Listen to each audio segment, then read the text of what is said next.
A very good morning, all dignitaries, guests, and delegates. With great joy and immense exaltation, I am Dr. Nimesha.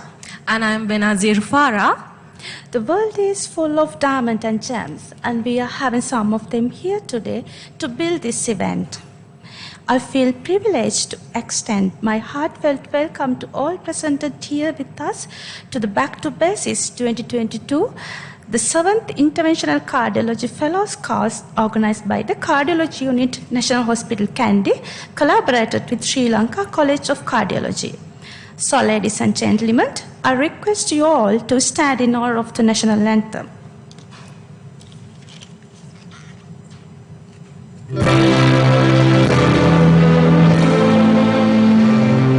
Sri Lanka Mata, Atta Sri Lanka, Namo, Namo, Namo, Namo Mata. Sundara Singarini, Surani Ati Sundamana Lanka.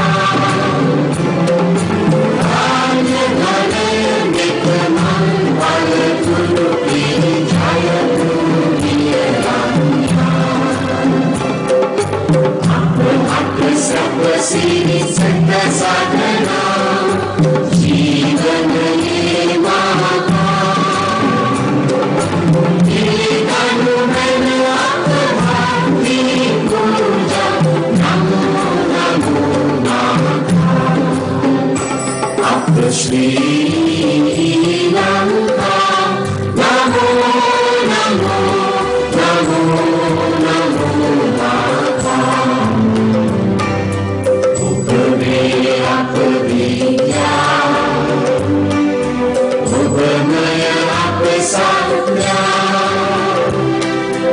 Ubari Apashanti Apahada Kulabhanti Upahapahaloki Apabili Anupani Jeevanani, Apamukhiya Ubame, Navajeevanani, Nikina Apakubudharan Mata, Nanavira Bhagavani Viragina Yanu Rangajaya Mumikara.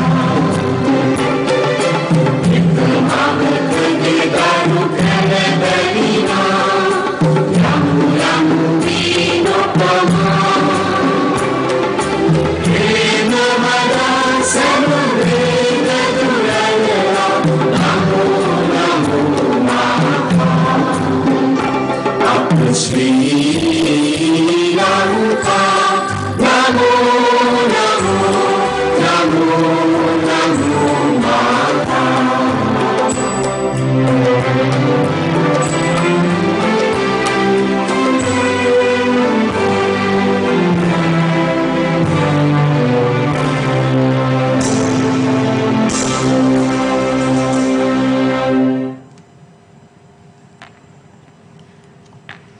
Please remain standing for the lighting of the oil lamp.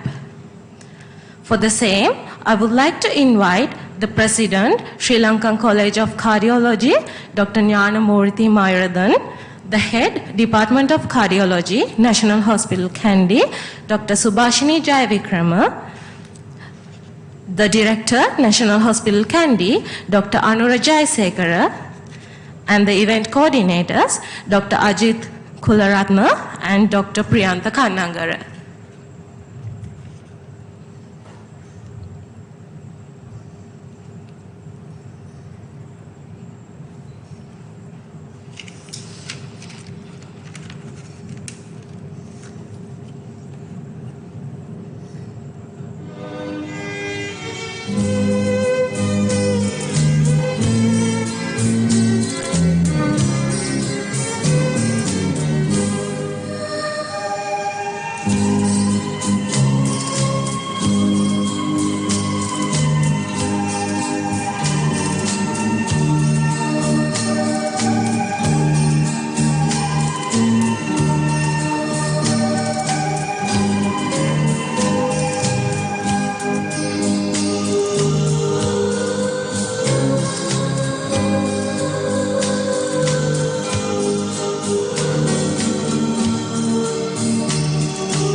Thank you all for joining us with Oil Lamp.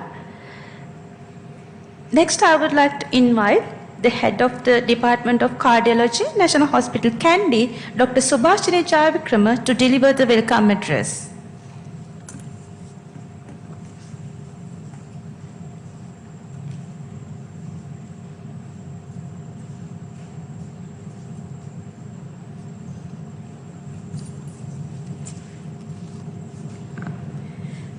Good morning, everybody. First of all, please excuse my voice.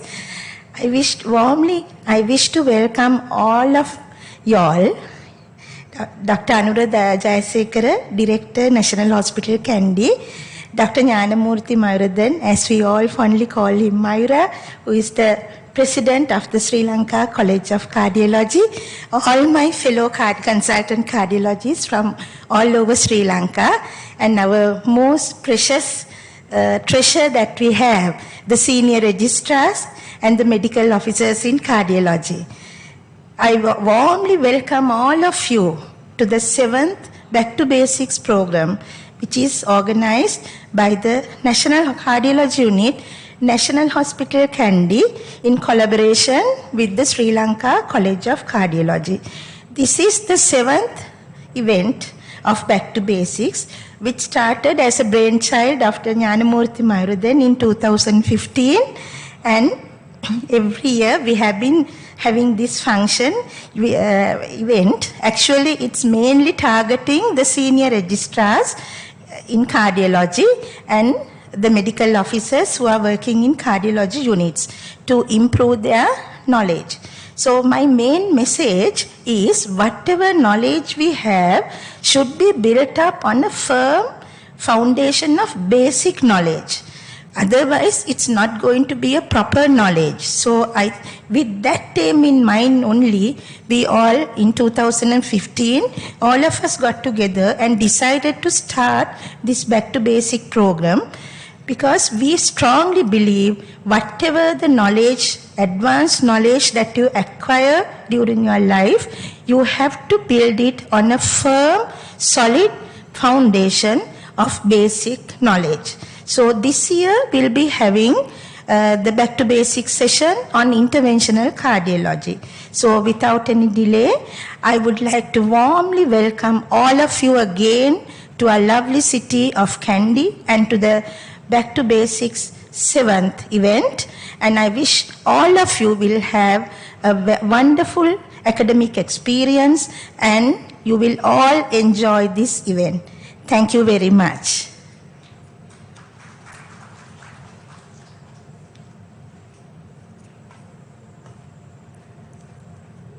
Thank you, Dr. Subhashini. Well, moving on, I would like to invite the President, Sri Lanka College of Cardiology, Dr. Jnanamurthy Mayuradhan, on stage to deliver the President address.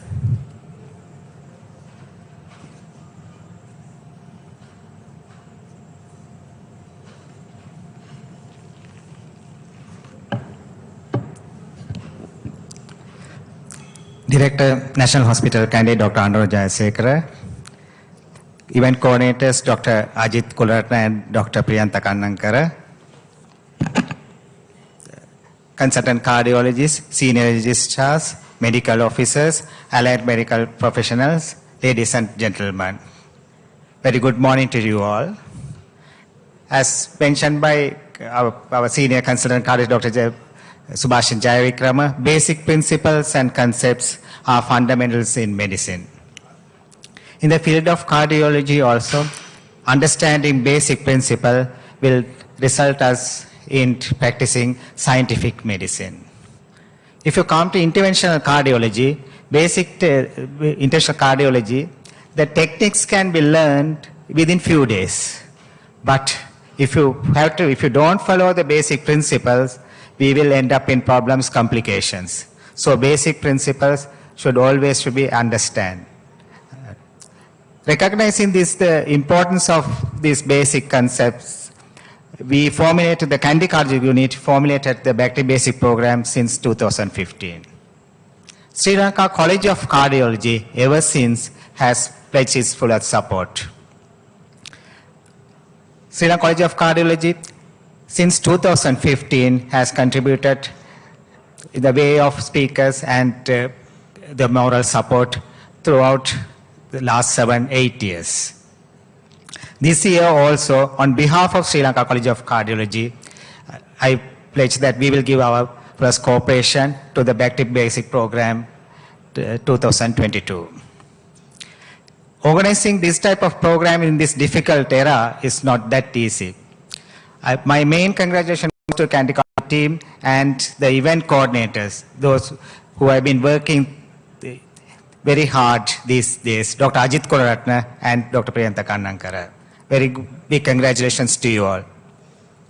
I hope not senior registrars as well as the consultants also will learn the basic principles of interventional cardiology during this course. And again, once again, I thank on behalf of College of Cardiology to the pharmaceutical companies for their fullest support. I hope this program will be a very good success, and I wish all the very best. Thank you.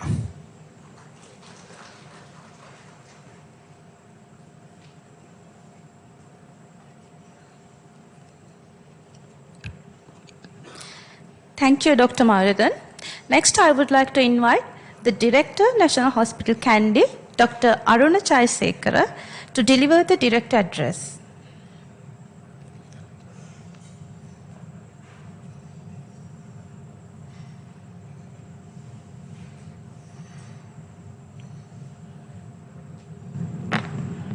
Good morning,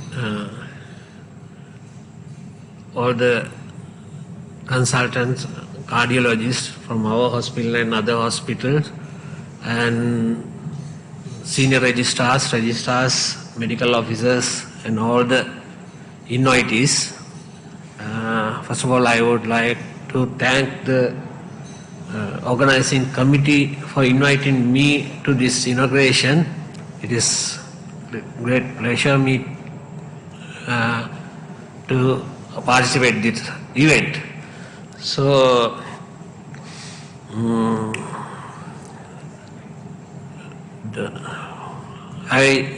as a director, I like to welcome you all to this beautiful city, Kandy, and to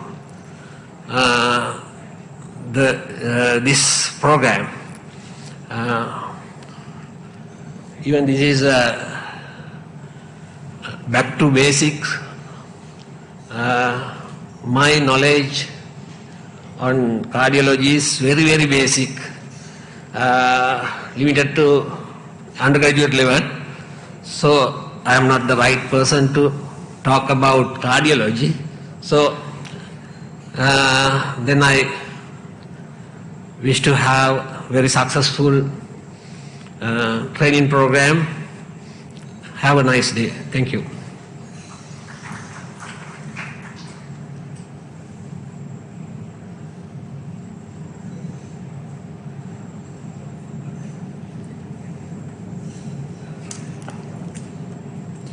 Thank you, Dr. Aruna Chayasekara. Without taking much more time, we will move on to the sessions today. First, to introduce the sessions of today's event, I would like to invite Dr. Priyantha Kannankara, Consultant Cardiologist, National Hospital, Kandy.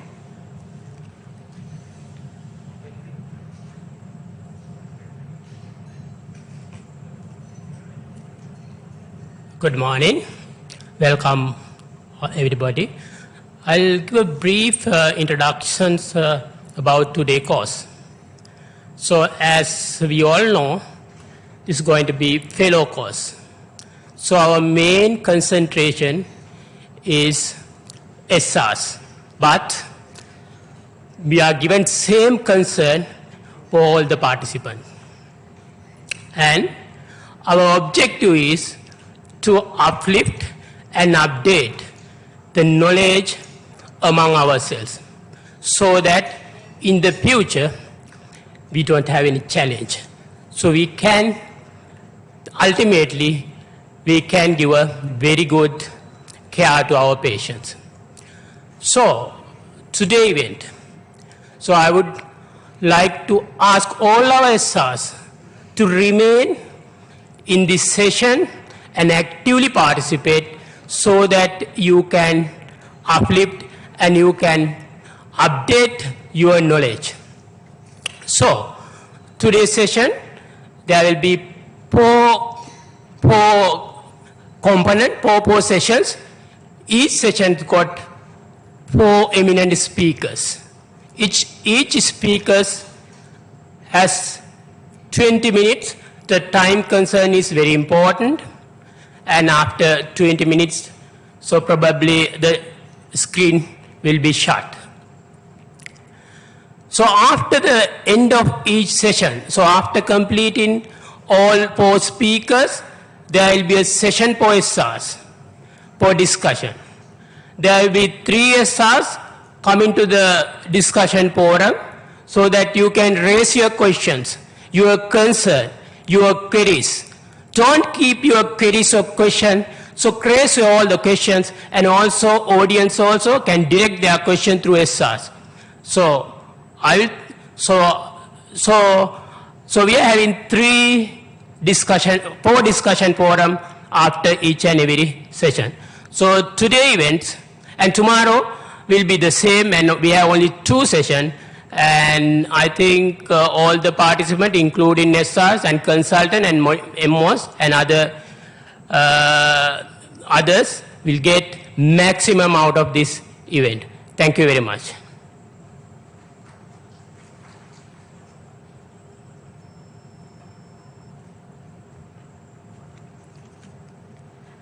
Thank you, Dr. Priyantha. Now, we will move on to the first session of the event. Before that, I would like to give a little announcement. The YouTube channel of Sri Lankan College of Cardiology, which will be available currently with live sessions.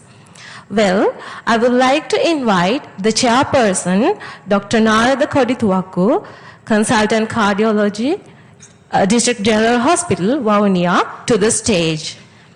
And to the podium, I would like to invite Dr. Sunit,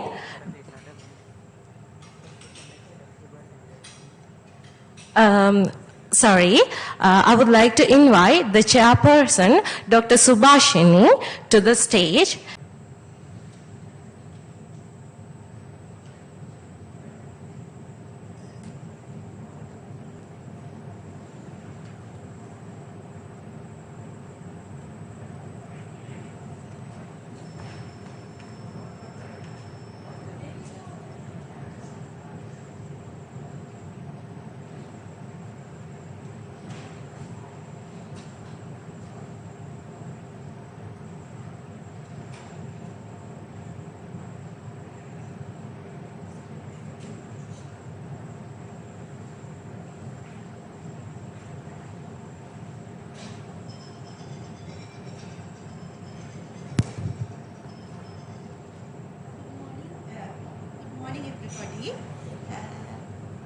Now we are ready to start.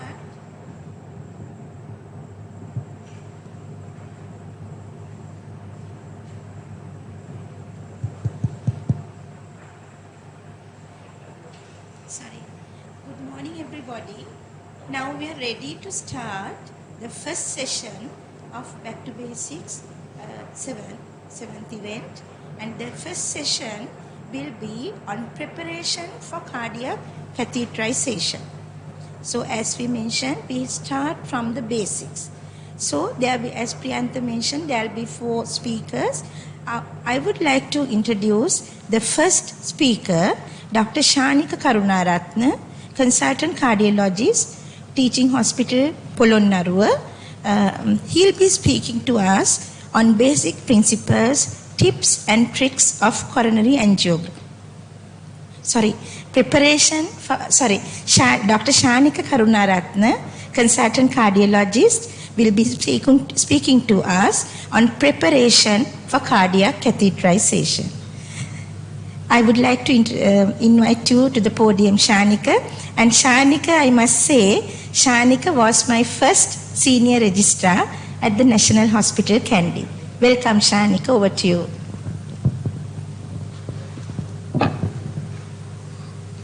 Dear Madam, thank you very much for the kind introduction. So, a very good morning to my dear colleagues, fellows and doctors. Beautiful day indeed. We have a very vibrant topics for the next 2 days, and my task is very simple, just to pave the path. How do we prepare for the cardiac cath? So, is it only the patient and the lesion? So, as fellows, you could remember that the A4 paper, which we all jot down our patients' names, ejection fractions, and the important details, and maybe you might had a lineup how to operate them and when to operate, the order of the cath list. So, sometimes we were praised that we have a very good patient preparation list, and sometimes we may get scolded that you have not prepared a proper list. So is it only the patient and the lesion to prepare the cardiac cath? So during my next 20 to 30 minutes, I would like to emphasize that the patient and the lesion preparation is important, but we have another two major resources, the staff, equipment, and the patient preparation, which is fundamentally interconnected for an uneventful cath list and a successful cath list. So during my next 30 minutes, I would like to introduce you a three-step approach and three areas of preparation: the patient, staff, and equipment preparation called team debriefing, and the situational awareness preparation which we all need as interventionalists about the pre-procedural, procedural, and post-procedural preparation for the patient. During the next 2 days, we have a very great lineup of topics and speakers ahead of each topic. And I would like to talk a little bit about radiation safety preparation because it's not covered in the subsequent topics. And I would like to further emphasize the non-radiational occupational hazard preparation like prick injuries, spill injuries, and orthopedic or ergonomic things we will encounter in the short and long run, which we all should be prepared. And a little bit about COVID-related special preparations, and finally, how to avoid a burnt-out mind and body in the long run, how we should prepare for this. So you could understand that it is not only the patient and the lesion preparation which we should know. So when we go to the basics, we know that patient preparation is very important. We all have a pre-procedural safety checks. Indication is important, whether it's a routine procedure or an emergency procedure. So emergency procedure is by definition, you should perform within 24 hours, ideally within hours. And urgent procedures are labeled as procedures you should do within 3 days or within 72 hours. And the routine ones, the latest ESC guidelines mention that you have some procedures which you can delay more than 3 months or should perform within 3 months. So fundamentally you have 4 areas of indications: emergency, urgent, routine within 3 months, or beyond 3 months. For example, a CTO could be delayed beyond 3 months if the patient is stable. Contraindications evaluation. So sometimes the patient might have absolute contraindications or relative contraindications. So I'm not going to elaborate this in great detail because the subsequent speakers will touch upon that. And the clinical summary is utmost important. Correct patient identification. Sometimes you might notice that few patients might have the same name, so that you have to verify their date of birth and name, whether it's the true patient you are operating. Otherwise, you might fall into trouble one day. Investigation summary is important. Commonly, the hemoglobin, platelets, serum creatinine, and as Sri Lanka is a developing country, you already know that we are using reused items, so that we might need a HIV and a hepatitis B check to reuse them for subsequent patients in due course. So these are not really important in a resourceful setting where you discard each and every component after one patient. And grouping DT and INR and left ventricular functions are fundamentally important to check whether the patient is really ready. Allergy history is very important. Sometimes they might have drug allergy and contrast allergy histories. And sometimes simple things like a plaster allergy might go a long way if it is gone undetected. And very importantly, aspirin allergy, you should be aware of each and every patient, whether the patient is aspirin allergy or loaded aspirin, or whether if it is aspirin allergy patient, whether the patient has desensitized before the procedure so that you can invest on a stent. Special preparations are allergy preparations, like you can give drugs, which the subsequent speakers will touch upon in great details, contrast nephropathy prevention protocols, whether the patient has been hydrated well, and IV access, whether it's correct IV access. Dual antiplatelet status is very important. Sometimes you check the loading chart, but most importantly, as a fellow, please talk to the patient and verify whether the patient received that 4 tablets of clopidogrel or 4 tablets of aspirin. Because sometimes we notice that even though it's given, it has been vomited out immediately after, or it has been never given, so that you might only realize it once the stent thrombosed during the procedure. So very important, very simple, basic stuff which I want to touch upon.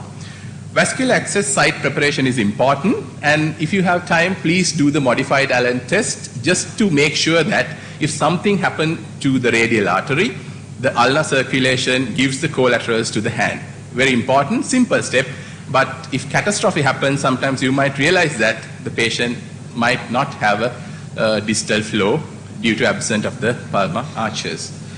And most importantly, talk to the patient. These patients are really frightened for this procedure. Sometimes they think that this could be the end of the life. So alleviate the pressure of the patient, explain it, and during your overseas training, you might realize that you are taking at least 30 minutes of your time to brief this procedure and to tell what are the complications, and you have to know your numbers. 1 in 1,000 risk of death, and maybe 1 in 100 risk of minor complications like a hematoma. So take-home message, please talk to the patient and explain what we are going to do. A very important thing, as I mentioned previously, not only the patient and the lesion is important, but the staff and equipment preparation is fundamentally important. I personally believe that in our setting, we do very limited team debriefing, but when you go to the office training, you might realize that it is a fundamentally important thing for the boss or the primary operator to debrief the team. So it's a very simple thing. You just wait until all staff present in the cath lab, and you explain what are your list and what are the patients you are going to do, and who are the ones who are going to do first. And you check each and every component, whether the emergency and bailout preparations are ready, whether the defibrillator is charged, whether you have a bailout covered stent, or if you are really planning a left main to LAD intervention, whether you have adequate stent size and post-dilatation balloons beyond 4.5, I would say, to avoid catastrophes. So this is a very simple 5-minute procedure. So in a case of an arrest, who's going to take out the CPR? Who's going to defibrillate? Who's going to call? Who's going to mark the timing of the CPR? So very important. So that is called team debriefing.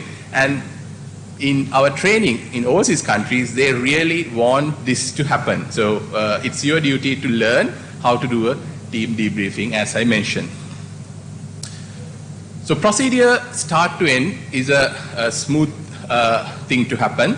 So you introduce yourself as a primary operator. Maybe you introduce your secondary operator to the patient and explain what's going to happen within the next 5 to 10 minutes. And check the loading dual antiplatelet states from the patient, verify the arterial access, and sometimes we might have to have multiple IV access sites. For example, if the patient is unstable, you might have to put a temporary pacemaker through the femoral, and if it is a very difficult arch, you might have to go left radial to facilitate the aortic arch. So the initial preparation is very important, how you are going to do the IV access or the arterial access. Skin preparations are pretty basic stuff you should know, and in most of the centers, we are 100% radial centers where the patient should have a bit of a dorsiflex hand to facilitate the procedure. puncture techniques, we usually do the right radial puncture, and as I mentioned previously, if the anatomy is very difficult and you need more backup support, you go left radial or maybe femoral, especially in a CTO settings. And there is a distal radial technique as well, which has lesser complication of bleeding. So hardware selection I'm not going to talk about, where the eminent speakers in the subsequent lectures will touch upon. And this slide I would like to emphasize now, cath ride and the driver. So you are the driver in this cath ride.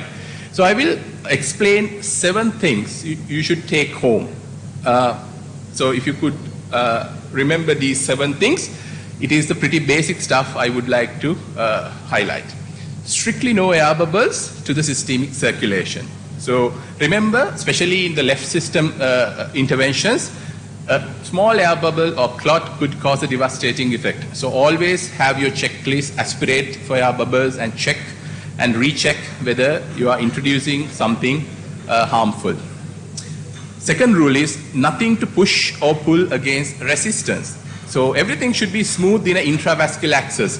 So if you have a very resistant course in your maneuvers, please recheck whether you are doing the correct thing. You can inject and see the vascular site, whether you are in the correct lumen or whether you are in the correct site. Communicate with the patient. Sometimes I feel that we just mechanically operate rather than feeling the patient, so that always check whether the patient is in pain. Sometimes he might not be telling that he is in excruciating pain due to the radial spasms, but please ask the patient whether he could feel the pain and you could alleviate the pain. Very basic stuff of communication. During my overseas training, my trainer just highlighted this fact. If you are the cath rider, you have 2 mirrors and your windshield. Your left mirror is your awareness of the catheter from the sheath to engagement, including the paddle discipline. So you, from the back of your mind, you see whether you are overstepping on the paddle, whether you are doing correct engagement until the left main or maybe a different intervention. The left side of the catheter is your left mirror. And your right mirror is the very important, the ECG tracing and the pressure wave form. So always respect your right mirror. Most of the catastrophes happen not respecting your ECG tracing, whether you are not noticing ST elevation suddenly, or whether your diastolic dipping or the blood pressure dipping, and you keep on doing the procedure. So always respect your right mirror. And your windshield is your cine screen where you could monitor everything. So if something happens in the either side of the mirrors, please remember to check your front screen or whether to recheck whether you are doing the correct thing. Post-procedure patient safety is very important. The access in resourceful setting, if it is a femoral access, you have the access site closure techniques called FemStop. And in resourceless setting, you could apply pressure. And always remember, the apply pressure should be above the puncture site, not below the puncture site. If you do it below, you are increasing the hematoma more. So always remember, even you see the puncture site, your pressure should apply just above the puncture site. Very basic stuff. And evaluate the hemodynamics and monitoring, bleeding risk evaluation, and always be aware of these vagal episodes so that you might go unnoticed. The patient might have hypotension on recovery. And please document clearly the drug and the hydration plans.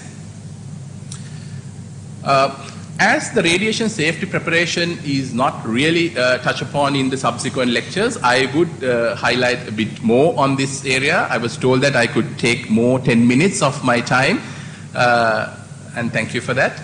So we know that there are deterministic effects and the stochastic effects. So in simple, deterministic effects are dose-dependent, predictable effects. Stochastic effects are, you may call it a two-hit theory, where your karma or maybe the DNA sequence might decide whether long-term exposure will give a DNA change and a cancer. So remember, not only yourself, but patient could have a deterministic effect. So if you have a very high contrast or maybe radiation load, patient could get a burn injury, right?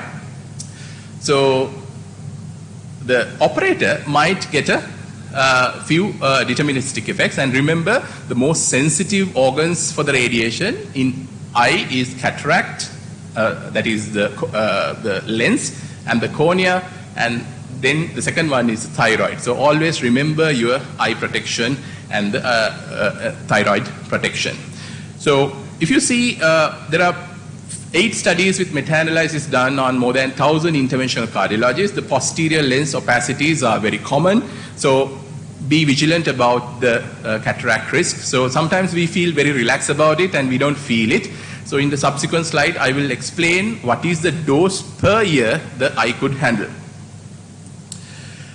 Stochastic effects, as I told you, two-hit theory. There are brain tumors identified in one study and in 31 interventional cardiologists. All are left-sided brain tumors, and glioblastoma is more than 50%. And sometimes the left side nature of the tumor is 85%. So they have a mean latency period of nearly 25 years. So don't worry, you have a good 25 years to practice and then realize if you are not careful enough, or maybe depending on your karma, whether you will have a brain tumor. But remember, this risk could be minimized by having a protective collars. So this is very important for the fellows. So you can see that the coronary angiogram will have a dose of about 4 to 10 millisieverts, and CT coronary angiogram which have more or less exactly the same dose of radiation. So sometimes you might feel that the CT coronary angiogram has more radiation risk or less radiation risk. So it is more or less same. In right hand side of my slide, you can see that the whole body maximum dose limit. So you can see that 50 millisieverts is the limit. So that means if you do an unprotected coronary angiogram, 10 coronary angiogram is your limit, right?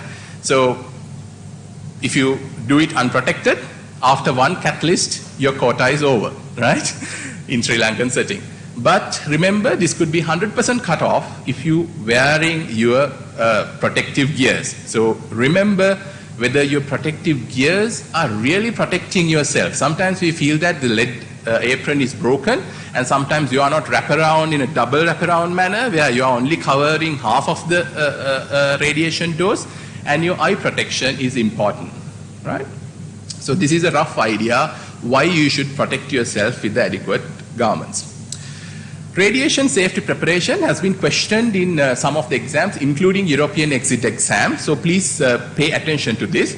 So they have a ALARA principle, or as low as reasonably achievable principle. And for the fellows, you can have a mnemonic of ITDS. That is, I is the intensity, T is the time, D is the distance, and S is the shielding.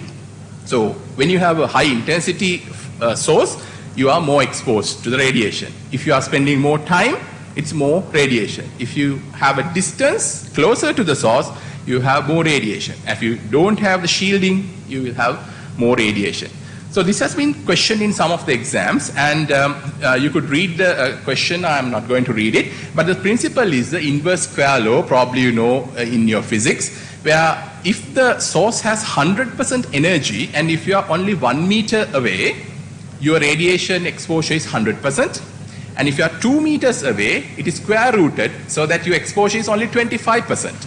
So you reduce your radiation by 75% simply by moving the instruments away from the source. So remember, probably you know, when you do the PCI, your connector, you have short connectors and a long connector tubes. So when you have a long connector tube, at least you are protecting your secondary operator from maybe 100% exposure to 25% exposure. So you know, it's very simple basic stuff where you have been maybe not taught in the cath lab, because we were taught on the mechanism as Dr. Marudan told us about the technique, but these are very important things in the long run because you are going to practice this for your life, right? So this is exactly EEGC MCQ which I highlighted so that it part has been tested. So what to do to minimize the radiation exposure? So there are patient factors which we can do. Increase the table height. So there are a few studies done. If you have a 50 centimeter height versus 80 centimeter height, you cut down the radiation by 1/3 to the operator and the patient, right? So increasing the table height, you can read along this topic and see how it protects the patient. And do a vary beam angle, keep extremities out of the beam, and operator-wise, we can have protective garments, as I mentioned, increase the distance from the source, optimize shielding, and keep the body parts out of the beam. And sometimes robotic cath labs are a luxury, but there are centers which they practice to minimize the radiation exposure. In the center part of the slide, you can see the decrease in the frame rate. So they have noticed that if you frame rate from 15, if it is reduced to 7.5 frames per second, your radiation to the patient reduced by nearly 20%, and your radiation reduced to 30%. So simply by decreasing the frame rate, you can minimize your radiation by 30%. And your top right hand of the slide, you could see that if you don't have any ocular protection, you have 0 protection, and you have 27 protection if you have a front lead glass protection, and if you have side protection, your radiation is minimized by 61%. So this is not a fancy stuff you wear. This is actually a needed. As I mentioned, you have only 10 angios per year if you are directly exposed, right? And there are radiation hoods which minimize the radiation by 55%. Not only primary operator get exposed, but patients are also important. So as a take-home message, there are grade 1, 2, 3, 4 tissue reactions where 3 and 4 are important. And you should be aware if your procedure takes 3 gyri, and if it is above 5 gyri, you have to notify as a high radiational procedure, because patient might get a late skin reaction for that. Little bit about needle prick injuries, because we were not really taught about it. So when you have a prick injury, don't panic. You should not scrub or squeeze. Just wash with just soap and water, and you do not use bleach, chlorine, alcohol, or betadine, and do not put your finger to the mouth in a reflex action. If it is high-risk exposure, you should take the post-exposure prophylaxis within 2 hours. And most of the exposures in our setup is exposure 2 or 3, because we usually have a hollow bore needle pricks. And the source code of HIV has SC1 and SC2, where HIV positive but with a high CD4 count. SC2 is high risk, where patient is really infective with a high viral load. So if you start post-exposure prophylaxis, you have to continue for 28 days. But in our setting, this is not important for routine cases, because we usually have a hepatitis and HIV status. But I'm talking about the emergency cases we are doing. What about hepatitis B? So as fellows and interventional cardiology, we all should check our anti-HBs level, which should be more than 10 milli-international units per milliliter. If it is more than 10, you just reassure the individual, no specific thing needed. But if it is less than 10, we should administer hepatitis B virus immunoglobulin, administer 1 dose of HBV vaccine, and plan to revaccinate, right? What is our preparation in blood spillage setting? So I feel that we do an array of things. We just put a cloth sometimes, we just clean it, but it is itself is a team. During our overseas training, we noticed that a special team is running, marking the area and doing this stuff. So what to do? So you warn and mark the area to avoid people coming, where your PP is. Identify it as a potentially biohazard area, and paper tissues to mark the absorbed blood spill, 0.5 to 1% bleach or sodium hypochlorite. Leave it for 10 to 20 minutes, repeat until no soaking, then remove everything to a biohazard bin and finish it. So it's itself very simple back to basic steps, but you should know as an operator what to do in a setting, especially during your overseas training. Then I will come into the ergonomic preparation. So musculoskeletal injuries are common in the cath lab. In fact, it is 2 to 7 times common, including myself. And you have a lot of spinal injuries and things if you are not careful enough. So there are possible roles, as I mentioned, robotic PCI, suspended lead aprons, where the weight has been bared by the wall so that you only wear it. But in our setting, I would recommend to go for a well-fitting lead, or there are very low weight non-lead aprons available now so that you can protect yourself. But most importantly, your back discipline or the spinal muscle health is very important. So go and read about the Mackenzie exercises. You have 6 exercises to perform and keep your back muscles in very good shape. COVID-19 preparations, a little bit about it. So we should not delay primary PCI approach in COVID setting, but the latest ESC 2021 guidelines mention that our door to balloon time should be usually 60 minutes in a normal setting, but in COVID situation, you can go up to 120 minutes where you have another 60 minutes time to prepare the logistics delays and everything so that you could perform a primary PCI with level 2 protection or PAPR system if facility is available. And if the patient is unstable, it's fundamentally important to maybe intubate the patient because you could avoid the aerosol generating CPAP or BiPAP settings, which have more risk to your staff and yourself. And please remember a minimal staff in a COVID situation where the most experienced operator and the most experienced nursing officer, ECG technician and the radiographer. So only 4 people inside and you do your procedure. And we come to the last part of the lecture. So physician burnout. So we all know that how tiring is our cath lab and especially in a peripheral setting where you have back-to-back cath sessions going on. Sometimes the physician is really not aware about this phenomena because we were really glorified about the charisma and maybe the lucrative environment around it. But how can we tackle it? The cath or clinical director could guide and monitor a favorable non-exhaustive cath rosters. An adequate number of cath staff, including interventional cardiologists, should be in the cath lab. The NICE guideline says that in a cath lab, to run a primary PCI program, you should have 5 interventional cardiologists in a cath center. If the center has no cardiologists, you should always get the wagon wheel centers help to run this roster. Compulsory rest intervals. I really believe that we need that after working 2-3 months, at least 1-2 weeks of a good rest without any cath might be important to maybe repair your body, right? Work-life balance is not up to the institution, it's up to ourselves. So it's up to you or ourselves to decide what is your work-life balance. So to sum up, there are patients, equipments, and staff factors, which I have highlighted during my 20 minutes of lecture. And these are going to be elaborated by the subsequent speakers in great detail. And I wish you all to have a wonderful workshop ahead in the hospitality by the Candy team. Thank you very much. Thank you, Shanika, for an excellent presentation, highlighting some very, very important points that sometimes we tend to forget.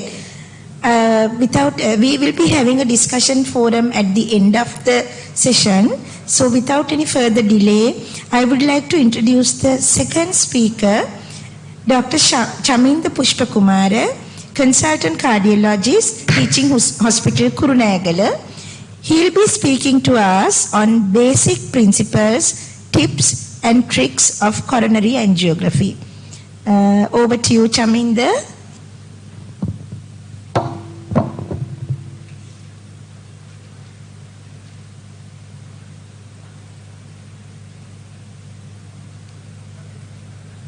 Good morning. Thank you for having me.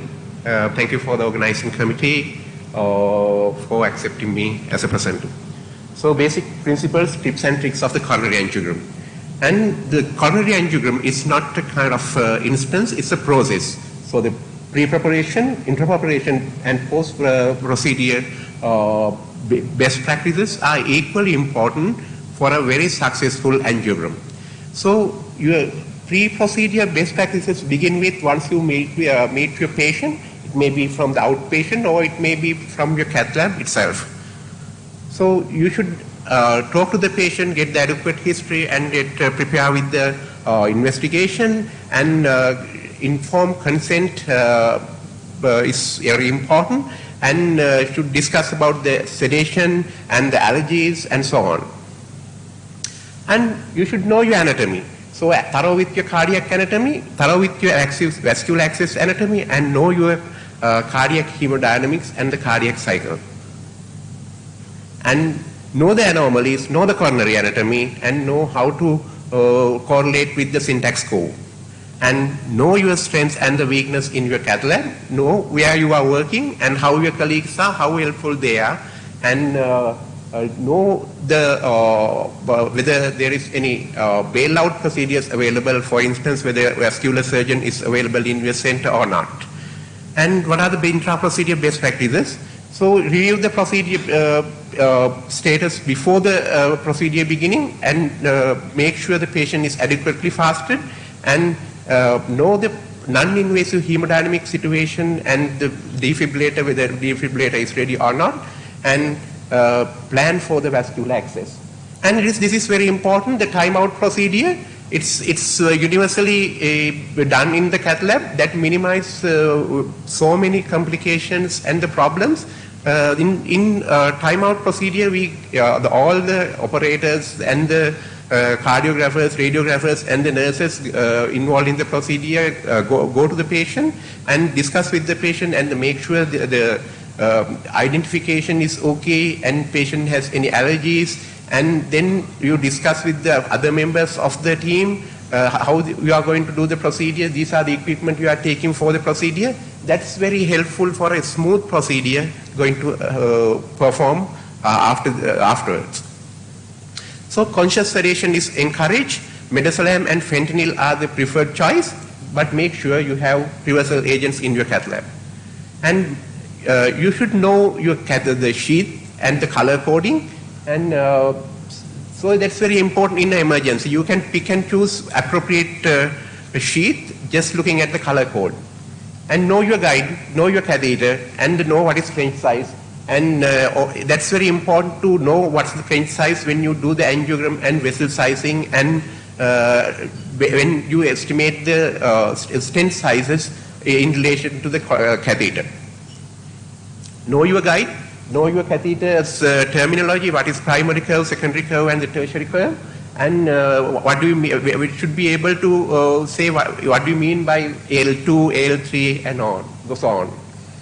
And just go through the stuff available in your cath lab and familiarize with the terminology and the catheters. And this is very important, the vascular access. I know there are lengthy lectures to be done on vascular access, but few highlights. When it comes to the femoral, make sure you have marked the femoral sites appropriately by using the pointer. And after doing the femoral puncture, make sure you have done the femoral injection, and know the vascular radiological landmarks. Make sure your catheters stick in the below the inferior epigastric. If the procedure is done in a high stick, document and hand over to the department as a high-risk patient. And you can couple with the ultrasound when it comes to the vascular access. That yields very good vascular skill. And make sure you have very good radial access, and you know how to get on with the radial complication and the loops and the techniques.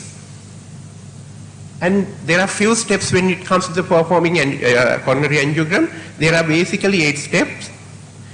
Once you put the catheter in after taking the vascular access, make sure the good pressure waveform is achieved, and make sure the system is air-free, and then you can start manipulating.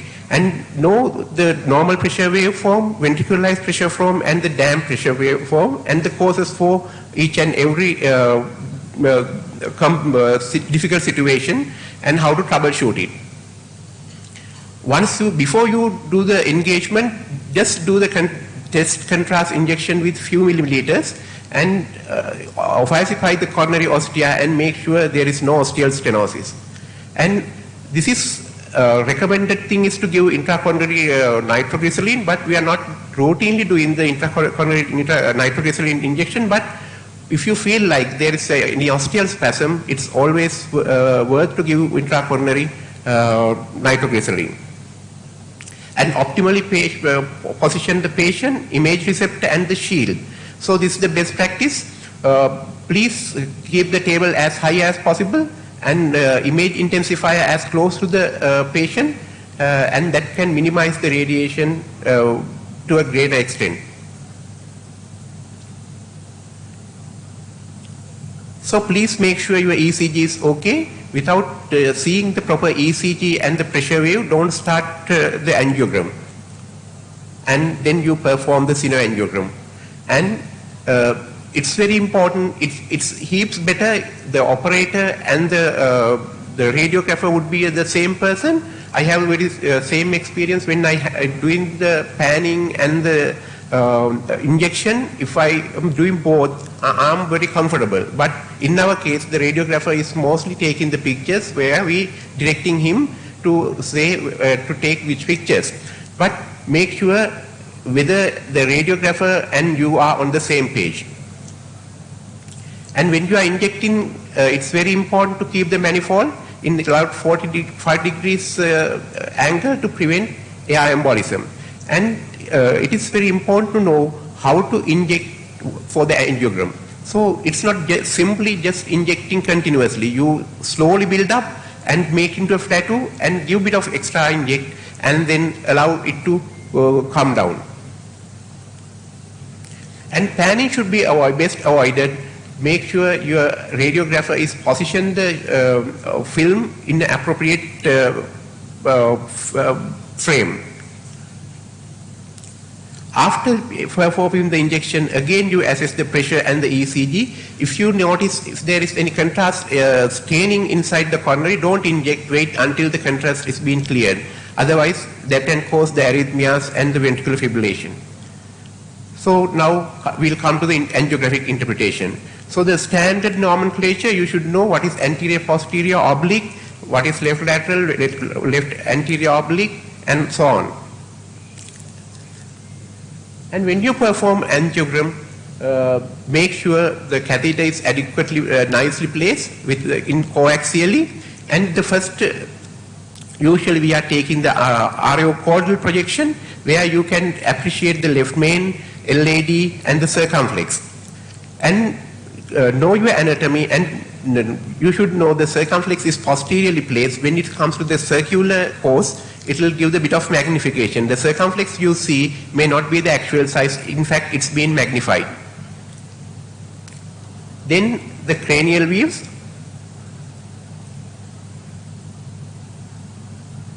And the spider or the iliocaudal. When it comes to the right coronary artery, make sure you have taken all three views, both left and right obliques and the cranial views. So these are the summary of angiographic views to visualize each segments of the artery. And left ventriculography, we are not performing regularly, but it's very important. You should know how to put the pigtail in a proper manner and how to perform the ventriculography. It's very important to determine the degree of mitral regurgitation in aortic regurgitation in difficult circumstances. And you should know how to perform the aortogram and should know the contraindication, and you shouldn't put your pigtail for the LV angiogram. And few tips and tricks when it comes to the Judkins catheter insertion. And you should know the Judkins is meant for the femoral root, but even we are using for the radial access now. For the way we are applying the pressure is totally different when it comes to the femoral and the radial root. So these are the techniques of right catheter, Judkins left and Judkins right catheter insertion. And make sure catheter is coaxial, and otherwise it can cause dissection, especially when there is a osteal disease. And amplasty technique, you should master how to engage for the left coronary ostium and the right coronary ostium. And it's very important to know the amplasty catheter sits on the coronary cusp, and if you keep it for a long time, that can cause pushing the aortic cusp and cause the AR and the pressure damping. So then make sure the pressure damping is due to dissection of the ostium or due to the AR made by the catheter.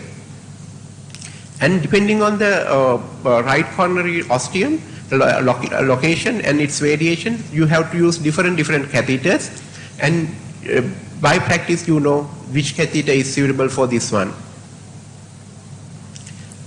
When it comes to the graft angiogram, it's very important to know the discipline, how to perform the graft angiogram, and make sure you have gone through the operative details and mark the before getting to the procedure. You should know what are the grafts you're looking at.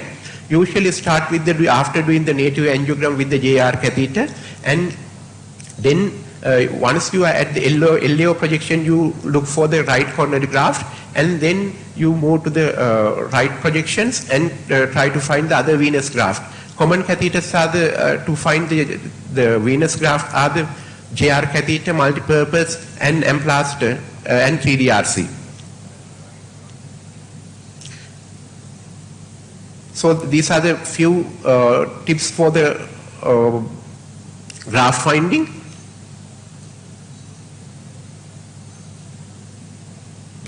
And you should know how to engage the lima and the rema. And sometimes the rema engagement is little difficult. Sometimes you may not be able to cannulate it fully, but in that case you can inflate the pressure cuff and do the closer injection to visualize the rema. You should know your collateral pattern and study the left coronary artery, right coronary artery, and the circumflex collateral. That's very helpful when it comes to the CTO intervention. So injecting for the dual injection for the CTO intervention is very important. You should know the techniques and usually engage with the right catheter first, and then manipulate because it needs a bit of manipulation, and then engage the left. And when you are doing the dual injection, it should be non-magnified view with fully long cine, and you can of course wait, first inject the donor vessel and then start with the recipient. You should know the coronary anomalies, and once you suspect coronary anomalies, you can refer the patient for a CT angiogram for better delineation.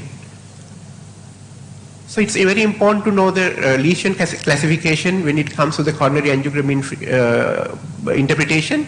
Discrete lesions are the lesions less than 10 millimeters. Diffuse ones are the more than 20 millimeters. Tibial lesions in between 10 and 20. So tandem lesions are the one with located at one single balloon length. Sequential lesions you can't cover with a single balloon. So this is how you calculate the visual calculation of stenosis, and more than 70 to 90% of diameter stenosis of other coronary arteries other than left main we take as significant lesion. More than 50% diameter of stenosis in the left main also we take as significant stenosis. So the calcification, classification is mild, moderate, and severe. It's more of a visual classification. When it comes to the coronary angiogram, it's very important to know eccentricity of the plaque. So that's why you need two orthogonal views to exclude eccentric plaques. You should know what is bifurcation and should know what is Medina classification, and always communicate with your colleagues with standard Medina classification. And thrombus is, we can see thrombus in our day-to-day practice, even in the diagnostic angiogram or in acute situation. So there may be definitive thrombus or maybe possible thrombus. TIMI flow is usually encountered in the acute settings. TIMI 0 is no antegrade flow, whereas the TIMI 3 is the normal flow. Tortuosity, it's important to detect tortuosity once you do the your diagnostic angiogram and plan your procedure depending on the tortuosity. Your catheter selection, if you need guide assistance, you should understand whether your vessel is tortuous and should be able to deliver the equipment below the tortuous segment. And sometimes your diagnostic angiogram may end up with the dissection. So please make sure you have exclude the dissection once you do the your diagnostic angiogram. That is very important when it comes to the proximal right coronary artery with a lesion. Your TIG catheter can deep dive into the artery and cause the dissection. Please make sure once you injected on that kind of patient, you haven't done any dissection. So this is the classification of the dissection. And so this is a few instances where you have to find the culprit arteries when it comes to the multivessel stenosis. Sometimes the history, ECG and the echo finding can helpful to identify the culprit in multivessel scenario. It's not always the diagnostic catheter is your first catheter. Sometimes you have to use the guide for the intervention. For instance, if your patient comes with the cardiogenic shock, sometimes you have to use the guide for the diagnostic angiogram as well as for the intervention. And if you can't visualize with the single catheter, if your coronary anatomy is different, sometimes you have to choose multiple catheters, the appropriate catheters to fully visualize the coronary anatomy. Before delineating the coronary anatomy, you shouldn't embark on the procedures. Once you do the diagnostic angiogram, if you are planning for the intervention, please make sure your catheter behaviors. If the catheter is moving very vigorously, you shouldn't try for the intervention for the ostium, but make sure adequate methods applied once you see the angiogram and the catheter movements.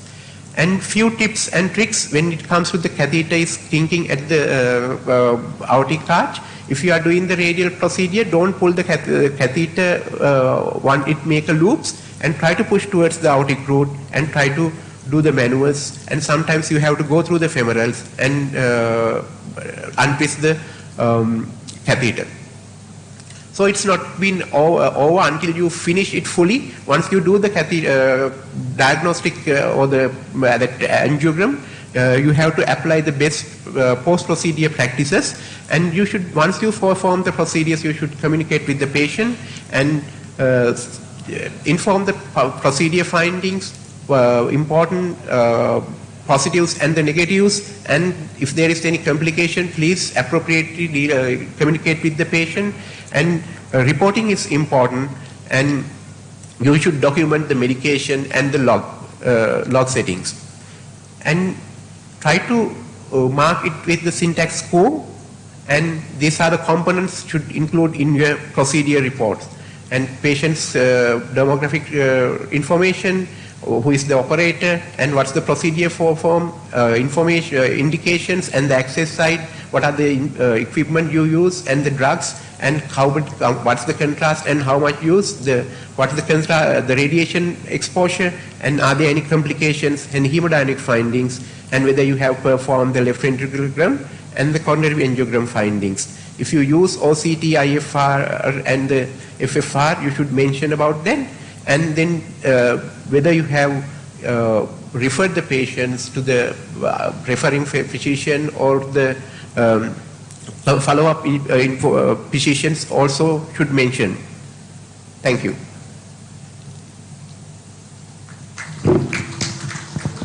Thank you, Chaminda, for an excellent presentation.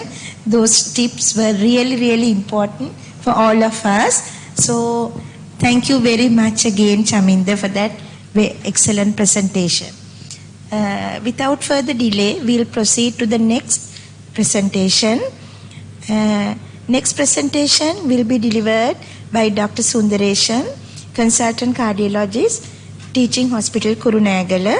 He'll be talking to us on hemodynamic assessment of cardiac catheterization. So over to you, Sundareshan. Organizing committee for inviting me to talk on basic hemodynamic assessment in cath lab.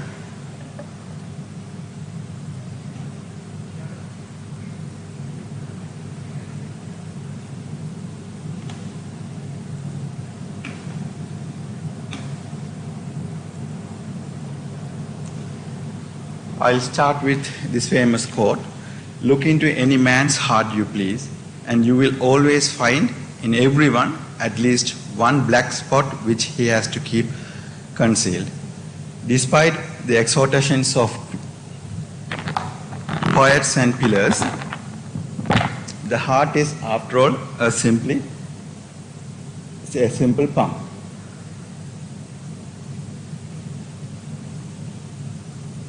And the ability to look into the man's heart with goal of full understanding of this mysterious organ encouraged the ancient scientists and physiologists to peep into the heart. So the first cardiac catheterization and the pressure measurement performed on a living animal is attributed to a famous English physiologist, Stephen Hales, in early 1700s.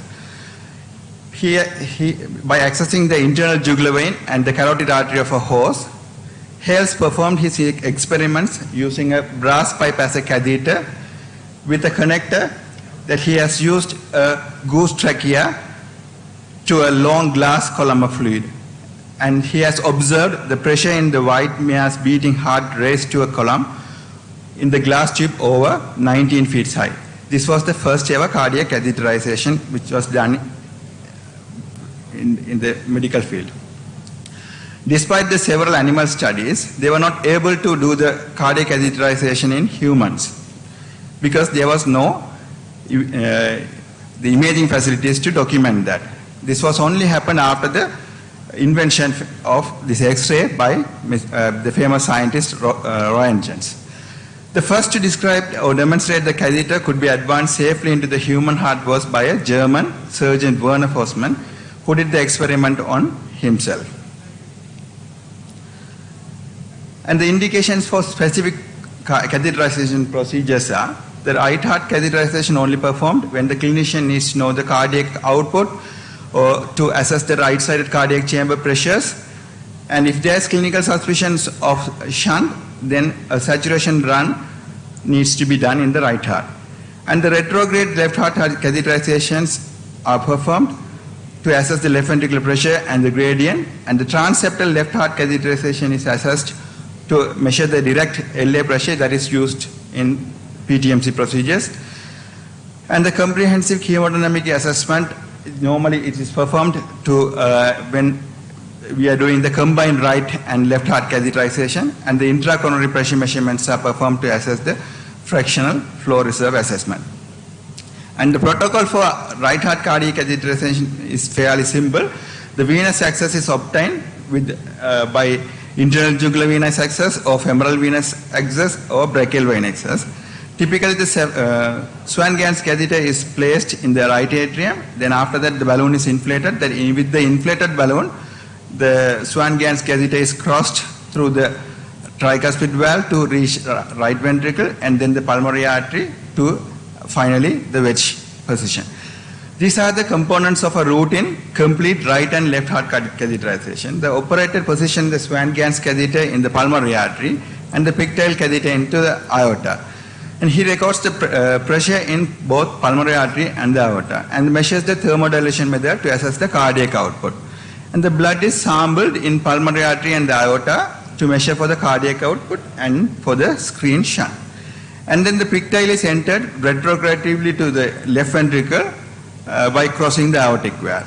Then the pulmonary artery is advanced to the pulmonary capillary wedge position, and the simultaneous pressure measurements are taken, that is the left ventricular pressure as well as the pulmonary capillary wedge pressure to assess the mitral valve disease. And then the Swan-Ganz catheter is pulled back from the pulmonary capillary wedge position to the pulmonary artery, and then subsequently from the pulmonary artery to the right ventricle, where we have to record the pressure gradient carefully to assess the pulmonary stenosis. And then the Swan-Ganz catheter is withdrawn to the right ventricle, and there the simultaneous pressures of left ventricle as well as right ventricle is measured to assess the constriction and the restriction. And then from the right ventricle, the catheter is withdrawn to right atrium, where again we have to measure the pressure gradient to assess the tricuspid valve stenosis. And then finally, the left ventricular catheter. The pigtail is withdrawn to the aorta. There we have to screen for the aortic pressure gradient to assess the aortic valve stenosis. As with the other procedures, this also has got absolute contraindications. You have to always assess the risk and benefit. The presence of LV thrombus and active AV endocarditis are the major contraindications in left-sided cardiac catheterization. And the relative contraindications, the presence of bundle branch block. When there is a presence of bundle branch block, especially when in the presence of left bundle branch block, the right cardiac catheterizations are cautious because it might induce a high-grade AV block, and the vice versa. The presence of right bundle branch block, you have to be very careful when you are performing the left bundle branch, left cardiac catheterization. The complications are, access site complication can happen, that is bleeding, perforation, vessel perforation, nerve damage, hematoma that can happen. Arrhythmias can occur due to the catheter manipulation, but the prompt withdrawal of the catheter resolves the arrhythmia. And the MI, strokes, can happen due to the thromboembolization. And the pulmonary embolism, vessel or chamber perforation can happen, so you need to be very careful. And what are the equipments you need to have for the hemodynamic assessment? We have to have a catheter and a fluid-filled tube to connect the catheter to the transducer. And this is the transducer, the blue color one, that is the transducer. And then a physiology recorder to display and analyze and store the waveforms. This is the commonly used catheter, Swan-Ganz catheter, which has got a balloon at the tip to float the catheter. In addition to that, in the tip, it has got an end hole, and from the distal point in 30 centimeter distance, that has got a side hole to assess the right ventricular pressure. And there are various ports available. One is the thermometer port, which is used to measure the temperature changes to assess the cardiac output, and then the proximal port to assess the right atrial pressure and the CVP line. Then distal port is used to assess the pulmonary arterial pressure and the pulmonary artery capillary wedge pressure. And the pressure, when you are measuring the pressure waves, you have to always record the pressures at the end expiration, because the pressure waves are subjected to change with respiration. So always you have to carefully balance the transducer and zero the reference system. And then when you are advancing the right heart catheterization, when you put the Swan-Ganz catheter, the initial chamber entered will be the right atrium. There you can see three major positive deflection, AC, V wave, and the negative deflection, that is X and Y descent. Then the RA pressure in the right atrium, the pressure is generally the 2 to 6 millimeter mercury. The A wave mainly occurs due to the atrial contraction, so it follows the P wave, typically around 80 milliseconds later to the P wave. And the X descent is mainly due to the atrial relaxation and downward motion of the AV junction. So the X descent happening during that phase. The C wave occurs due to the sudden motion of the tricuspid annulus towards the RA at the onset of the ventricular systole. So it will happen in the RS junction. So in the presence of the first degree heart block, you will be able to clearly see the presence of C wave. And the V wave occurs mainly due to the passive blood filling of the right atrium while the tricuspid valve is closed. And the Y descent is mainly due to the atrial empty. So this is to summarize the timing of the positive deflection: the A wave, which follows the P waves by 80 milliseconds, and the C wave, which occurs in the RS junction, and the V wave that occurs after the T wave. And there are some causes for the abnormalities of A waves. This is the normal right ventricular wave pattern. There you can see a wave, which is followed by this P wave in the ECG, and the V wave, which is followed by the T wave. In this ECG, you can see that this is atrial fibrillation. There is absence of P wave, so you will not be able to see a wave there, but you can see the X descent and the Y descent. And this is again an ECG with the patient with first degree heart block. There you can clearly demonstrate a presence of C wave. And the right atrial waveforms also can be changed with respiration. So inspiratory phase you can appreciate there's prominent X and Y descents there. Right, when you advance the catheter, Swan-Ganz catheter from the right atrium to the right ventricle, there you can see the pressure. The right ventricular systolic pressure is 20 to 30 millimeter and the end diastolic pressure is 0 to 90. So this pattern is common for this ventricular pattern. You will get a rapid pressurized phase and a rapid pressure decay phase followed by a diastolic phase, where the initial diastolic phase is characterized by a low pressure and then slow filling phase.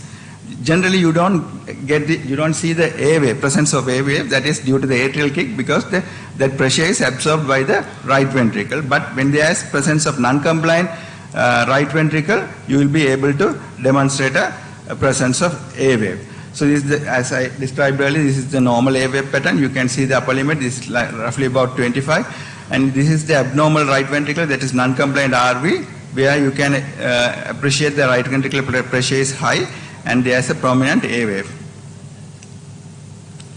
And then the advancing your right catheter from the right ventricle to the pulmonary artery. There, the systolic blood pressure is 20 to 30 millimeter mercury and the diastolic pressure is 4 to 12 millimeter mercury. Generally, the right ventricular systolic pressure and the pulmonary arterial systolic pressures are equal in the absence of pulmonary stenosis. So again, this wave pattern is common for the arterial wave pattern. There you can see a rapid pressure rise and a rapid decline and with a systolic peak. And you can appreciate a dicrotic notch here that is due to the pulmonary valve closure. And the peak wave falls on the T wave on the ECG. Again, this pulmonary artery wave pressure also can be changed with respiration. The inspiratory phase which lowers the pressure, and the expiration, with the expiration the pressures are high, which is more marked in the patients with marked pulmonary hypertension, and again in the morbid obesity patient you can see the variation of this respiratory variation of this pulmonary artery. This pressure wave pattern demonstrates a pulmonary stenosis when the catheter is pulled back from the pulmonary artery to the right ventricle. There you can appreciate a large pressure gradient, and you can also observe the damped nature of the pressure wave in the pulmonary artery. So again, when you advance right cardiac catheterization, Swan-Ganz catheter from the pulmonary artery to the final destination, to the pulmonary capillary wedge pressure, where you can see a similar wave pattern to the left atrial wave pattern, and it will be recording the true atrial pressure waves only in the absence of antegrade flow in the pulmonary artery and with the help of the end-hole catheter. Then only the uninterrupted fluid column from the left atrium, which comes from the pulmonary vein to the pulmonary capillary bed and to reach the pulmonary tip wedge pressure. And then the pulmonary artery occlusive pressure, which has got again similar to the left atrial wave pattern, the A, C, B. Generally, the V wave is more prominent than the A wave. And this is the normal wave pattern of the pulmonary artery capillary wedge pressure. You can see, you can appreciate a V wave following the T wave, and there is an A wave you can see, which follows the atrial wave. There is a time delay because the fluid column, the pressure needs to be traveled through the fluid column. And this is the left atrial pressure as well as the wedge pressure, which is compared here. This again, you can see the A wave here, and the left atrial A wave is delayed. But that is due to the that is due to the fluid needs to be conducted. The pressure wave needs to be conducted from the column. These are the abnormalities of left atrial as well as the pulmonary artery capillary wedge pressure abnormalities causes. I will not go in detail. And this again, the left atrial blood pressure, you can see typically again AC, V wave. These are common for this arterial pattern, atrial pattern, and the A wave, the V wave is more larger than the A wave because of the pulmonary vein which resists the atrial filling. When you compare with the right atrium, the A wave is more prominent than the B wave because the pressure decompresses into the SVC and IVC in right atrium. And this is the left ventricular pressure reading. It's a ventricular pressure graph pattern. The systolic blood pressure is roughly about 90 to 140, and the end diastolic pressure is 10 to 16. So it is characterized by three phases: the very rapid upstroke, peak systolic pressure, peak pressure rapidly decay phase. And you can appreciate a small A wave that is due to the atrial kick, but generally you don't see unless in a non-compliance left ventricle. The left ventricular end diastolic pressure is measured just after the end of this A wave. Here you can appreciate a large A wave due to the non-compliance left ventricle. Again, the pressure, left ventricular pressure also can be changed with the respiration. So you have to measure the pressure at the end of the expiration. So here, this is the inspiratory phase and this is the expiratory phase. So end diastolic, left ventricular end diastolic pressure is somewhere here, it's around 50. Then the aortic pressure waveform. So it is again the arterial waveforms. It has got a systolic peak phase and the rapidly decline phase with a smooth systolic phase characterized with the notch due to the pulmonary aortic valve closure.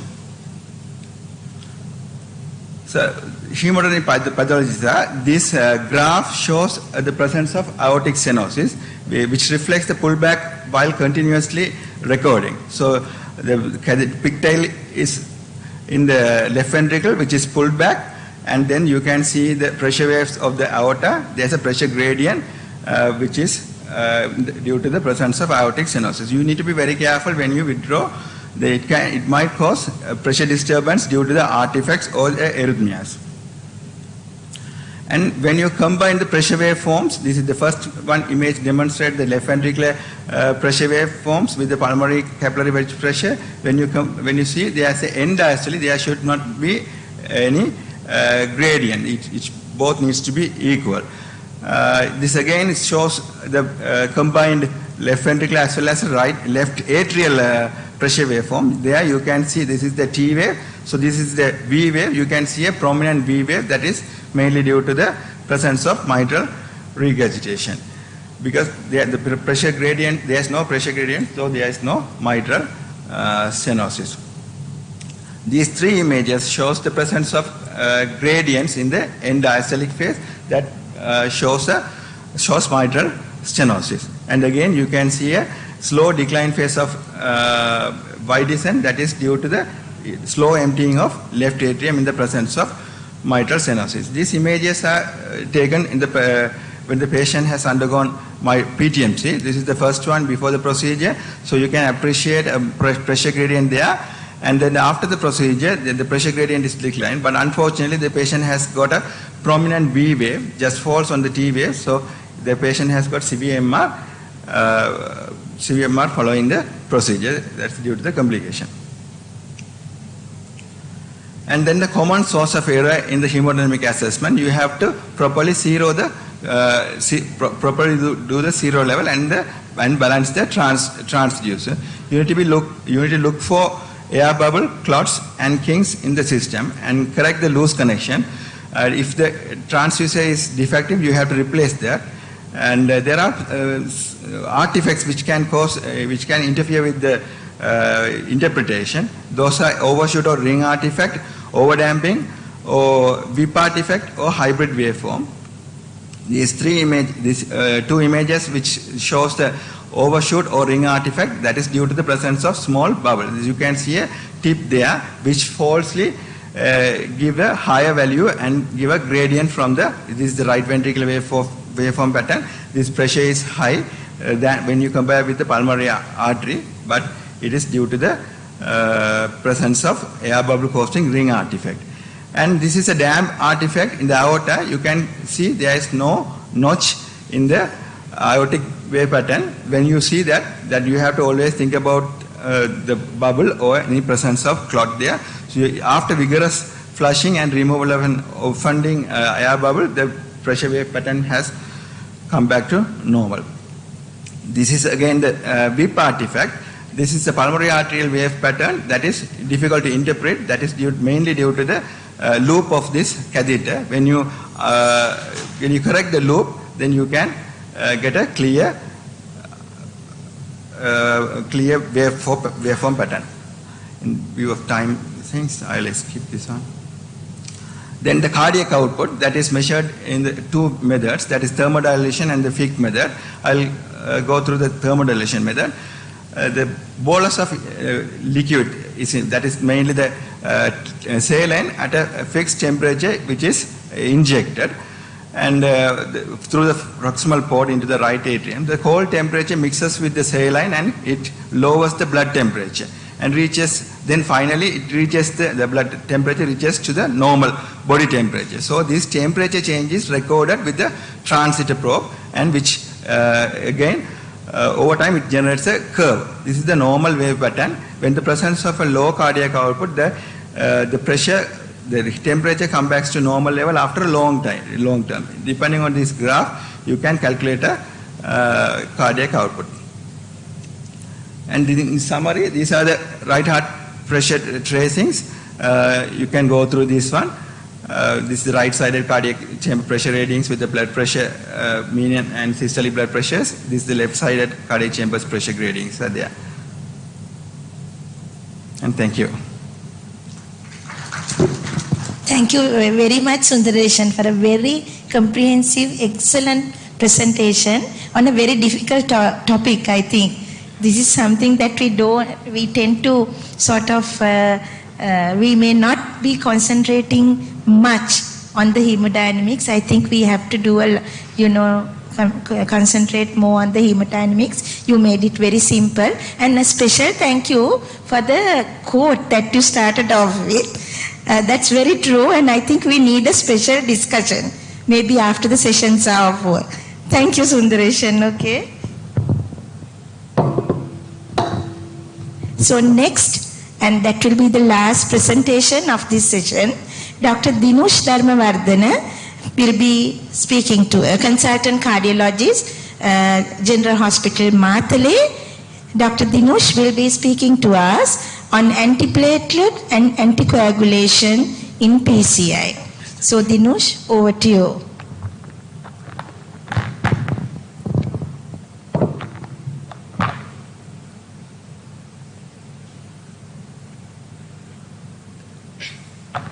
Thank you very much, madam. Good morning to every one of you.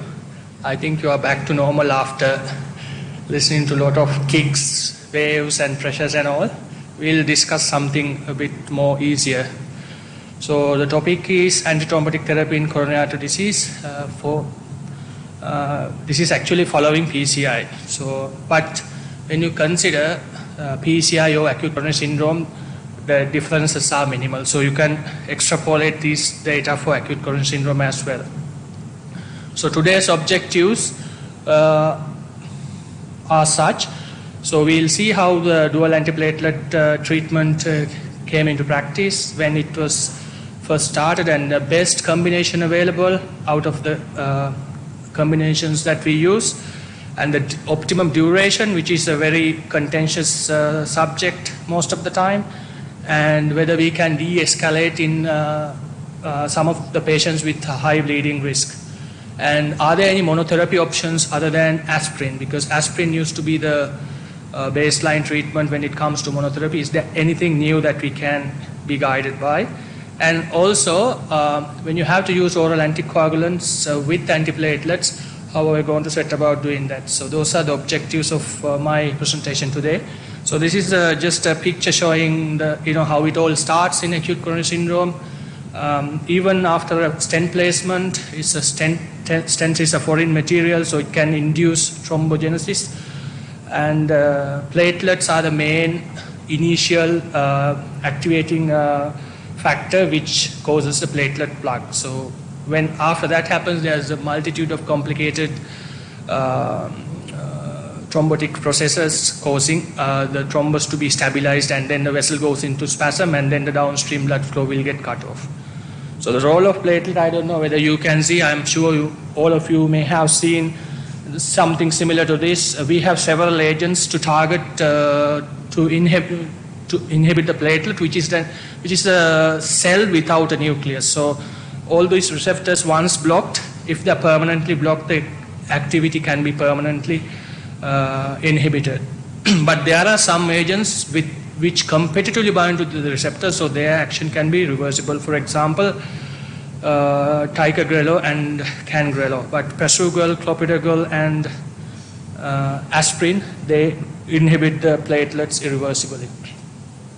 So when you do PCI, like in the way you deal with acute coronary syndrome, you have to effectively and strongly inhibit the platelet activity. And then with that comes two problems. One is you want to reduce ischemic events, but also you want to balance the bleeding events. So this is what guides the guidelines and the agents that we are using. So the summary slide about the antiplatelet drugs that we use following PCI. Some of them are IV, most of them are oral. IV drugs are used basically to cover the PCI procedure itself. The oral drugs are the chronic maintenance therapy. So the aspirin is the main antiplatelet drug which was discovered long time ago, but its action on and the effectiveness in myocardial infarction was discovered in 1974. And from there on in, it has been widely used and still makes the baseline treatment of acute coronary syndrome and PCI. So the other agents, so aspirin is a COX-1 inhibitor actually, so that is a different class of drug, and the rest, the main other most potent antiplatelets are P2Y12 inhibitors. First came was clopidogrel and then prasugrel, ticagrelor. Cangrelor is the IV short action, short duration drug. Especially this drug has a utility in patients who undergo non-cardiac surgery following PCI within the first 1 month because they have high thrombotic risk. So if you stop antiplatelets, they can get stent thrombosis. So cangrelor is a useful drug in that setting. So you can see cangrelor is IV. It's also competitively binding like ticagrelor. Its half-life, its onset of action is very quick and also offset within 60 minutes. So so we'll see how this all began. There was this landmark CAPRI trial done in 1996. When you say 1996, it looks like long time ago. Actually, it is not. It's 26 years ago. Before that, that means we had only got aspirin to treat these patients. So this trial is a fairly sizable one, nearly 20,000 patients. It's a randomized, well-conducted double-blind trial showing significant reduction in stroke, MI, vascular death. It's a modest reduction compared to aspirin. So this one compared actually aspirin. A comparison was between aspirin and clopidogrel as a monotherapy. So modest reduction but significant. So there was no difference in safety. This trial gave a signal that there are other agents which are much stronger and useful probably than aspirin. So when people were thinking whether we can combine two antiplatelets to get better efficacy. And the first trial came after 5 years, which is called CURE trial, 2001. And there were another 3 trials which were of significance. So if you look at the CURE trial, it is also fairly a big trial comparing aspirin with placebo with clopidogrel and aspirin. It showed 20% significant relative risk reduction of primary endpoint that included CV death, MI, and score. So that was the first time a trial evidence showed the combination of aspirin and clopidogrel can reduce major acute coronary events. So that changed our practice. Once the guidelines are made, all these things will get the approval from FDA and other relevant authorities. So it came to use in after 2001. So it's not long time ago actually. It's about 20 years. We think we are treating patients with the best available evidence, but dual antiplatelet came into wider use in just 20 years ago. So then came Trident REMI 38 trial. It was done in 2007. 13,608 patients. It was a double-blind trial.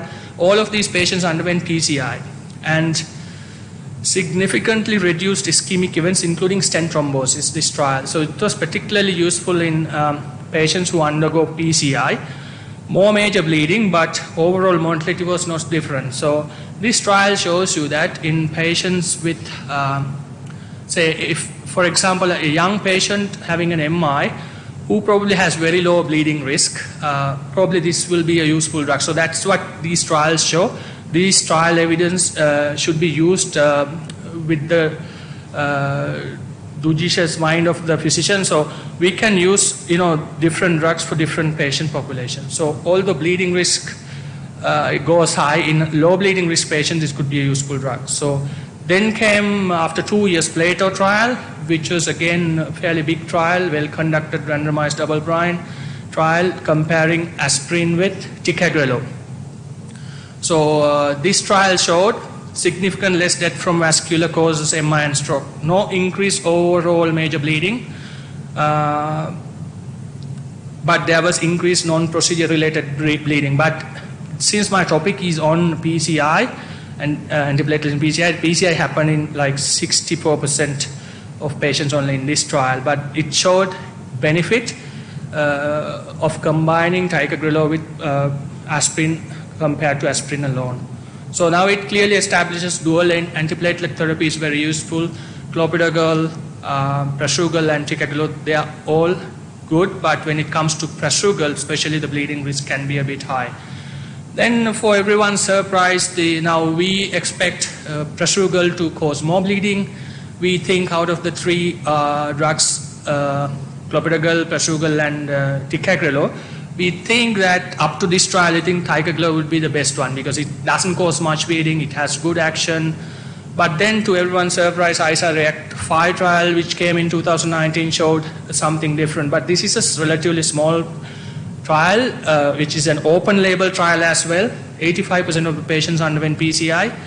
It showed significantly lower death, MI and stroke in the prasugrel arm. We expected the ticagrelor arm to do well, and then no difference in bleeding. So unexpected sort of results. Everyone was like a bit surprised. There were some criticisms directed at this trial because this trial's follow-up was done using, I think, telephone conversation. They haven't seen the patient in person. And other thing is, as I showed in one of the slides earlier, prasugrel is a competitively binding ticagrelor is a competitively binding drug to its receptor. So its half-life is around 3 to 5 days. So if the patient doesn't take drug for like 2 days, its efficacy can go down. The other thing is it's twice-a-day drug, so the compliance can affect the results. So I don't know how in a rigorous way they accounted for this. And then co-administration of opioid agonist delayed and reduced the absorption of ticagrelor.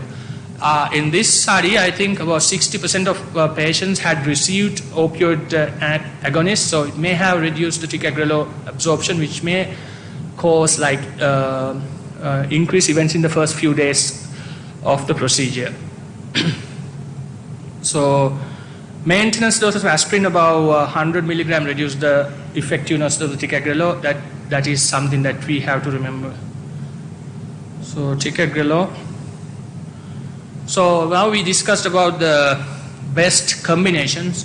So it's showing that prasugrel and ticagrelor are more effective compared to clopidogrel, with a slight increase in bleeding risk with no mortality disadvantage. So now we'll talk about the duration of the antiplatelet treatment. I showed you that the CURE trial was the first trial, which combined clopidogrel and aspirin for 1 year. From there on in, everyone was continuing. That became the standard of treatment. Continue for 1 year, and then monotherapy with aspirin. So people were interested to know. These trials were done in 2014 and 2015. So it's about 5 to 7 years gap. So because trials take time. So first trial was DAPT trial, which selected nearly 10,000 patients who completed 1 year of dual antiplatelet treatment, and then they were randomized to continuing dual antiplatelet treatment after 30 months, and then they investigated their outcome. Significantly less stent thrombosis and MACE, but increased bleeding. This bleeding was severe, but what I want to say, increased bleeding, but severe bleeding was not significant. So there is no real mortality disadvantage. So again, this one shows that in low bleeding risk patients, probably you can continue dual antiplatelet treatment beyond 1 year. Then this is, as I said, bleeding is the main trade-off here. So how do you circumvent this problem? So they developed DAPT score in 2016, 2 years after the trial. And if the DAPT score is more than or equal to 2, you can consider continuing dual antiplatelet treatment beyond 1 year. It's totally up to the physician. Guidelines are not rule or law. It's just up to the treating physicians to assess your own patient and decide whether to continue beyond 12 months. And apart from this, we all know that when you do PCI, not every PCI is the same. There are like multi-vessel PCI, bifurcation, lesion, stenting, and then the vessel diameter, total like stent burden, like total stent length. All those factors come in here. So this is just a guidance. So depending on your assessment of the patient regarding the possible outcome and the bleeding risk, you can decide. So then the other one was the Pegasus TIMI 54 trial. This one actually, instead of clopidogrel, this one compared ticagrelor, continued ticagrelor up to 36 months. And it's a fairly big trial, randomized double-blind, significantly lower death MI stroke both in 90 milligram BD and 60 milligram BD arms. Significantly higher TIMI major bleeding for both doses. So these two trials almost like showing equal sort of results. So it's totally up to the physician to decide whether to continue dual antiplatelet treatment for longer duration or not. What about now after that happened, people were thinking about early de-escalation of dual antiplatelet treatment, whether we actually have to give even for like 12 months. So there were like 4 trials that I could find. Twilight trial is the most important trial, but the latest trial is stop that. And this chart shows you all others are open label trials except for Twilight trial. So we'll discuss about the Twilight trial. There were about 9,000 patients randomized after 3 months of dual antiplatelet therapy with aspirin and ticagrelor, and they only continued ticagrelor from there on in. And they assessed, actually, it was to establish a safety endpoint, that is to see whether there is advantage in reduced bleeding, because this trial wanted to see whether this is effective in high bleeding risk patients. So low risk of clinically relevant bleeding was established, which was the idea of the trial. And then this trial was not powered to like assess the thrombotic events, but then with the available data, it did show no increased death MI or stroke. So it's a so the non-inferiority was established. So 3 months of dual antiplatelet treatment with aspirin and clopidogrel, and then aspirin and ticagrelor monotherapy is a very valid option in high bleeding risk patients. So now we know that we always talk about after the CURE trial, dual antiplatelet therapy for 1 year or depending on the patient beyond that, and then most of the time when you do the monotherapy, we usually go with aspirin, low dose aspirin. That has been the practice. But in 2021, there was a South Korean study, actually it's not a big trial, looked at continuing clopidogrel instead of aspirin in all those patients. So there were like 5,530 patients. Significantly lower composite endpoint was established, which included all-cause death, non-fatal MI, stroke, readmission due to acute coronary syndrome, BARC type 3 or greater bleeding. So this shows that if you want to continue monotherapy, clopidogrel is a useful option, especially people with gastric irritation and all that. We always do that. We used to do that. We didn't have a backing. Now we have some backing to say that it's not too bad. So clopidogrel monotherapy can be used. So what about anticoagulants with antiplatelets? We have to have like anticoagulants on board in some of the patients with atrial fibrillation for stroke prevention or venous thromboembolism, mechanical valves. So how do you set about establishing their treatment protocol? So as always, we expect to carry high bleeding risk in this type of patients. So There have been several studies trying to establish the bleeding risk and the efficacy, and also most of these trials are actually, rather than establishing efficacy, they want to see the bleeding risk. Primary bleeding endpoints are the most important factor considered here. So the WOOS trial, which is a famous trial, it shows that triple therapy with vitamin K antagonist warfarin has very disadvantageous bleeding risk. And then if you look at the Augustus trial, which used apixaban as the agent with aspirin, shows the lowest bleeding risk. You can see it most lowest like blue bar there, but it shows if you give triple therapy how much the bleeding risk is going to be. So if you want to give triple therapy in a patient with mechanical valve, you have to give with warfarin, because that's the only licensed drug for licensed anticoagulant for valves. Mechanical valve, you have only got warfarin. But other causes, you may consider apixaban, maybe even lower dose of rivaroxaban. In this case, usually we use 20 milligrams of rivaroxaban with aspirin in patients with thromboembolism. But if you do triple therapy, you can use 15 milligrams instead. So shorten the aspirin duration and continue with clopidogrel. Mechanical valve, you have to give vitamin K antagonist. Abbreviated short duration triple therapy and dual therapy with clopidogrel and rivaroxaban lower dose is another option. Ticagrelor could be used in high ischemic risk patients. In the American guidelines, they allow us to use ticagrelor, but in the European guidelines, they ask to continue dual therapy with clopidogrel. There's another topic, dual pathway inhibition, antiplatelet drug combined with vascular dose of novel oral anticoagulant. So there was one big trial called COMPASS trial. It combined aspirin with rivaroxaban, 2.5 milligrams BD, that is the 5 milligram per day, that is 25% of the usual standard dose. So it showed significant 18% reduction in mortality. This is something that is, in discussion, especially with people with polyvascular disease. Some of these coronary artery disease patients, or most of these coronary artery disease patients, can have peripheral arterial disease, carotid disease, and renal disease. In this group of patients, this can be a very valid or valuable option, because it targets two different pathways, platelets and coagulation pathway. So at the moment, vascular dose of rivaroxaban is the way to go with aspirin. In this trial, they use aspirin. Probably the other agents can also be used. So then I have about 30 odd slides. My time's up. These are all like 2017 ESC guidelines. I don't want to rehash everything. It's all very well, unequivocally mentioned here. I think you can go through this. I mean, it's everywhere to be found.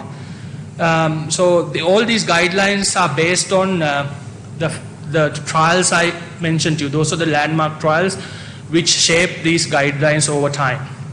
So these are all guideline-based trials. I don't want to go through all that. It takes a lot of time.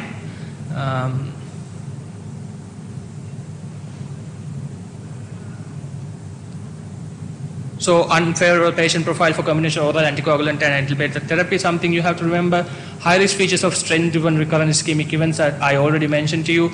Prior stent thrombosis, stent of the last remaining patent coronary artery, diffuse multivessel disease, especially in diabetics, chronic kidney disease. In DAP score, they didn't consider chronic kidney disease, so yeah, that also we have to factor in.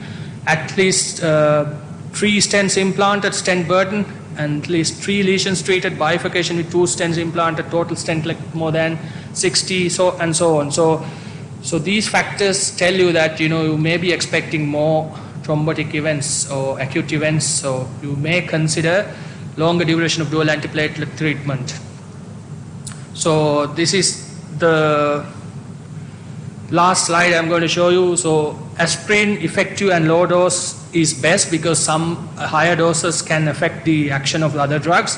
Clopidogrel is still effective but has significant issues because some of these patients can have clopidogrel resistance. Clopidogrel preferred for stable and low risk patients.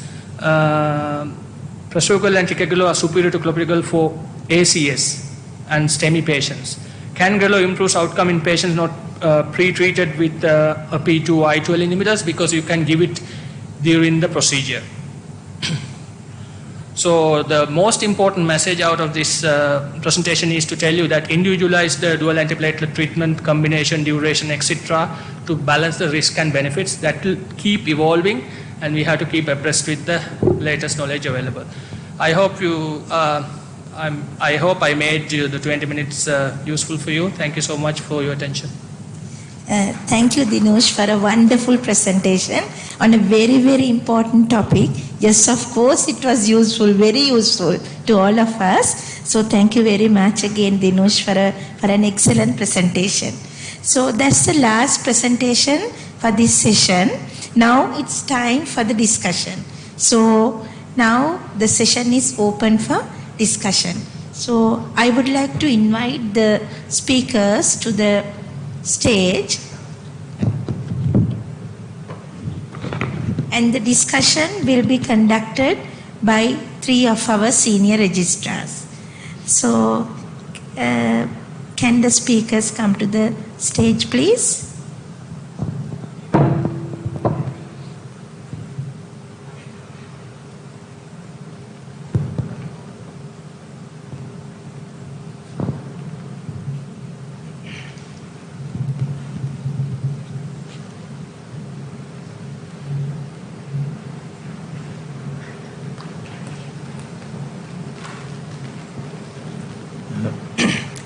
My first question related to the patient preparation via the radial access.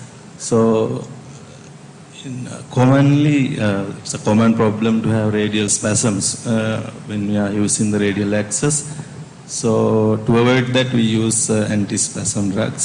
So, common practice is to use GTA with verapamil, and some clinicians use only verapamil. So, what's the best approach? Thank you, Sumit, for the question. So, mainly, I think you have to evaluate the patient first. Sometimes very small-made patients, they have very smaller arteries. And there are two things governing the radial spasms. One is the small nature of the artery itself. And the second one is very vigorous maneuvers during the radial access and the proceeding, which could trigger really spasms. So the evidence shows that there are two things, basically three things you can do.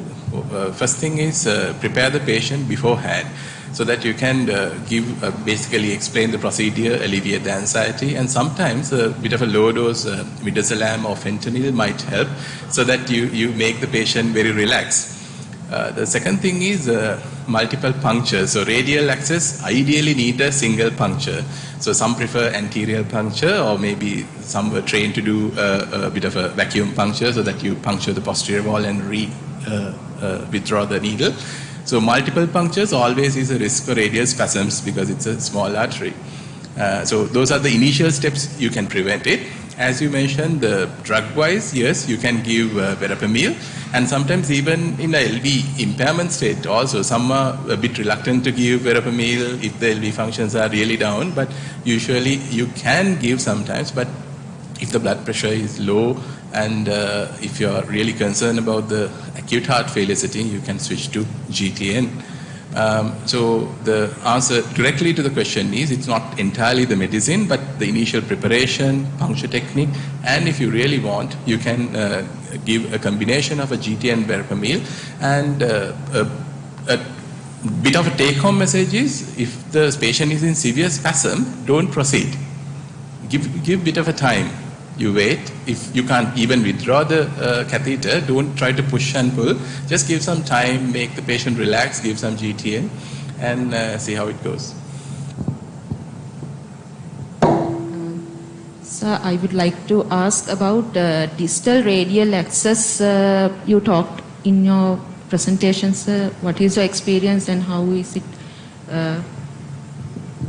Yes. So distal radial approach sometimes preferred in some centers because it's usually basically the anatomical snuff box you are trying to puncture. And some say that as it is directly related to a bony structure, you can, compress it easily, and sometimes the bleeding risk is not that high. But personally, my experience in distal radial puncture is limited. So we usually trained on the usual radial puncture. But in a bailout situation, if your puncture is difficult, and if you are really trained on distal radial, that is, statistically proven that the normal radial, rather than a normal radial access, it has a less complication and bleeding risk.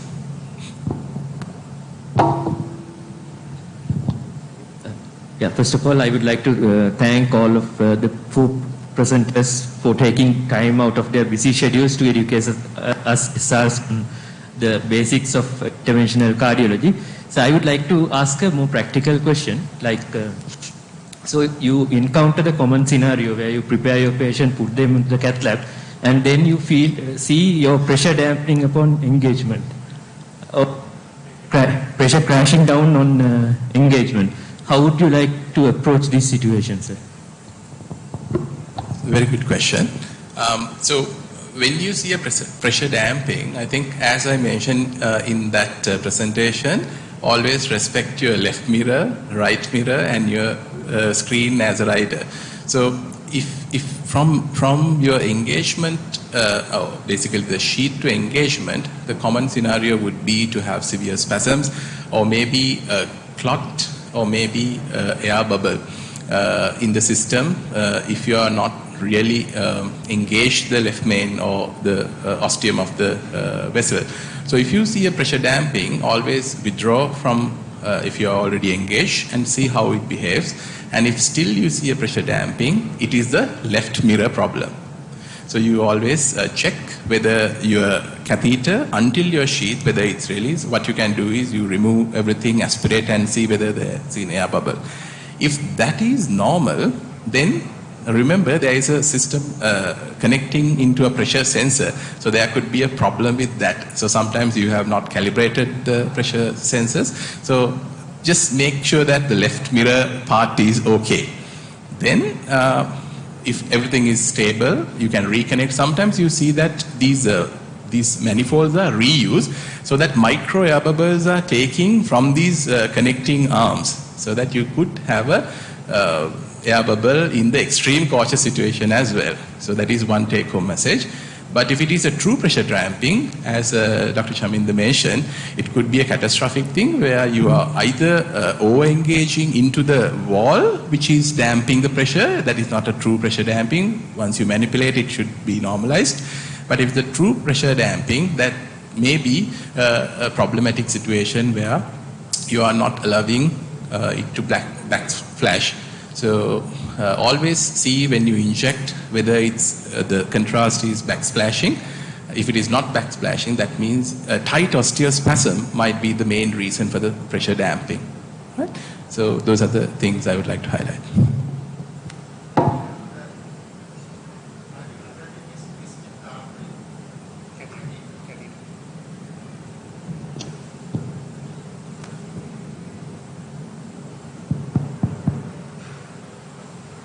One more question related to dual antiplatelet therapy. So following PCI, the practices and the guideline is to continue dual antiplatelet therapy at least 1 year. So sometimes in some selected patients, we prefer to continue extended duration of dual antiplatelet therapy. So how do we select to which patient we have to continue extended course of dual antiplatelet therapy following PC? I think I addressed that a bit in my presentation itself. So after the DAP trial in 2014, they came up with they had the same question, so they came up with DAP score 2016 that considered patient's age. Age is a relative sort of negative point. So in older people, you tend to not continue beyond 12 months. But if the patient has diabetes, prior stent thrombosis, and the patient has low ejection fraction less than 30, and apart from that, that's a DAP score. If you have a DAP score of equal or more than 2, you can consider continuing, but that's not I mean, it's up to the physician to decide. That is just a guidance. And other than that, you as an interventionalist, you should know, how the procedure went, how complicated it is. Most of our Sri Lankan patients have, like, even the LAD diameter is less than 3. Most of the time we use like 275, 2.5. So in our subset of patients, maybe if the bleeding permits, better to continue dual antiplatelet treatment as long as possible, at least up to like 30 months as far as the guidelines, as far as the trials show. If the diameters are big, if you have put a short stent in a young patient, you doesn't have diabetes and all that, you can stop at 1 year. In the other end, young patient with severe disease, more than 3 vessels involved, you stented, and vessels are smaller, which is not rare in our young patients. In that sort of patients, you tend to continue beyond 1 year definitely. But you have to balance with the bleeding risk. And as far as the agents go, for the thrombotic prevention, I think prasugrel has the most effective antiplatelet action, but it also gives you the bleeding risk. So if a young patient coming with high thrombotic burden in the future that you expect, better to maybe, in my opinion, it's an option to continue aspirin and prasugrel. But ticagrelor is also an option, but it's more expensive. Even in the Western world, sometimes it is not accessible. And there is another thing. Once you have finished your dual antiplatelet treatment, this is a new thing, this is not in the guidelines. Sometimes you can add vascular dose of new oral anticoagulant to prevent further thrombotic bleeding, thrombotic events, provided bleeding is not a big issue. I think all in all, it's a treating physician's decision to decide on this. So I would like to add another question regarding starting patients. We start on antiplatelets. We tend to add on doses of proton pump inhibitors. So So is there some such recommendations, doses? Even in the So if the patient is having bleeding as a complication, so even after PCI, if the bleeding risk is very high, you can abbreviate your treatment of dual antiplatelet treatment as 6 months if it is necessary. That's in the guideline. Otherwise, it's 1 year. That is in acute coronary syndrome patient. After a PCI, you can even stop it at 3 months if the bleeding risk is very high. That's in the guidelines. And prior to that, most of the patients who are being treated with dual antiplatelet treatment, it is useful to continue a proton pump inhibitor, that is pantoprazole. That's also in the guidelines.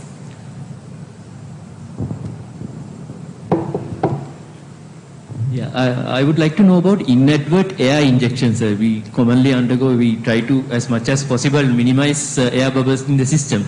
But say inadvertently you inject a fair amount of air where the hemodynamics are impaired and the patient is crashing. So how would you manage such a situation, sir? Actually, the best thing is to avoid air embolism at all cost, and please apply the safe techniques once you withdraw, and make sure your system is free of air, and keep the manifold at 45 degrees. And once you inject the air, I think first thing is to don't panic. Just wait and see what's happened. Most of the time, air bubbles just run through the system and then just disabsorb. But when it comes to the problematic cases, if you are dealing with the already compromised patient like low blood pressure, acute cardiogenic shock, and acute MI system, that may be a single bubble, maybe cause some disastrous problem. And make sure you just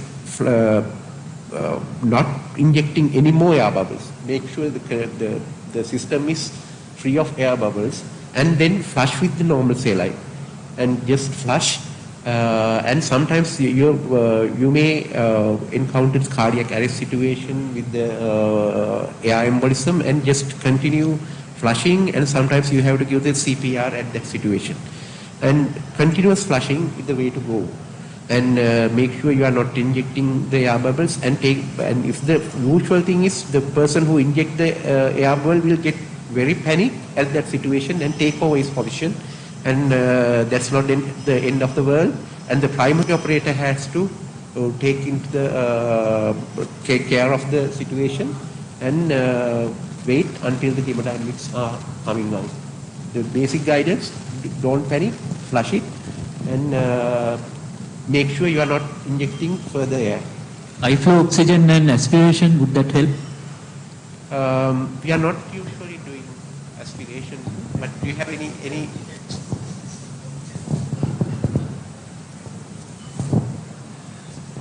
To add to Chaminder's answer, so I think oxygen has a place. Sometimes it causes vasodilatation, and if the patient is not already compromised, if the blood pressure is stable, always remember there is a microcirculation in this coronary anatomy, so that vasodilatation plays a role.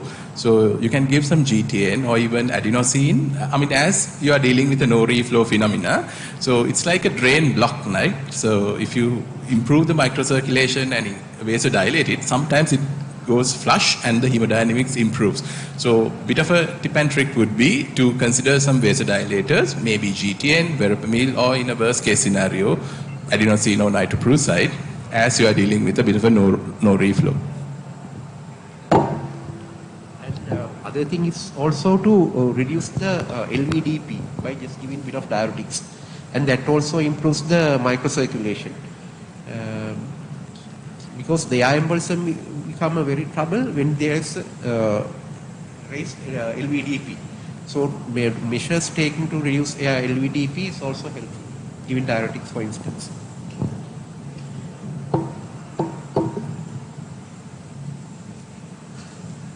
Any questions from the audience?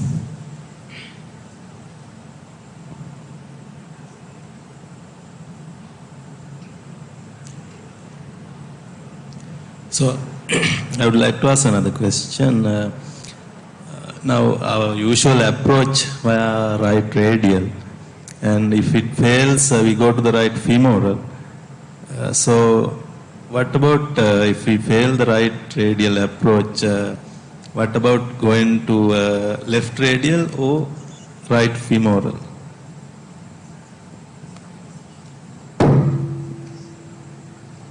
Sorry, please.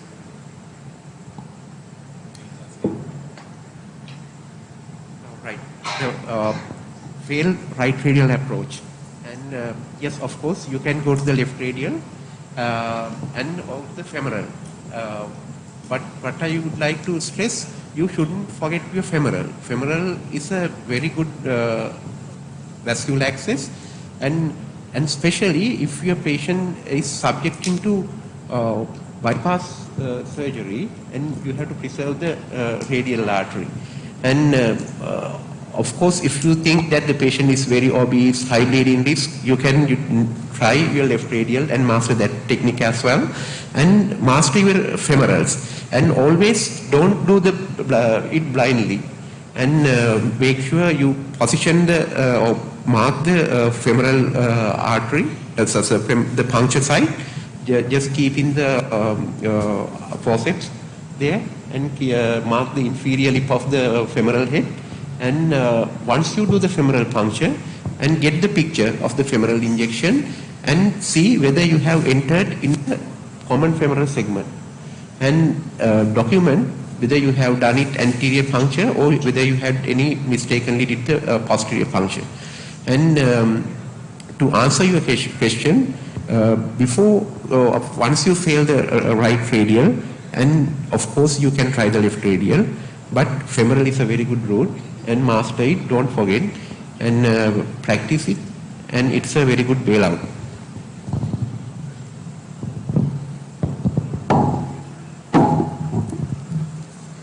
I have one question regarding the preparation for routine procedures.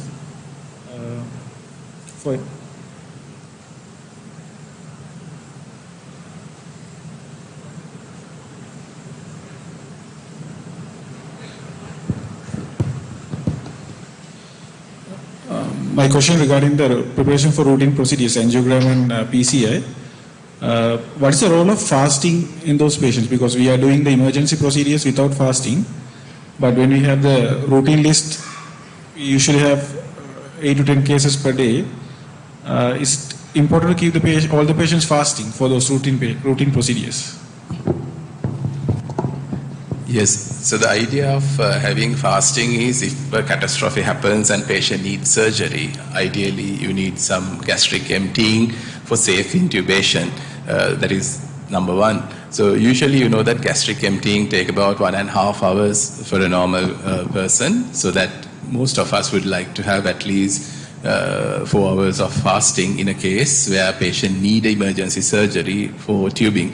But remember that in an emergency situation, you don't wait for that. And you could use some prokinetics if patient has immediate meal, just to prevent it refluxing back. And there are safe intubation practices where you can do in these patients, but always there's a risk of aspiration if you operate on these patients because they are really unstable sometimes.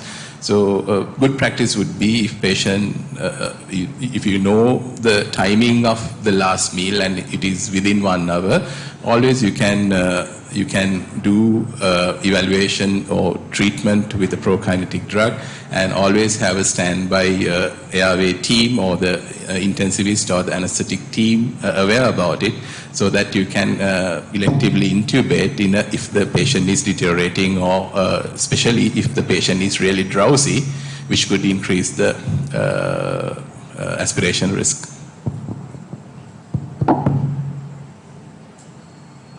Yeah. I want to ask my questions from Dr. Sundaresan sir regarding hemodynamics. You said about the right heart catheterization procedure. Practically, whether do we have a Swan-Ganz catheter to do pulmonary artery wedge pressure? And again, that's my first question. And again, usually in our catheterization procedure, we used to do Fick principle. Thermodilation principle also to measure the thermodilution, whether all the sensing procedures are available in our setup.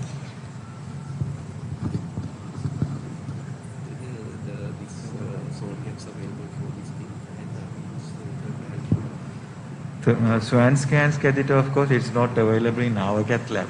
I think pediatric people, they are doing.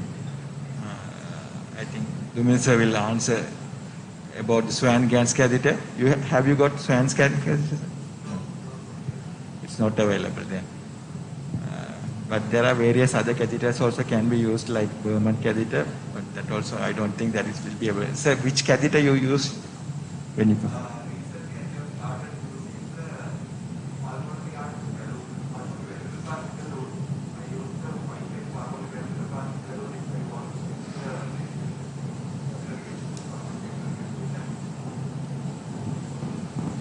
I use the pulmonary valvuloplasty balloon, 5 millimeter pulmonary valvuloplasty balloon, because it goes over the wire, and when you inflate it, works as a Swan-Ganz catheter. The only difference is it has no proximal port, only a distal port, but this is a very good way to measure wedge pressure. Yeah, for resuscitating. And in the Western countries, they mentioned that it's a thermodilation method is the easiest way to assess the cardiac output rather than the fixed. But the fixed principal cardiac output measures also can be taken.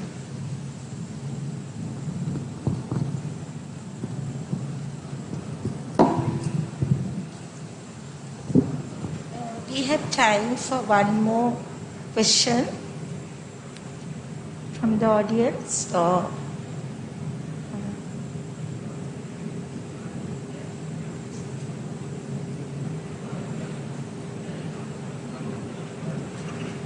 So in the absence of any further questions, I would like to thank all our speakers for their wonderful presentations they made.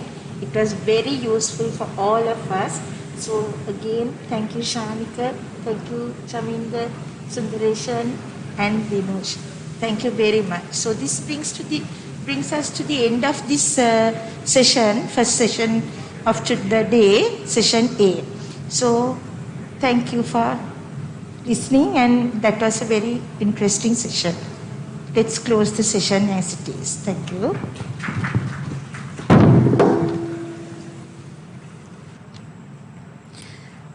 This is the end of the session A. Please join with us at the T now. As mentioned earlier, there is a YouTube channel of Sri Lanka College of Cardiology. It is available currently with live sessions in the events today. So thank you very much and enjoy your refreshment now.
After a little break, next we will move on to the next session, session B.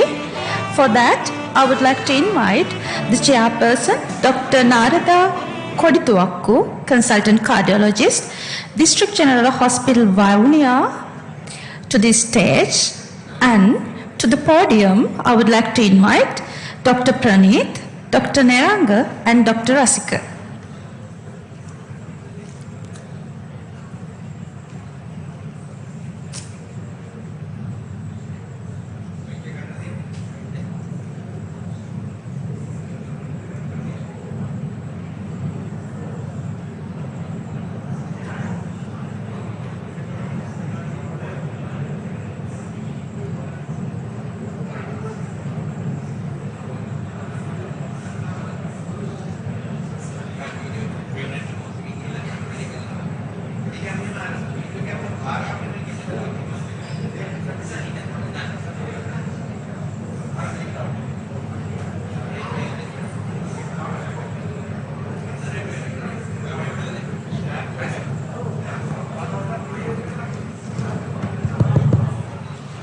So we are going to start the session B with a lot of interesting topics.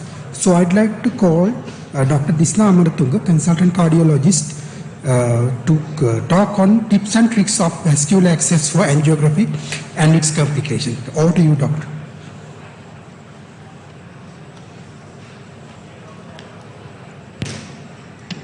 Thank you very much for your kind words of introduction. Good morning to all of you.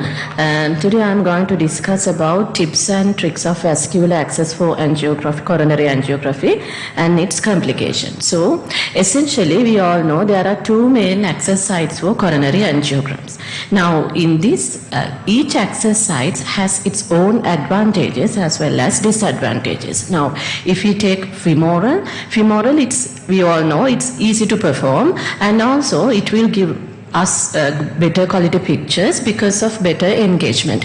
But when it comes to the radial access, with regard to access bleeding complication as well as the patient discomfort, it is much superior. So, and this slide also will highlight some points when we are determining the access options. Now, it's very obvious that when someone has had prior CABG, so this patient will not be a good candidate for a radial angiogram. So, and same time, if we have some ideas about the occluded femoral or radial arteries, then we have to use the alternative route. So now this slide shows you it's a CT, and it will show the occluded aorta just below the origin of renal arteries. In this case, the femoral will not be an option.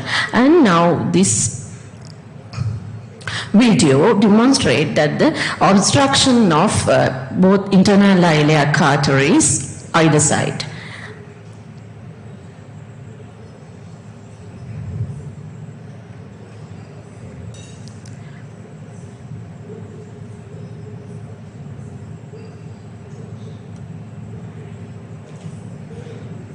And this video demonstrates the obstruction of brachial artery, and because in this type of settings you have to find out the alternative route. And the presence of dialysis fistulae in these patients, you should not try the access from the same hand, or even you have to think when we are using the other hand as well. In that case, it's more preferable for to go for femoral access. And then now there are instances where you have encountered difficult previous cardiac catheterization. One example is arteriolousuria, where the right subclavian artery gets its origin directly from the descending aorta. You can observe it in the video as well. In this type of settings, it's better to go the femoral route. And in the presence of prior CABGs. Now, the radial CABG trial favors the use of femoral access, and however, you can use radial, but if you are using the radial, you have to use the left radial to, to have better waves as well as the better access. And in the presence of STEMI, even though the trials does not favor, trial does not show the superiority, but it's always preferred, the radial is preferred to reduce the complications. But it does not necessarily mean that you can't go ahead with femoral. Right, and in the presence of high bleeding risk, now as an example, patients who are taking oral anticoagulants as well as who are having bleeding history, CNS complications with malformations, ICH, and also in patients, aged population, in those type of patients, it's the use of radial access will reduce the complications, especially with regard to bleeding. And in addition to that, when we are planning to go ahead with complex PCI, actually we have to decide the complexity of the procedure that we are going to do, because we have to remember, even though that we are using radial, most of the complicated PCI procedures are also can be done through radial access. Even we can use now with the radial, we can use 5 French, 6 French, as well as 7 French guiding catheter also we can use. So because of that, most of the things can be performed through radial, but you have to think the anatomy as well as the hemodynamics as well as the comorbidities when we are designing on this complex PCI. Now, especially if the patient is having CTOs and who are having significant amount of calcifications with low ejection fraction, obviously the femoral will give you a better outcome rather than the renal, so rather than the radial. So in that case, it's up to you to decide by going through all these factors. And we all know, failing any route, we can go back to the other route, and this is just to highlight you. Now in this patient we have used the radial access first, but due to the extreme tortuosity of the subclavian vessel had to change the route. In this patient also, initially for the diagnosis the CABG graft occlusion, the radial was used, but however the PCI was done through the femoral. And in this patient, while we were doing the radial angiogram, the subclavian stenosis noted, and then the second option was switched to the other route, and the femoral also failed, and then went through the left subclavian, and however there was another stenosis in the left subclavian, but somehow after passing the wire, and the angiogram was performed and the results were obtained.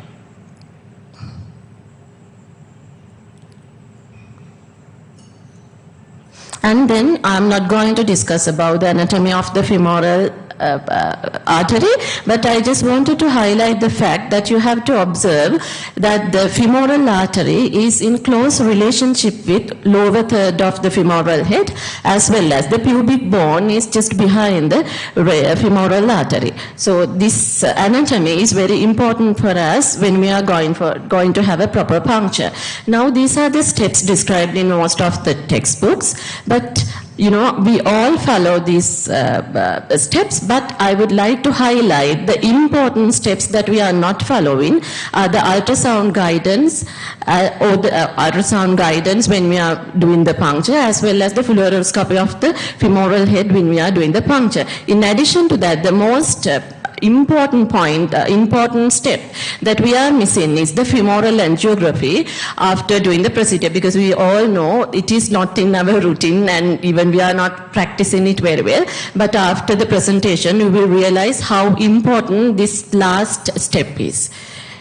So this is once again, we all know the surface marking. You know, now when you place your hand, your thumb is in the anterior superior iliac spine and your middle finger is in the pubic symphysis, and then your index finger lies just below, just on the femoral pulse. We all know how to go through, and this is just to highlight to you that always the surface marking is highlighted in all these steps, because now if you just observe this slide, you will see the first slide there will show the proper puncture place for us. This is just below the, just at the inferior border of the femoral head. But the second slide B will demonstrate that your puncture site the identified puncture site is not the ideal, so you have to change it.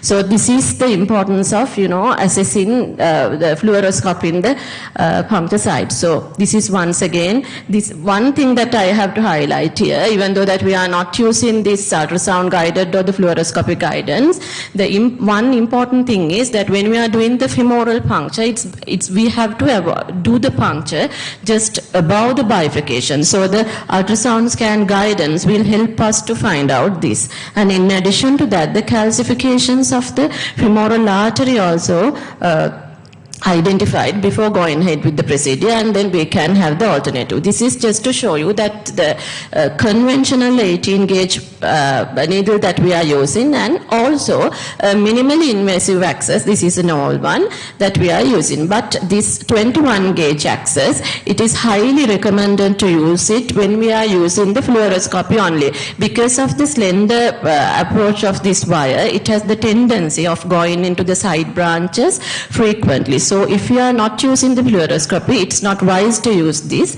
and then because it will increase your complications. So this is just to show you the puncture set. So now after obtaining the vascular access, then most important part is the wiring. So the most paramount important thing that you have to remember, if you encounter the resistance, do not push the wire. And now you have to take the wire back and pass it gently until it finds its way. And in this slide, you can see this wire is going into the side branches up and down. So if you push the wire, it will increase the chance of getting retroperitoneal hematoma. And now in this patient also, the angiogram was performed after the procedure. So, and this is just to show the same thing there. This is something important, so that's why I just thought of showing this video to you. Now, when we are pushing the wire, now you can see this wire is going into the side branches up and also the down. Now, this axis will, have more and more room to create retroperitoneal hematoma. So you don't push the wire, and you have to take it back center and then send it carefully until it takes its own way to the aorta. Now in this patient actually, now the aortic, the wire kinking is also encountered, and so it wasn't like a smooth access. So however, after putting the sheath, and the blood could not be aspirated, so they need to do the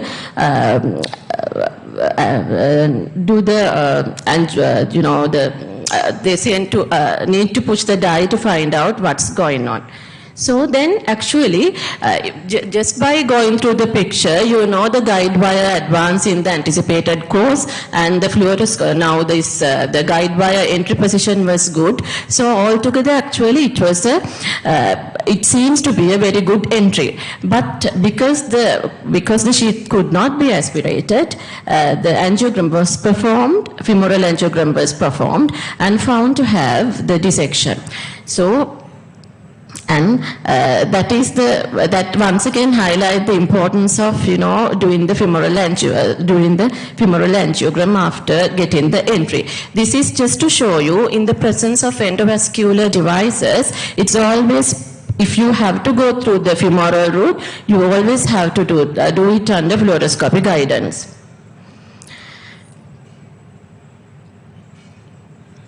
We know all these steps. Now, the next important thing is that after doing the sheath insertion, it's very important to aspirate it to avoid the AR embolism as well as the embolic phenomena. And then, this is the most important part. Actually, we are not practicing, I think. So, now, why we should do the femoral angiogram. Now, this one will demonstrate that after getting the entry, the dissection was encountered there. Now, in that case, actually, it is always advisable to do the femoral angiogram while the wire is in, and then it is important to do the retrograde injection to see the problem. And in this case, actually, they have done the retrograde injection, and by that time, it was sealed. And we are moving into the radial access. This is just to show you that there are two main access sites for the radial as well. The proximal, this is the conventional one, as well as the distal one. So this distal one, now the importance of knowing this distal the access is that now even if we lose the radial artery during the procedure at the distal access, it is still safer. The blood flow to the hand is still maintained. So then they mentioned that it's a safer procedure, but however, due to other things, now when it comes to the this compartment syndrome and bleeding problems as well as this hand ischemia, it is a better option. However, still we favor the proximal femoral puncture because of these factors. We all know that all these steps we are following. Once again, as in the radial, we are not following that ultrasound guidance, and we know that we don't have the facilities as well, but it is an important step. So this is just to highlight you that now by doing this ultrasound imaging, actually we can identify the smaller size arteries as well as the presence of calcification in these arteries, so we can have the alternative route. I'm not going to, describe all these steps, but once again, important thing to remember is if you encounter the resistance, you never push hard, and you have to go backflow and extend the wrist, rotate the needle, fluoroscopy, and angiography if possible.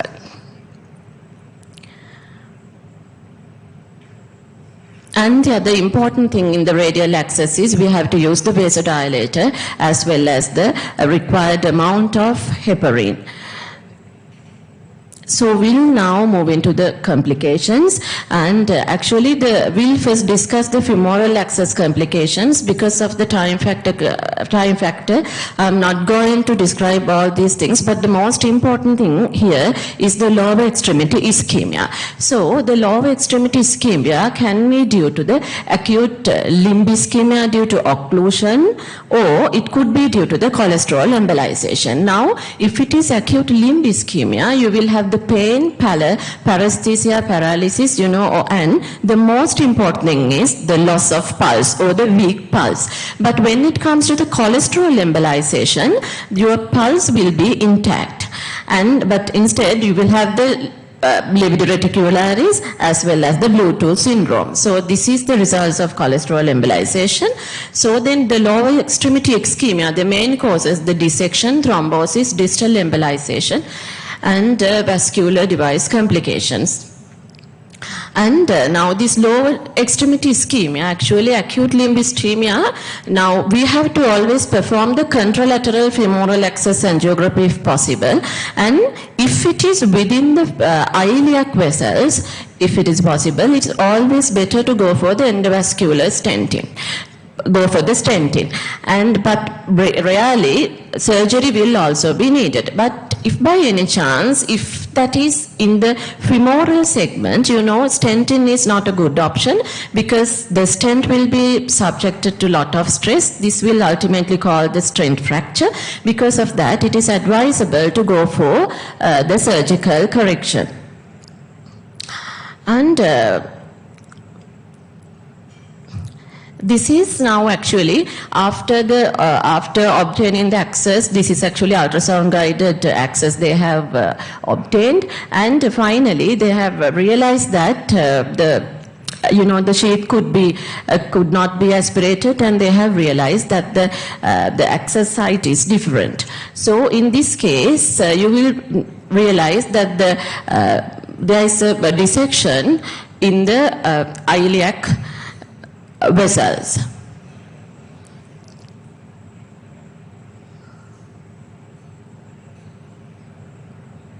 And somehow, after doing the retrograde injection, they were able to send the guide wire, with the help of microcatheter, retrogradely the guide wire was sent, and then it was externalized, and then the stenting was done, and the distal flow was restored. But this was possible because it was the iliac vessels. And the next slide will demonstrate that the lesion is in the femoral vessels, where the stenting will not be possible. Sorry, it takes time because, you know,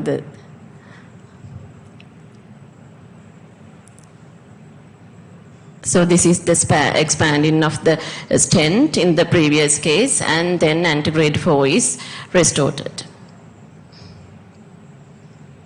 And this is the one which is in the, this is the final angiogram, and then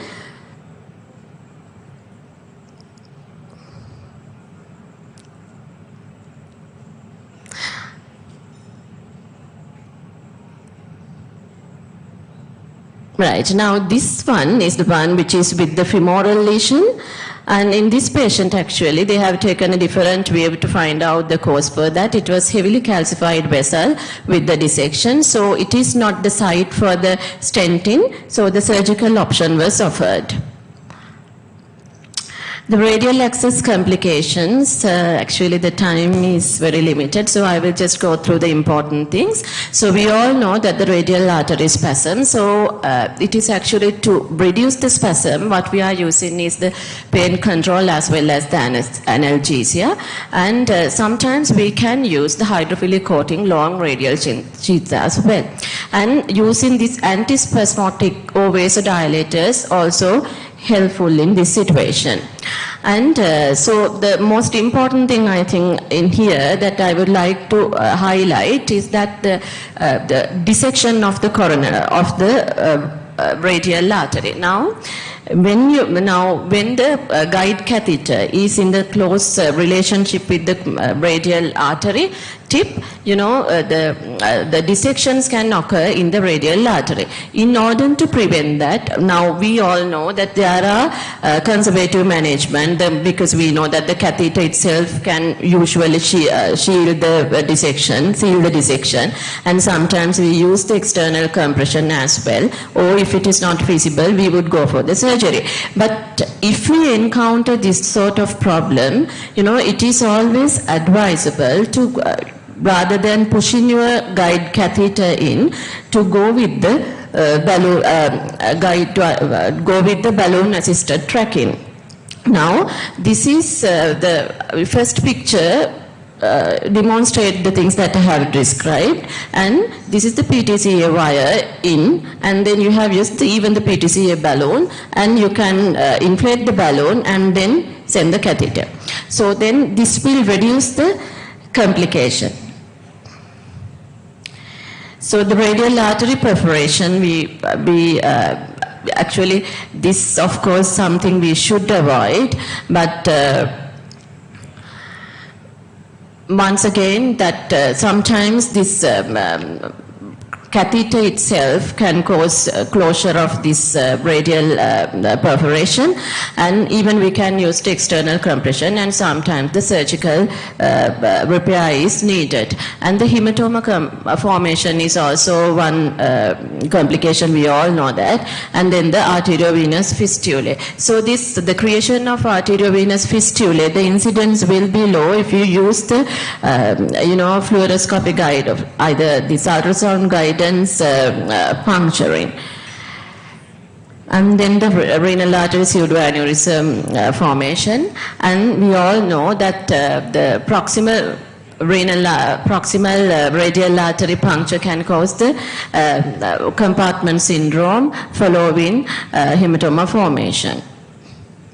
This is the picture of pseudoaneurysm formation and the radial artery occlusion. So So in summary, actually there are two major vascular access sites for coronary angiograms. These are the radial and femoral, and each access has its own advantages and disadvantages. Ultrasound scan or the fluoroscopy guidance is very important to minimize the complications, and early identification of complication can save limbs and lives. Thank you. Thank you very much, Dr. Disna Amartunga, for the elaborative lecture. I would like to call Dr. Amila Balavatta, the consultant cardiologist in our hospital, to talk on Guidewires and the catheters.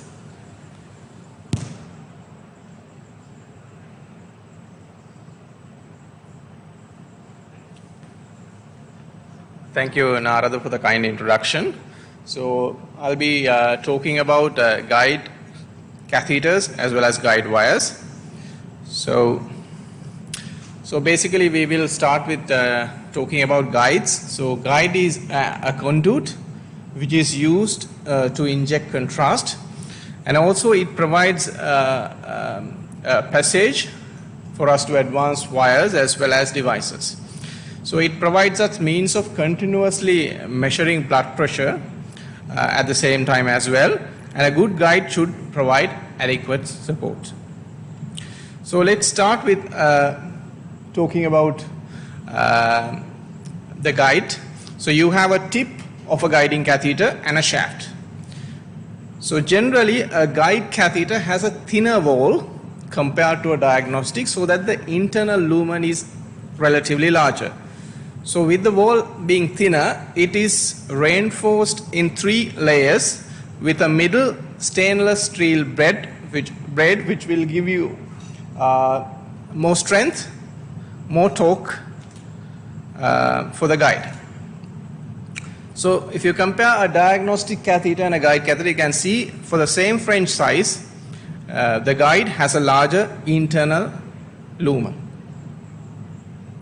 So you can see a guide has a shaft and a tip, and in between you get 2 curves here. The primary curve, which is closer to the tip, and the secondary curve further away. And certain guides have tertiary curves as well. So whatever the guide we use, these are standard safety measures we should follow. So when we insert a guide, we should always aspirate to get rid of any air or any debris, and allow adequate bleed back, and flush frequently during the procedure so that there is no stagnation of blood inside the guide.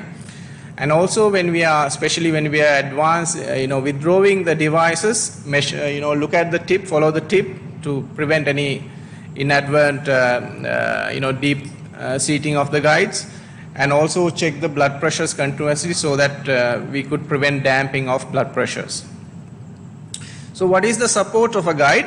It's the ability of a guide to provide a stable platform for advancement of the devices. So there are 2 types of support. One is passive support, and then the active support. So passive support is affected by the design of the guide. For example, Amplat's guide would give you good support based on its natural design. And generally, the larger the French of the guide, the better the passive support.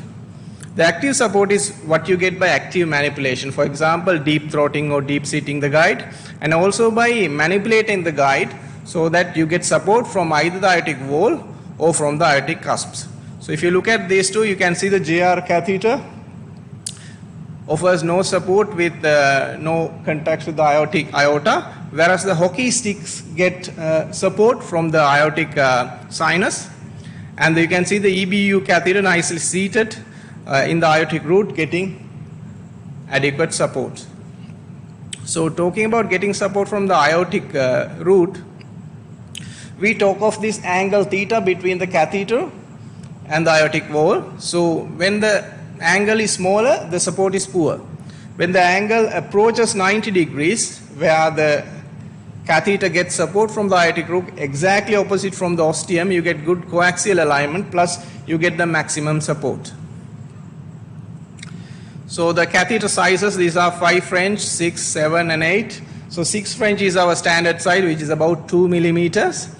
for most procedures, but when when we're doing a procedure where you do complex interventions, a bifurcation with 2 stent strategies, or rotablation with a larger, we may go 7 French or 8 French. So whatever the guide we decide, we have 2 objectives. One is our guide should give good coaxial alignment, then it should give adequate support for us to do the procedure. So let's start talking about the guides for the right coronary artery. Here we talk of several things. Our origin of the vessel, whether it's high, low, anterior or posterior, is important. But more than that, the most important is the orientation of the vessel, the proximal part. Whether it's horizontal, inferior, superior, or Shepherd Cook appearance, where the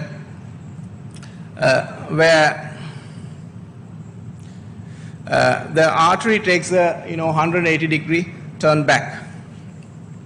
So for the horizontal RCA, we could go with a JR catheter or AR catheter. Whereas when the artery is inferior looking downwards, the best catheter would be a multi-purpose catheter. But then again, we should be able to do it with a JR as well as a AR catheter, Amplatz right catheter as well. When there's a superior takeoff, we tend to go with more support. So Amplatz and hockey stick catheter and a XP RCA catheter are some of the catheters which can be used. For the Shepherd Cook, we need the best support.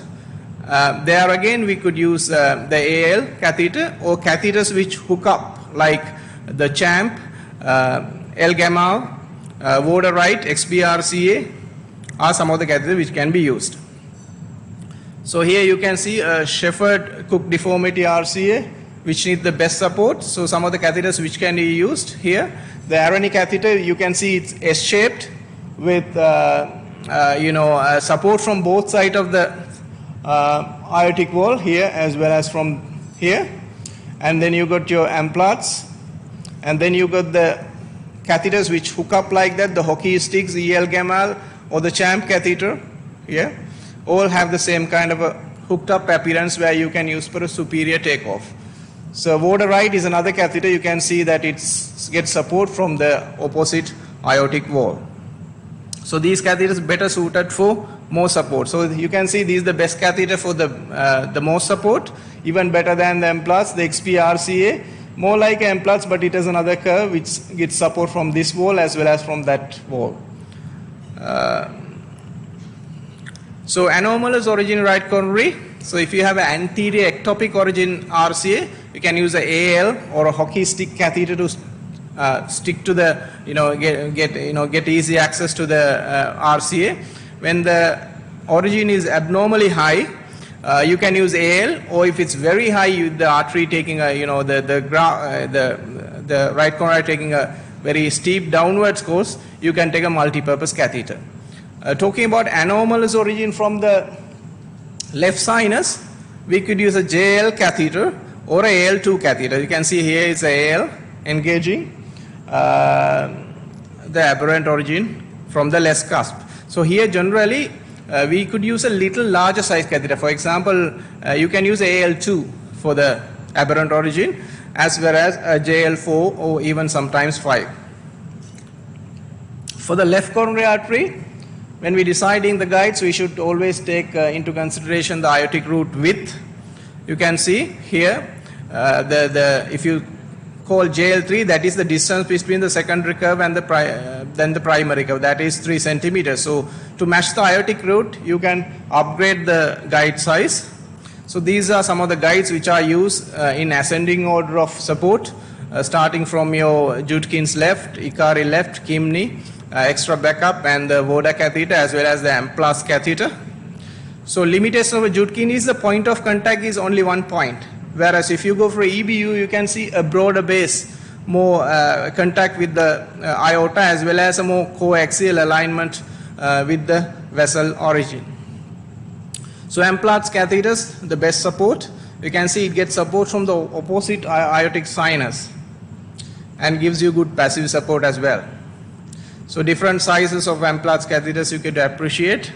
So one important thing is that when you're withdrawing ampulas, you should not pull it out because the tip can inadvertently engage, causing dissections. So you should always advance the catheter so that the tip prolapses back. Then you twist the catheter so that it disengages. Then only you should pull it out. So to get extra support, you can use XBU catheter or a VODA catheter. You can see the VODA here has basically a nice flat part here which sits nicely along the opposite aortic wall. ABU also has a long broad curve which is sitting nicely on the aortic wall. So if you want to engage your LAD selectively, you should torque it anti-clockwise. If you want to engage the circ, you should torque it clockwise. So some of the manipulations which are useful. So when we're going transradial approach for the left coronary, we can downsize the guide a bit. For example, if you're using a JL4 from the femoral, JL 3.5 would work from the radial approach. So this is an anomalous origin of the left coronary from the right cuff. So an Amplat's right is one of the guides which are useful in this kind of a setup. So talking about guides for the left, for the grafts, you can use the internal mammary artery catheter, EMA catheter, which is similar to RCA but has a more steep angulated tip. So this is the LCB catheter, left coronary bypass, and for the right coronary bypass. And this is a multi-purpose guide which is again useful for bypass. You can see a minor bend here, which is more like a straight line with a minor bend. So if you want to guide for the RCA graft, SVG graft, you could use a multi-purpose, which is the best. JR is also useful. RCB, AL, these are some of the catheters. For the left SVG graft, you can use a LCB or a JR or a hockey stick or a AL. These are some of the guides which are useful. So a guide extension, if you want more support, you could use guide liner or a guide Zilla. So this is about sheathless guide. I will not be talking much about it, but basically you could, for the same external diameter of a 6 French sheath, you could put a 7.5 French sheathless guide when you want a larger lumen from the radial approach. So talking about guide wires, basic objective is to access the lesion, cross it atraumatically except in CTOs, and reach the far end of the vessel, and you should be able to rail your device and advance them with adequate support.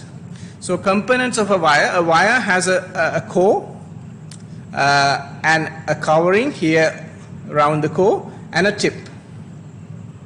So this radio opaque tip is usually covered with platinum coils, in most cases about 3 centimeters in length or 30 millimeters. So talking about the core,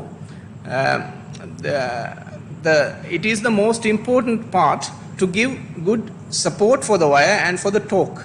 So torque is when you twist the proximal end of the wire, for example, by 30 degrees, your tip also should move by 30 degrees, turn by 30. That's called one-to-one torque. So for you to have a good torque, your core of the wire need to be strong.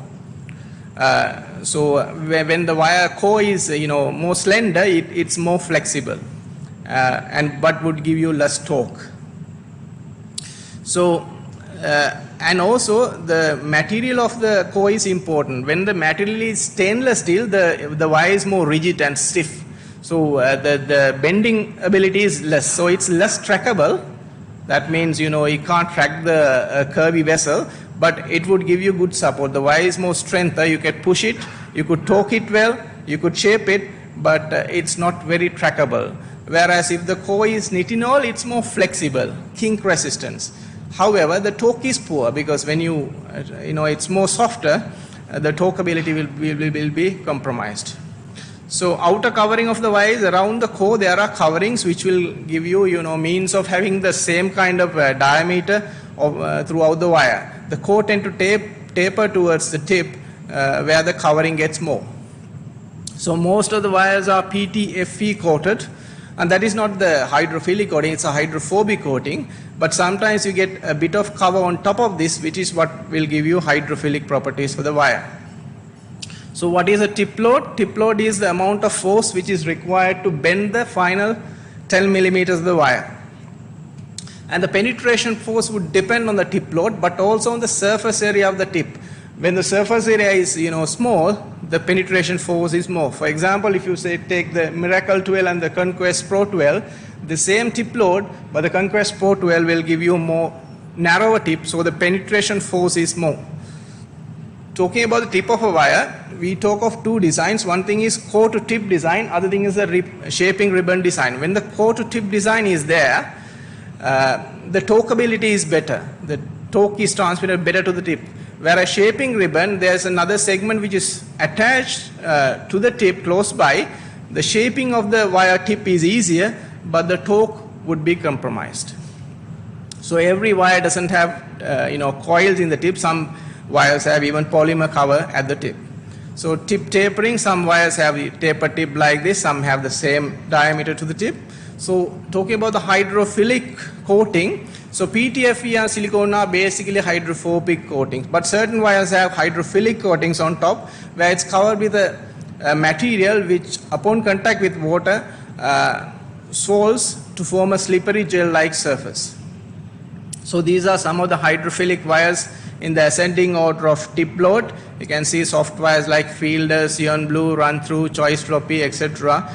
Here what we talk is the final 30 centimeters of the wire, which is the working area of the wire. That is where it's important. When the wire is more hydrophilic, it tends to track better. So you can use it for a more curvy vessel. But the important thing is the tactile feeling is less. Like you don't know what the wire tip is doing. It can dissect more easily and you can't jail it. Hydrophobic wires are more controllable, but it's poorly trackable. Like in a bendy vessel, you may not be able to advance your wires easily, but the tactile feedback is better. So these are some of the hydrophobic wires. Renato, BMW, Miracle are some of the examples. So support of a wire is like when you want to push and advance a device, how much support it gives. Like sometimes when you want to advance your stent, the wire bends in the vessel, within the vessel. Sometimes you can't push, your guide is backing.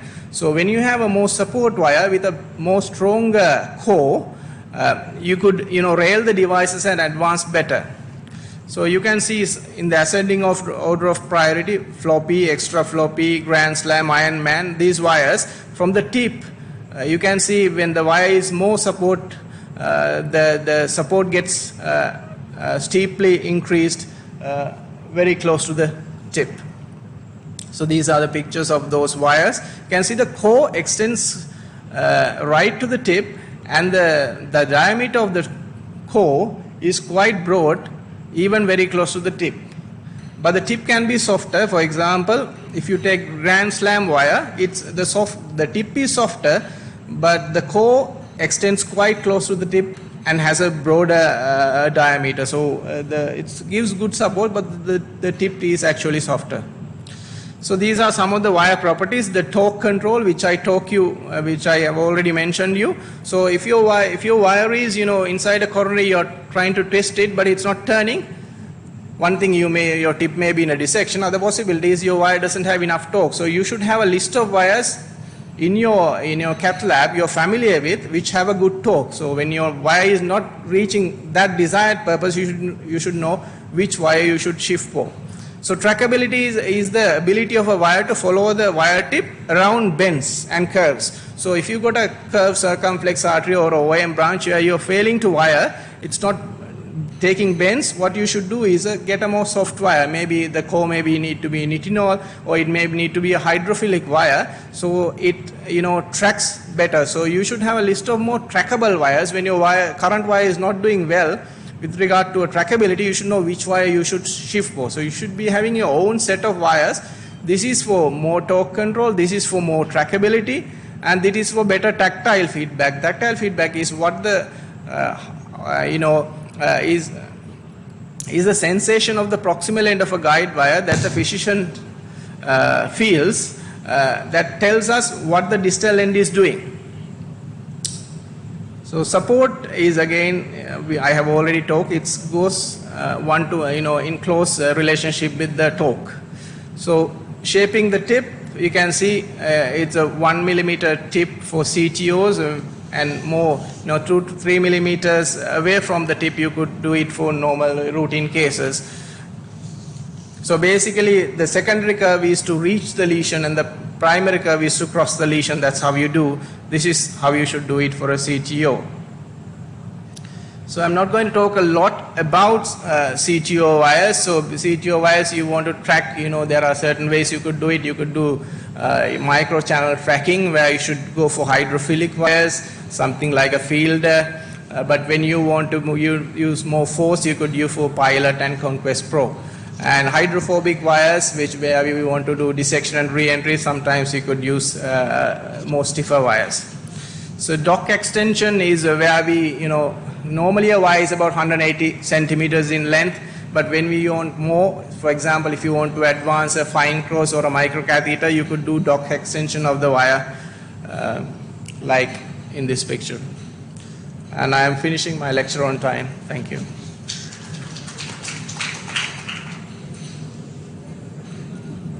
Thanks, Dr. Avila, for finishing the lecture on time. And I would like to congratulate you for the nice elaborative lecture. I would like to invite Dr. Udita Hewaratna, consultant cardiologist, to talk on balloons and stents.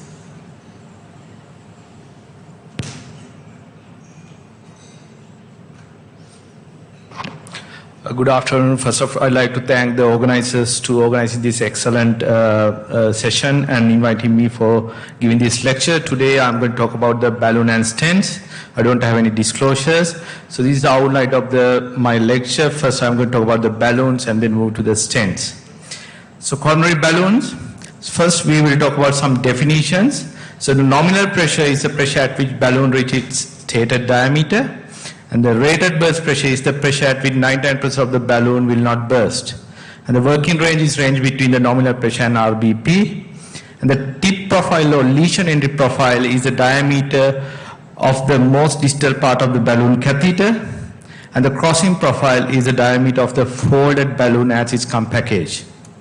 Right. So this is the diagram representative of the balloon, where you have the manifold and the mid shaft. If you get the cross section of the mid shaft, you have a guide wire lumen and the inflation lumen. And at the balloon end, you have the tapered distal tip and the crossing profile, proximal taper, working length, which is marked by the radiopaque markers, and the distal taper and the shaft. So you can classify the balloon in several ways. First one is according to the platform. We have over-the-wire balloon and rapid exchange monorail balloon. According to the compliance, you can classify compliance, semi-compliance and non-compliance balloons. And there are so many balloons with special features which are dedicated to the special function, which we are going to talk about later. So if we take the over-the-wire balloon, the catheter tracks over 300 centimeter guide wire, and guide wire extends to entire length. The advantages are ability to change the guide wire without removing the catheter, and then superior pushability. Usually using total occlusion, distal wire exchange, distal drug or contrast medium injection, rotablation or septal ablation. On the other hand, disadvantages are exchange are more difficult and need 2 operators and more fluoroscopy exposure. On the other hand, rapid exchange wires, guide wires only in distal 15 to 30 centimeter balloon catheters. Balloon catheter tracks over 180 centimeter guide wire. So it's fast and easy to catheter exchange and less fluoroscopy exposure. However, unable to exchange the guide wire while the balloon is across the lesion, and pushability may be compromised due to short wire lumen. Then we can classify it according to the compliance. So you have compliant balloon here and the non-compliant balloons here, where it's reach and maintain the specific site regardless of the inflation pressure. For users, compliant, semi-compliant balloons we use for the pre-dilatation or prepare the vessel for the stent and determine the lesion length or diameter. Trade-offs are dog boning effect in resistant lesion, which you can see in this picture, which can lead to unwanted vessel expansion. On the other hand, the non-compliance balloons usually used for post-dilatation or pre-dilatation of calcified vessel or focal stent expansion. Trades are less flexible and less deliverable. Then we are going to talk about the specialized balloon. There are so many types of the small balloons which are dedicated to CTO crossing and tight lesion crossing. So there are several features in the small balloon. For example, Sapphire Pro, which has a P-Tech shaft which is uniquely constructed with a small catheter profile that is kink resistant and facilitate excellent deliverability. And there's as you can see in this picture, there's a sub-zero taper shift which has ultra low profile and provide easy entry to the tight lesion. And there's a hydrophilic coating which reduces the friction during lesion crossing. Then there's a balloon microcatheter-like threader with unique shaft compression designed to improve the deliverability without sacrificing pushability, and strong guide wire support and kink resistance.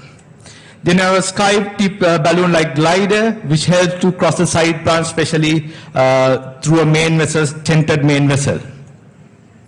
Then we are going to talk about the dedicated balloons for the treating coronary calcium. So you have a cutting balloon which has 3-4 microsurgical blades in longitudinal to its surface and create a discrete longitudinal incision during the balloon inflation. So usually used for the calcified lesion or resistant lesion or in instant restenosis. In contrast, angiography has 3 blades wrapped around the balloon, and then chocolate balloon which has cage during inflation, preventing dog boning and protecting the healthy tissue. Then you have a trapping balloon which is used to trap the guide wire in the guide catheter, especially in the retrograde interventions. Then you have the osteoflush balloon. This is designed for the post-dilatation balloon angioplasty, which consists of the long cylindrical balloon with the second largest spherical balloon in the proximal shaft. So this is usually used for the left main interventions, where you keep the middle marker in the distal edge of the stent and then you inflate the proximal balloon, followed by the distal balloon, which allows the proximal stent thrust to flare against the aortic wall. Then you have drug coating balloon, which based on the fast and homogeneous transfer of antiproliferative drugs into the vessel during the single balloon inflation. We have a very high pressure balloon with a twin layer balloon construction with virtually zero dog boning effect. So RBB is about 35 atm. So these are the new sort of intravascular lithotripsy balloon, which has a pulse generator which is connected to the cord, and at the end you have the balloon which has lithotripsy emittance. And then you place the balloon in the lesion and then inflate the balloon for nearly about 4 atm, and then you can give these shock waves which breaks the intimal and medial calcium and then help to optimize the stent placement. So this is a sort of an alternative for rotablation. Then you have finally you have perfusion balloon catheters. So there are side holes in proximal and distal to the acute balloon. So coronary flow is not totally obstructed during the balloon inflation, usually used when you need a long balloon inflation time, for example in coronary perfusion. Then we are going to talk about the coronary stents. So when I talk about the coronary stents, there are 4 characteristics you should know. One is the stent platform and the thickness, then cell design, antiproliferative drug, and the polymer. So stent platform, initially we use stainless steel for the first generation duct-eluting stent, which has very good radial strength but poor visibility. Then for the second generation we move to cobalt chromium and platinum chromium, which has more deliverability, good radial strength and visibility, but thinner stent thrust and better biocompatibility. Finally, we have biodegradable platform which is made out of polymeric material like poly-L-galactic acid or polyglycolic acid. During the bioabsorption, these long chains are hydrolyzed and degradation time range from 6 months to 48 months. Then the cell designs, you have 2 types of cell design. This is the closed cell design and this is the open cell design. So both designs have its own advantages and disadvantages. For example, open one when compared to closed cell design has less radial strength, increased plaque prolapse, but less metal arterial ratio, increased conformability and more side branch access. Third characteristic is the antiproliferative drug, which are inhibiting vascular smooth muscle cell proliferation, which occur in response to injury and thus preventing the restenosis. So the first generation stent used paclitaxel and sirolimus as the antiproliferative drug, and the second generation one used sirolimus and its analogs like everolimus, sotolimus, novolimus or biolimus. The final characteristic is the polymer. This represents the vehicle for the drug delivery. This can be modulated to alter the dosing and timing of the antiproliferative drug release. So can be either durable or bioabsorbable, and there are polymer-free drug-eluting stents as well. Right, so this is now we are going to talk about the evolution of the stents. So these are landmark incidents, which happened in 1977 September in Switzerland. This is the first intracoronary balloon angioplasty by the Andreas, which shows promising results even after 10 years. However, the problem of balloon angioplasty was, when you do the balloon angioplasty, is make micro dissection. So dissection can be large enough, which causing acute closure in about 5 to 10% of the time. So to solve this problem and to treat the problem of acute closure, bare metal stents were developed. So these are the two initial bare metal stents, Crux GR2 and Plummer shaft, which is bit bulky when compared to the newer stents, but they have successfully answered the problem of acute closure. However, Achilles heel of the bare metal stent was the restenosis. They have successfully prevented acute closure, but the vascular injury was higher when compared to the balloon angioplasty in the bare metal stents. So vascular periperative response was substantial, which caused restenosis after bare metal stent in 20 to 50% of the time. So to answer this problem, they have developed the first generation drug-eluting stents, so which has three components. So they have introduced an antiplatelet drug, which is paclitaxel and sirolimus, which prevent the vascular proliferation, and then to control the kinetic release of the antiplatelet drug, they have introduced a polymer, and these stents were made out of stainless steel and bit bulky, about 130 to 140 microns. So if you look at the trial data, so they were showing very good results when compared to the bare metal stent. So this is the 5-year target lesion revascularization. You can see significant reduction in first generation stents when compared to the bare metal stent. However, unfortunately, there was a new sort of problem. So that is the laced stent thrombosis. So this is a circumflex artery treated with the two first generation drug-eluting stent, but after 3.5 years, you get the laced stent thrombosis. Right, so to answer this problem, they have developed the second generation drug-eluting stents, where they have improved all three components of drug-eluting stents. So they have introduced the, for first generation stent for paclitaxel and sirolimus, they changed to sirolimus analogs like everolimus, which has best toxic therapeutic range, and then polymer, in fact, increase in profile and less biocompatible, so they have less inflammation inside the vessel. And major change was the stent material, which was changed from the stainless steel to the cobalt chromium and platinum chromium, and also the truss thickness was dramatically reduced from 130, 140 micron to nearly 100 or less than 100 micron.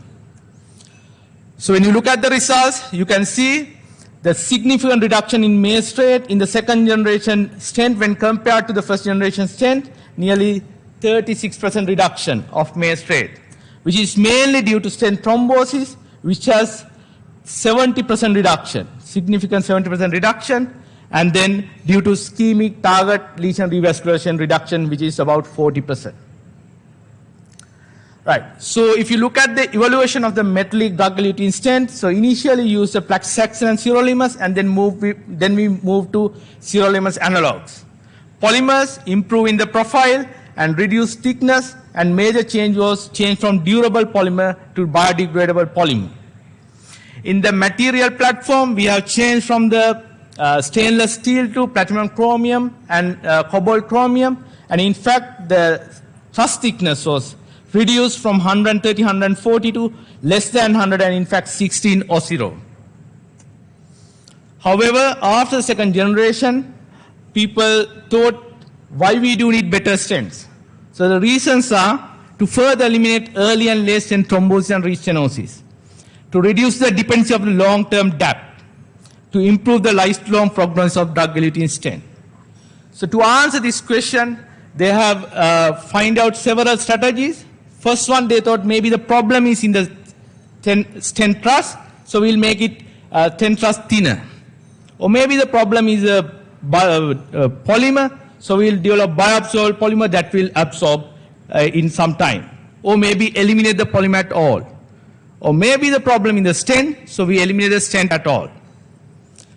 So let's look at one by one. So they introduced the alternating drug-eluting stent. So rationale was, with the alternating drug-eluting stent, less side branch coverage, so fewer periprocedial MI, and less turbulence and more rapid enteriization, which reduce the stent thrombosis and restenosis. So these are the alternating drug-eluting stents like Osiro, MyStent, or Biomine. When you look at the data, this is a 10 randomized controlled trial comparing alternating drug-eluting stent with the thicker truss second generation stents. You can see there's some reduction in 1 year target lesion failure, but it has not met the statistical significance, which is same in 1 year definite and probable stent thrombosis.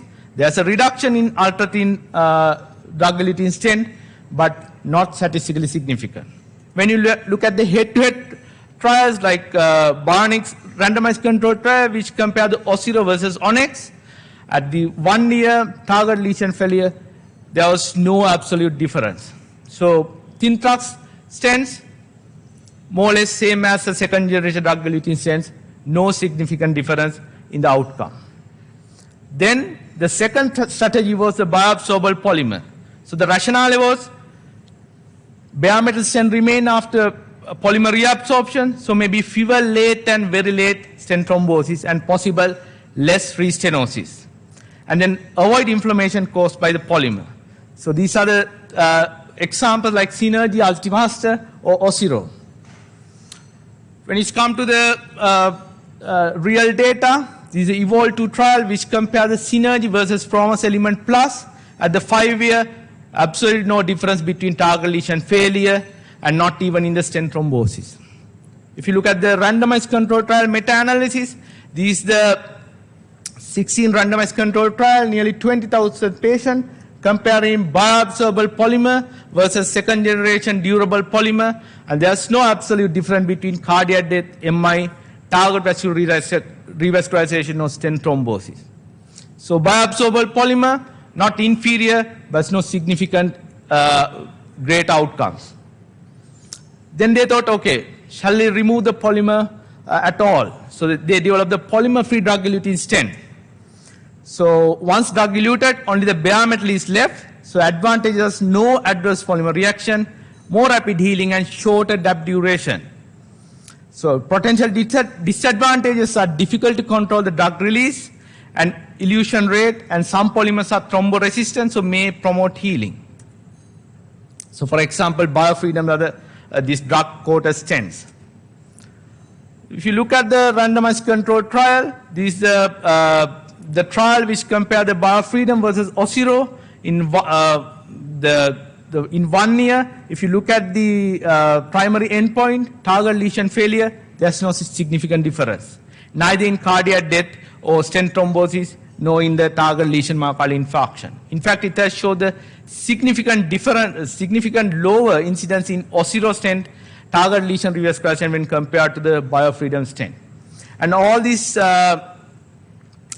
participant has given 6-month DAP in stable coronary artery disease and 12 months DAP in acute coronary syndrome. So the one rationale of developing biofreedom, the drug coating stent, is to give less DAP. So they have this Onyx 1 randomized controlled trial. They have compared the Onyx versus biofreedom with high risk bleeding with only 1 month DAP. And you can see primary safety endpoint, there's no significant difference at all. So drug coating stents, not inferior, but no significant benefit. So finally, they thought maybe the problem is in the stent. So they developed the bioabsorbable scaffold. So metallic drug-eluting stent result in ongoing risk of very late events. So suboptimal outcome in special situations like STEMI, non-STEMI with a high stent thrombosis rate, bifurcation, jail in the side branch permanently, and diffuse disease with a full metal jacket. And also many patients do not desire to have permanent implant inside their body. So this is designed to provide mechanical support and drug delivery function of the metallic drug-eluting stent within first year, and then completely reabsorb within 2 to 4 years, removing the nidus for very late adverse event. So this is the picture, the broken histology and human OCT, which shows by 36 months the bioabsorption of biovascular scaffold. And also this technology has substantial lumen enlargement due to plaque regression and adaptive remodeling when compared to metallic stent, which is a fixed metallic cage. However, the reality collided with the expectation when it's come to the trials.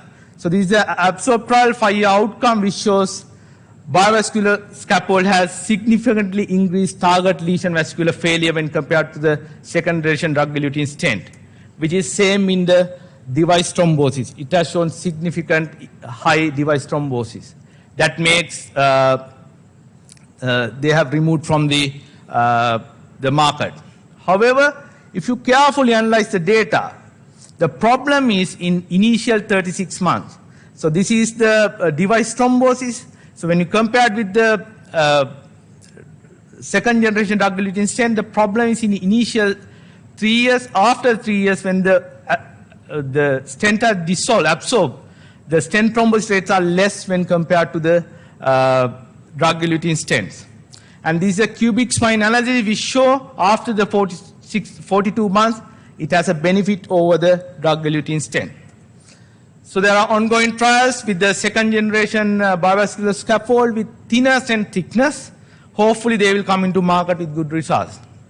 However, in conclusion, drug-eluting stents have gotten really good, but they are not perfect. Improvement are being made in stent configuration and delivery system construction, but feel difficult to further improve the outcome. However, the major outcome can be substantially improved by better technique like intravascular imaging, physiologic guidance, lesion preparation, and optimal use of pharmacotherapy and risk modification. Further major clinical advances require breakthrough technology. Thank you. Thank you, Dr. Ritu, for that informative lecture. I would like to invite Dr. Anidu Pathirana, Senior Consultant Cardiologist, to talk on primary PCI and its complication. Over to you, sir.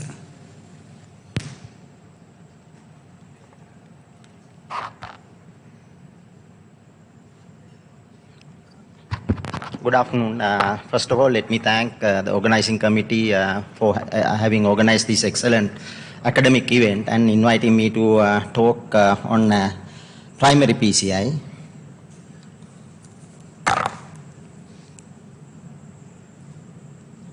So, as you know, primary PCI is the percutaneous catheter intervention in a setting of STEMI in a patient who has not received fibrinolysis.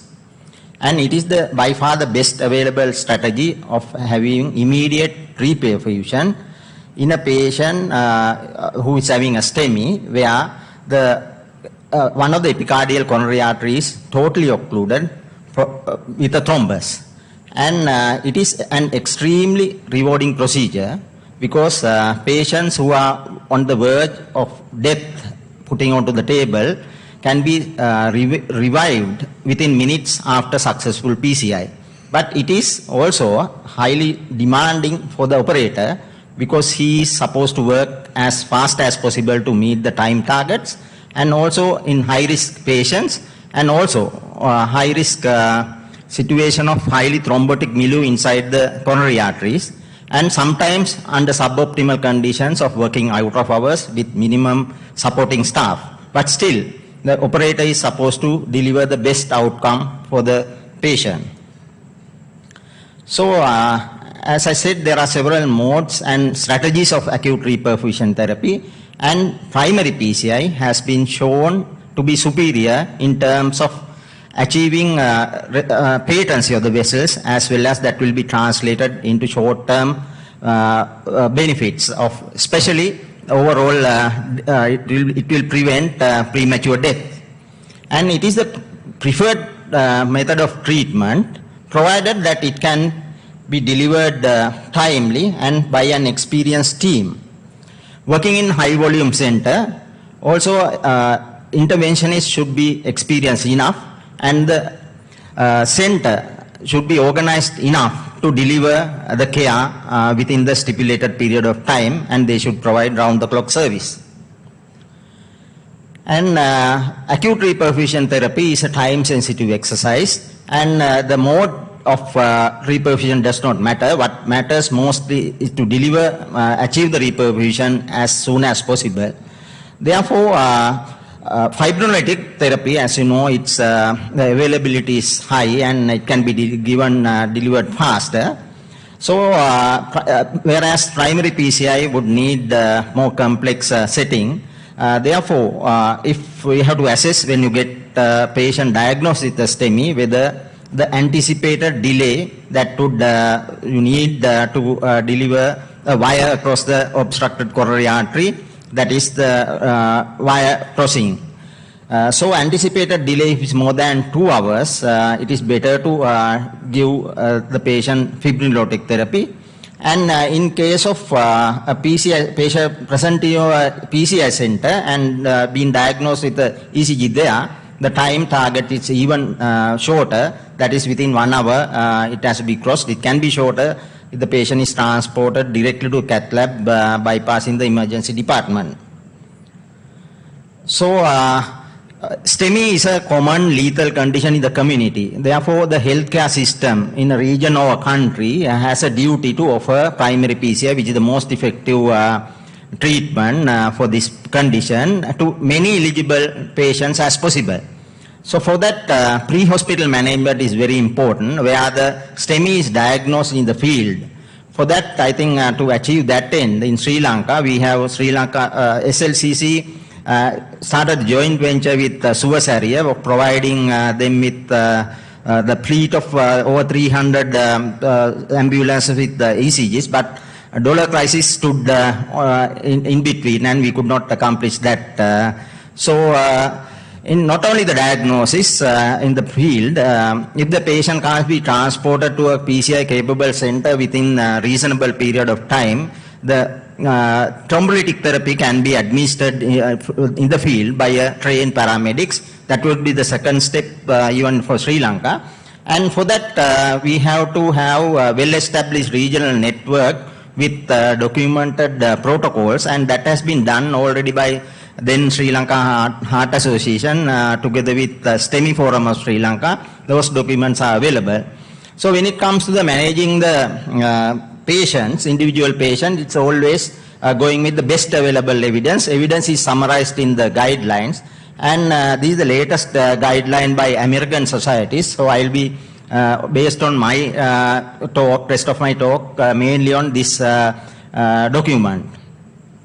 So eligibility for primary PCI basically depend on the time elapsed since MI onset, that is symptom onset. So therefore, when you are diagnosed, confirm the diagnosis with the ECG, it is very important to ask, verify the time of onset.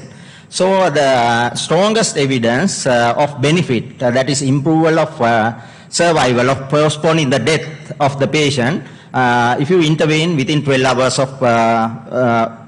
of onset. But patient can be given benefits of composite benefit of fatal and non-fatal events. Even the time has elapsed up to 24 hours in the American guidelines and even up to 48 hours in ESC guidelines of 2018. Even the patients are symptom-free and stable hemodynamically at the time of assessment. So what about late presenters who comes to us days after an acute event? So these people have completed MI, and before intervening, you have to document the residual ischemia as well as prove the viability by using non-invasive methods. And in that situation, you may consider revascularization of the infarct-related artery. So routine late PCI is not routinely advised because there are no incremental benefit over medical therapy in those patients if they can't demonstrate the ischemia and especially if the territory is not viable. So what about the patients who are coming in a very bad state? There you don't consider time delay, especially patients who are having cardiogenic shock or persistent hypertension and evidence of low perfusion, where you can postpone their death by doing the PCI, irrespective of the onset. And also the other group of patients like acute severe heart failure or life-threatening arrhythmias, there you can improve the clinical outcomes, that is death plus non-fatal events, by intervening irrespective of time delay. So when you decided to intervene, what you do is a diagnostic coronary angiogram there. Then after that you have come across, you will come across two scenarios. One, the only having a single vessel disease, that is the infarct-related artery, this is a culprit artery. The other vessels are not having significant obstructive coronary artery disease. So the second situation is multi-vessel disease that happens in about half of the situations, and where there is significant disease even in the other arteries. So those are the two situations that you have to make decisions. So, but primary focus is of the index catheterization is aimed at dealing with the infarct-related or culprit artery and restore the flow there, stabilize the lesion and stabilize the patient. So, primary PCI, however, primary PCI to the infarct-related artery still not indicated if the more than 24 hours has passed and the infarct-related artery remain totally occluded, and patient is asymptomatic now and his hemodynamic parameters are stable and there are no evidence of severe ischemia. But primary PCI of culprit artery may be of use if the patient is symptomatic and unstable and having severe ischemia, even they are presenting late. So what about patients with cardiogenic shock? We said that attending to the infarct-related artery will be useful, but what about the non-infarct-related artery in a patient with cardiogenic shock and having multi-vessel disease? So routine PCI is not recommended and it is said to be harmful, and so it is only culprit-only strategy in patients who are having cardiogenic shock. So this is one of the other important recommendation, who are patients who are having high risk, especially those who are in cardiogenic shock and heart failure or having mechanical complications. The hemodynamic support can be chosen electively, and it is a reasonable option to prevent hemodynamic compromise during the procedure.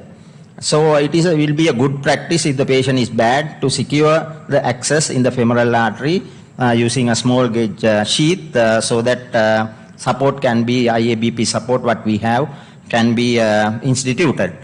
So what about next situation where you get a significant disease in the non-IRA, that is the non-culprit vessel, and you judge it as PCI amenable and patient stable? Will you do it at the same setting or different setting? What is recommended strongly is to postpone the procedure and get the patient down for the second procedure, that is stage PCI. That can be performed while the patient in the hospital or even after discharge up to 4 to 5 days after the MI. So the meta-analysis has shown that stage PCI would need, there will be need for less re-interventions, but not the recurrent MI or death, but still it is useful. So this is one of the patients that we found. He was a culprit artery was right coronary, and but there was a significant disease in the proximal LAD with involved in the many diagonals. So therefore we kept the patient, did only the right, and then kept the patient for the second procedure. So decision regarding attending PCI of non-culprit lesion is easy in a situation what I have told, critical proximal LAD lesion with angina, preceding angina. So it's easy that patient can be decided for stage PCI. What about patients with non-culprit artery showing intermediate severity, and especially in previously asymptomatic patients? So there you will need proof of ischemia with functional testing of like CMR or FFR, invasive functional testing. But it's also important to note that when they did the prospect trial, they found that patients who have had PCI for ACS and then getting the second events, most of the patients had only when you analyzing, had the original angiogram has shown only mild bystander lesions. So to prevent these events, you need to continue optimal medical therapy for all those patients. So are there situations where you will consider revascularizing with PCI of the non-culprit vessel? Yes, when the patients are of low risk and the lesion if of low complexity, and the lesions, if you see lesions of critical looking lesions, unstable looking lesions, and you have corrected the IRA intervention and patient having persistent ischemia, having this kind of angry lesions. So low risk patients, these are the definitions of the new guidelines, normal blood pressure, normal heart rate. So they routinely measure the EDP just to make sure that patient would not go push into heart failure. So that's something that we might have to take up for the routine management. And the low complexity is the simple lesion anatomy. So so if you find the lesion is non-IRA lesion is too complex anatomically, then elective CABG is a reasonable option. So this is one of the case that anterior MI. So having disease in the right coronary, culprit was the LAD and also circ. So she underwent only the POBA to the LAD and achieving good results, fairly good results in the LAD territory, and she was sent for elective CABG, but unfortunately she came for the CABG but died immediate post-operative period due to worsening mitral regurgitation. So deaths can happen either way. But CABG is an option electively. Is there a place for urgent, emergency or urgent CABG in STEMI setting? Yes. If the IRA intervention percutaneously is not feasible or not successful, then you should send the patient for emergency CABG. And also, but CABG is not going to be an option if there is no reflow which can't be corrected by a graft. It is a microvascular dysfunction, and if you don't have the anatomically no targets. And also, you wouldn't send the patient for emergency CABG if it's only a small area of myocardium is at risk. So we have to address, even in developed countries, whether there is an acute CABG service. We run an acute PCI service in most of the centers. Whether cardiothoracic units run an acute CABG service is I think, practical issue that we will have to address as a team. And the surgical intervention is also indicated when you have mechanical complications of ventricular septal defect and mitral insufficiency, where the intervention to those mechanical defect plus or minus CABG might help to improve survival. So it is a good idea to at least to auscultate the precordium, and if you do a quick echo to find out. When you come into this is a summary.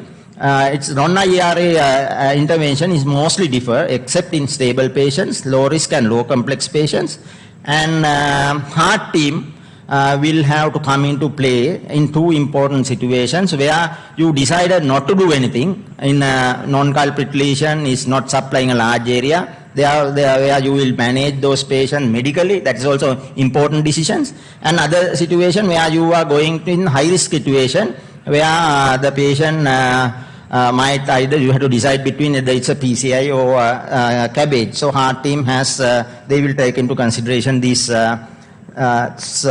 various components. So when it comes to the stent type, it is always drug-eluting stent. Even you have to shorten the duration of that due to high-risk bleeding. It is always drug-eluting stent.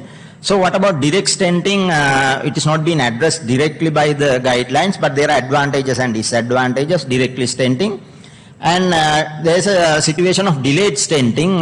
You do the POBA and leave the stenting to later situation. So that is routinely differing, is not advised. And so if you have, so this is a situation where we have done primary PCI and found, open up the artery with the balloon dilatation, and there was a heavy thrombus load there, and it was aspirated using aspiration catheter, and the 2B3A receptor antagonists were delivered distal to the distally and repeated. Then we achieved some degree of patency, but there was obstruction in the distal points, and we left the patient, and then we did the re-angio 2 days ago, and that was all cleared, and stent was not necessary. So it's about TIMI, thrombus burden, assessing the thrombus and attending to it. So by what we have is manual aspiration, and it is also not routinely indicated before primary PCI. It is only in situation where there is high thrombotic burden. And what about use of 2B3A inhibitors? That is reasonable to use it for the procedural success, not for clinical outcome benefits. And so what is recommended is intravenous, but the trials are there for intracoronary boluses of all three drugs, and especially when they are delivered by a clearway catheter. So what about use of IVUS and OCT imaging? IVUS is very important to assess and optimize the unprotected left main, and OCT and IVUS both will be important to detect malapposition and dissection, which are important causes of stent thrombosis. So, this is one of the things, through two related things, that this patient had an edge dissection, and which we covered with a second stent, that is about stent dissection, that was angiographically visible. Some things are not angiographically visible. Then this is a case of stent thrombosis, which happened 12 hours after the primary PCI, and patient developed recurrence of chest pain, and he had baseline heart failure. It got worsened, and blood pressure started dropping. And so what we noted is acute cutoff, and then it was open and dilated with this was a 3O stent, then it was dilated up to 3.25, and patient is now stable, and he was discharged home yesterday. And so it is, when it comes to the stent thrombosis, it's a dreaded complication which can happen very early, and these are the few of the causes. So what is advised is radial access, but it is sometimes difficult. In this case, we had to balloon track, and it is not only access of the radial artery, but accessing the coronary was so difficult, because wire initially track in a dissected track, and balloon could not be passed. 2O balloon did not pass, repeatedly backing off. So we thought it's gone through the dissected track, and it was rewired successfully, and once again aspiration was done. And so you can see this is this was even the white thrombus was there, and in addition this was a fresh case, fresh thrombus, and so that was aspirated. And this is a few subsets of acute STEMI happening in previously stented patients. So this is a case of patient who had a stent about 5 years ago, and young fellow who has been non-compliant and smoking, coming with a STEMI, and LAD stent is blocked, and so it was balloon dilated, and achieving the flow. And when we did only minimum ISR, so our idea was to get him down later with a drug-eluting balloon and tackle that raw surface with the drug-eluting balloon. So drug-eluting balloon has been used as a primary strategy in STEMI. There are only case reports and not coming to the evidence studies that are there, but not in the guidelines. And so this is the other subset, STEMI occurring in post-CABG patient. No specific recommendation in the guideline. Both TPA and primary PCI have been attempted. But worst outcome when you intervene is a venous graft which has degenerated and having occluded. So in that situation, that is a worst outcome when you even percutaneous intervention. So this is a fourth subset, STEMI during pregnancy. If it is not caused by spontaneous coronary artery dissection, you have to perform primary PCI as a preferred revascularization strategy. So I'm coming to the end because the time is up. When to discharge a patient who after primary PCI, successful PCI. So I would say it not straight given in the guideline, maybe 48 to 72 hours after, mainly to institute cardiac rehabilitation because that is a must to prevent further events in this patient. And not only that, we also need to improve our systems continuously, and that is the only way by auditing. So thank you very much for patient hearing. Thanks for that informative lecture, sir. I'll call all the speakers for the discussion.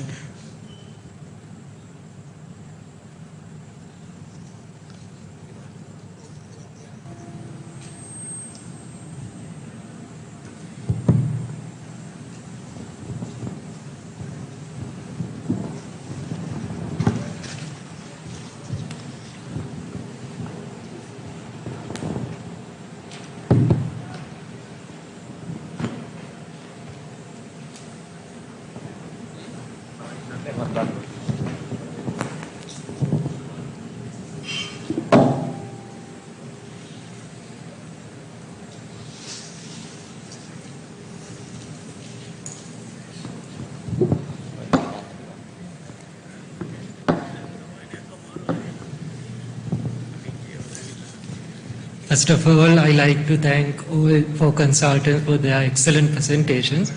I have one question regarding the primary PCI. That we have noticed that slow flow and no flow is more common during the primary PCI. So is there any preventive measures we can take during the primary PCI procedures? Yes. I think Roshan is supposed to give a comprehensive account, and I purposely avoid those slides. I think if it come into prevention, it's regarding the thrombus burden, tackling the thrombus in anticipation. So that is about thrombus aspiration and use of 2B3A receptor inhibitors, I would say. So as far as prevention is concerned. So when it comes to the treatment, there are intracoronary vasodilators have been shown to be effective. Nitroprusside, which we usually don't use in common practice, but we use is a repeated dose of adenosine or verapamil. So those are the treatment that we do, and they are pretty effective most of the time when you use, but they need most of the time repeated doses. This is regarding radial, when if there is difficulties passing due to radial tortuosity, is there, what about the radial right ulnar approach?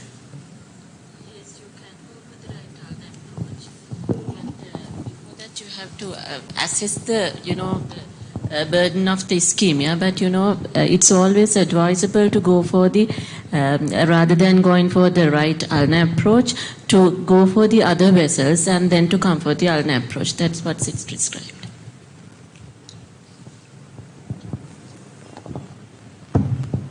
I think this question for Dr. Udita Hemavatarna, sir, I'm asking whether how are we going to tackle late and very late stent thrombosis? I'm not asking acute and subacute. When it's come to late and very late, are you going to put another stent or same brand or different brand, or you are going with drug-eluting balloon, or how are you going to tackle that situation?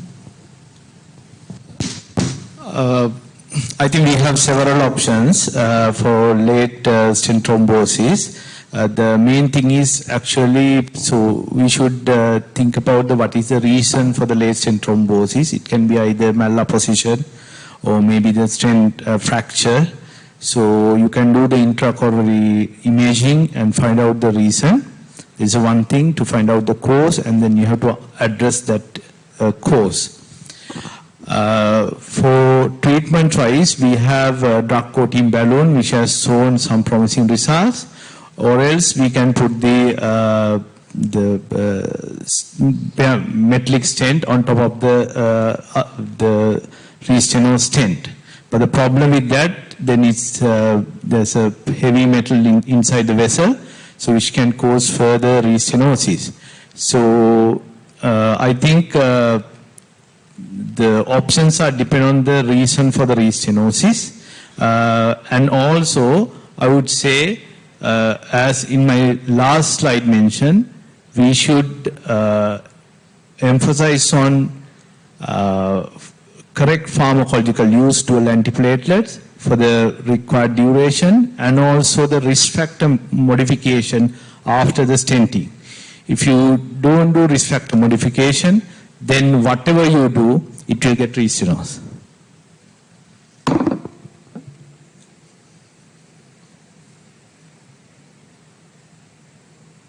There are any stent development which has both anti-proliferative effect and also the antiplatelet drugs which has local release.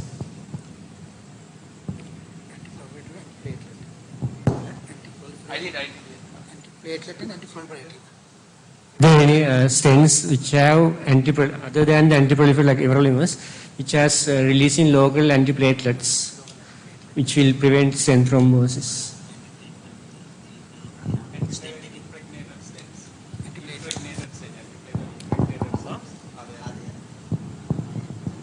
I'm not aware of that. I don't know. Maybe I'm not aware.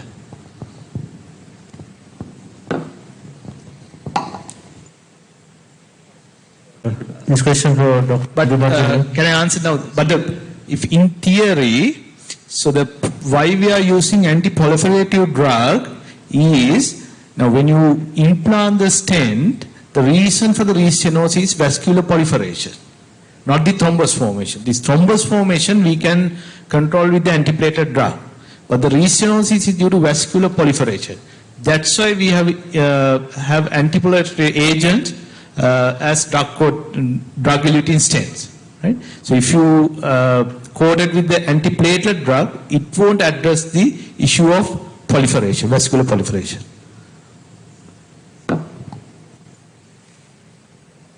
My question is to Dr. Ahmedabadanas. I am asking the patient is coming with anterior reinfarction complicated with VSD.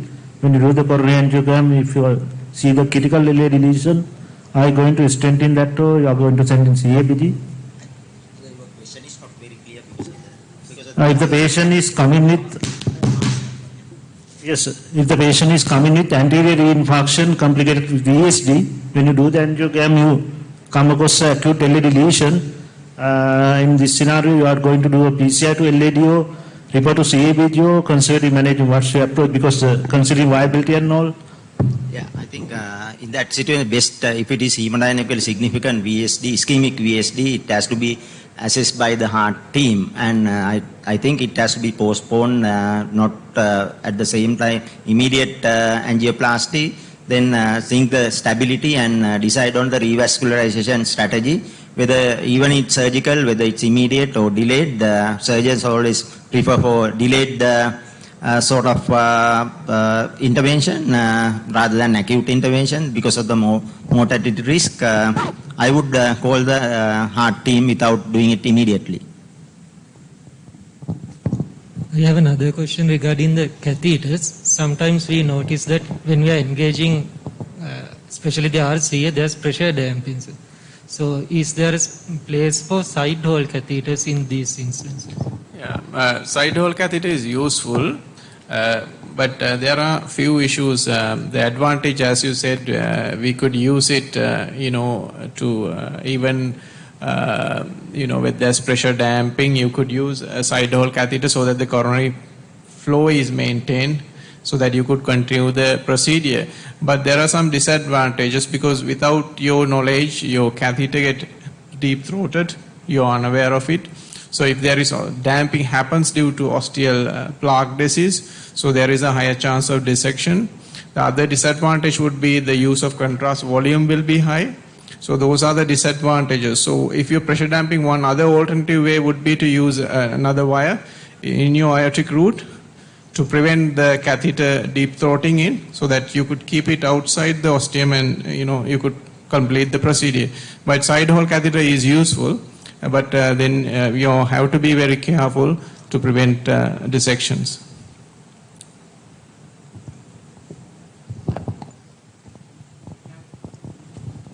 We have seen some young patients without any cardiac risk factors come with acute STEMI. And usually it was seen mainly in COVID era when the disease is more prevalent. So those patients with normal coronary angiogram, we may start, if there's thrombus, we sometimes aspirate thrombus and we give abiximab. And after that, what is the optimal management? It's only dual antiplatelet, or is there a place for NOAC like rivaroxaban? So I think a similar situation that we highlighted in our settings that last week we had that patient, and so we would, so especially if it is mainly a thrombotic lesion where you don't see a significant underlying plaque, but sometimes it could be a minor plaque which may be less than 30% of diameter stenosis, which is a common cause of atherothrombotic lesions. So in that situation, patient will need whole gamut of secondary prevention of atherothrombotic events. So otherwise, it's a purely a thrombotic lesion which can happen due to thrombophilic states, especially in smokers. And nowadays, COVID and COVID vaccine is being implicated in such situations. Otherwise, routinely, COVID era, we would send those patients for thrombophilic screening. So that is the management. Until then, we will be continuing in dual antiplatelet drugs. So there's no indication for dual, I think, dual pathway inhibition, or right now until you demonstrate any highly thrombotic conditions like primary antiphospholipid syndrome. In those situations, oral anticoagulants will be indicated to prevent recurrent arterial as well as venous events in the future.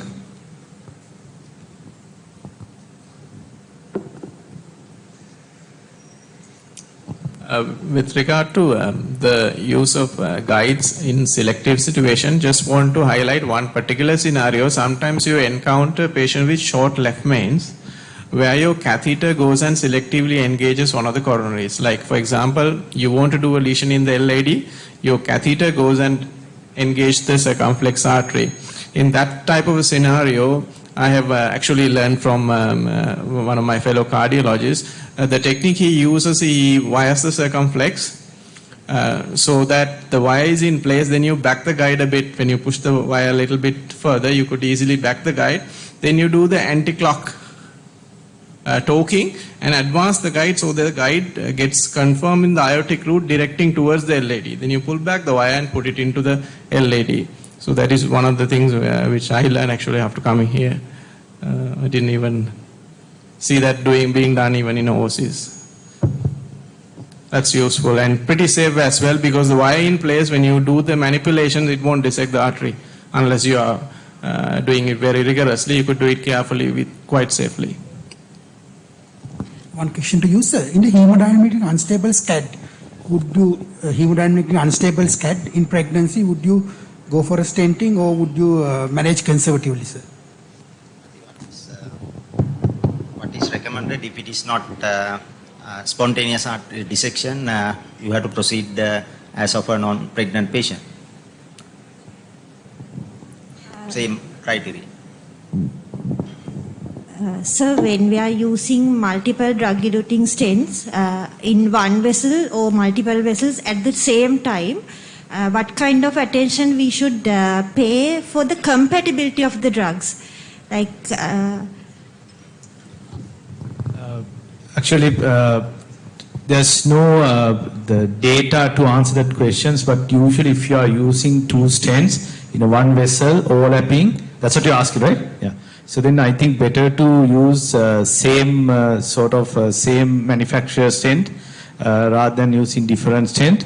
But I don't know about any studies sort of that anything if you use different stent, whether there's any adverse reaction, I'm not aware about.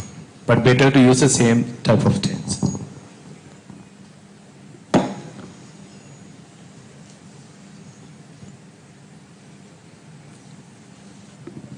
Thank you very much, everyone. So we are going to conclude the session B.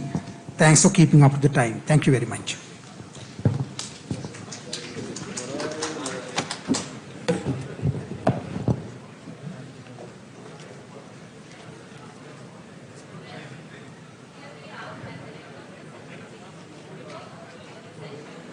I'd like to again remind you all about the YouTube channel of the Sri Lanka College of Cardiology. This event is currently available live in our YouTube channel. Having said that, please join with us at the lunch at the 4th floor, Tamarind Hall, and be back around 2 p.m. Thank you.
Welcome back, ladies and gentlemen. Without taking any more time, let's move on to the next session, session C. For that, I would like to invite the chairperson, Dr. Lakshman Bandara, consultant radiologist, District General Hospital, Nuwara, and for the podium, I would like to invite Dr. Dulanga, Dr. Solita, along with Dr. Pereira. Please be seated at the podium.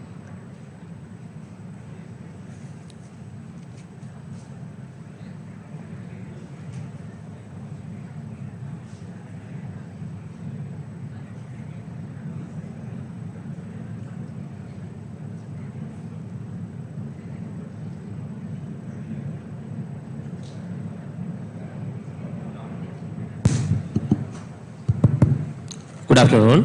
I'm Dr. Lakshman, consultant cardiologist, District General Hospital, Nuwara. Welcome back to the third session of today. And this session is basically focused on complication in cath lab and physiological studies. And we have three eminent speakers to talk in different topics with this regard. First of all, I would cordially invite Dr. Roshan Parnawana, consultant cardiologist, National Hospital, Colombo, to talk on no reflow phenomena. Shall start the session. Thank you, Dr. Bandara, for the kind words of introduction. Again, I would like to thank organizing committee of Back to Basics for inviting me to deliver this lecture. Good afternoon, everybody.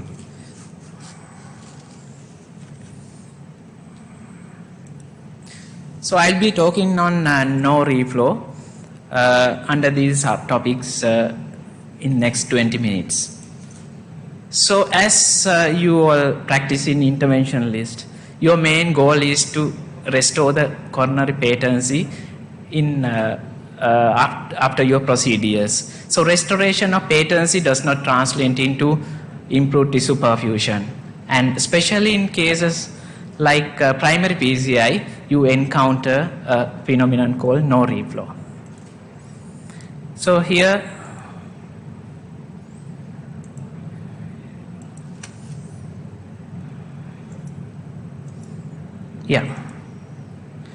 so when you get a patient with inferior STEMI or STEMI, and you see the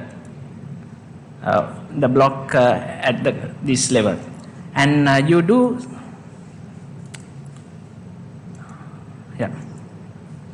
okay, so once you do like wiring and ballooning, you will establish the flow, but sometimes after stenting you encounter this phenomena, no reflow, and here you are in the middle way of the surgery or angioplasty, and you have some suboptimal results here. Here you have just deployed the stent, and there are some degree of residual stenosis. Now you have dilemma whether to post dilate or abandon the procedure, give something and come out. So this is the interesting part of primary PCI. When you do more primary PCI, you encounter this phenomena very frequently. So when we go back to history, the chauffeur in 1985, he first clinically observed the no reflow phenomena, and Wilson and colleagues showed the persistent angina patient with ST elevation had a slow angiographic antegrade flow despite widely patent angioplasties. And also Pometrans also reported 5 cases of no reflow after successful treatment with verapamil. And also the first case of no reflow during primary PCI was reported by Feld in 1992. So how do you define no flow or no reflow? So that is inadequate myocardial perfusion through a given segment of coronary circulation without angiographic evidence of mechanical obstruction. That is very important. And no reflow has been documented up to 30% of patients with thrombolysis or primary PCIs. Here the most important part is point is mechanical vessel obstruction. So you have to exclude mechanical obstruction. Here, recently I was called to see this no reflow after stenting by my junior colleague, and here you can see after stenting he has noticed no reflow, but there's dissection. There's a mechanical obstruction at the site of catheter engagement. So it is very important to exclude mechanical obstruction. It could be mechanical dissection, thrombus, or spasm. And how do you define no reflow?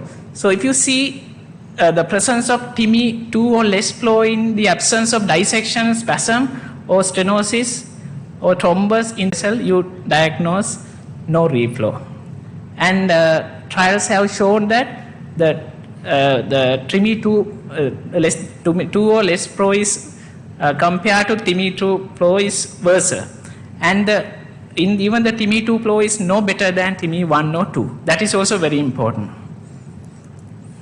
And here if you show it in that patency with this angiographic view, if you do contrast echocardiogram, you see there's reduced uptake in the area. But in the angiography, you see nice patent vessels. So this is no reflow.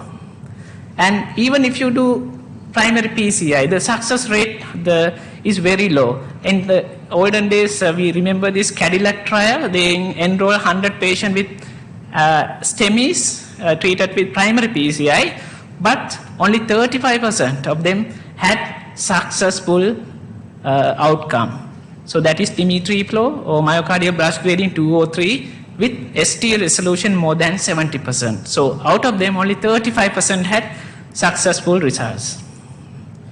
And how do you define no reflow? So it is reperfusion associated no reflow or interventional no reflow, because the mechanisms are different.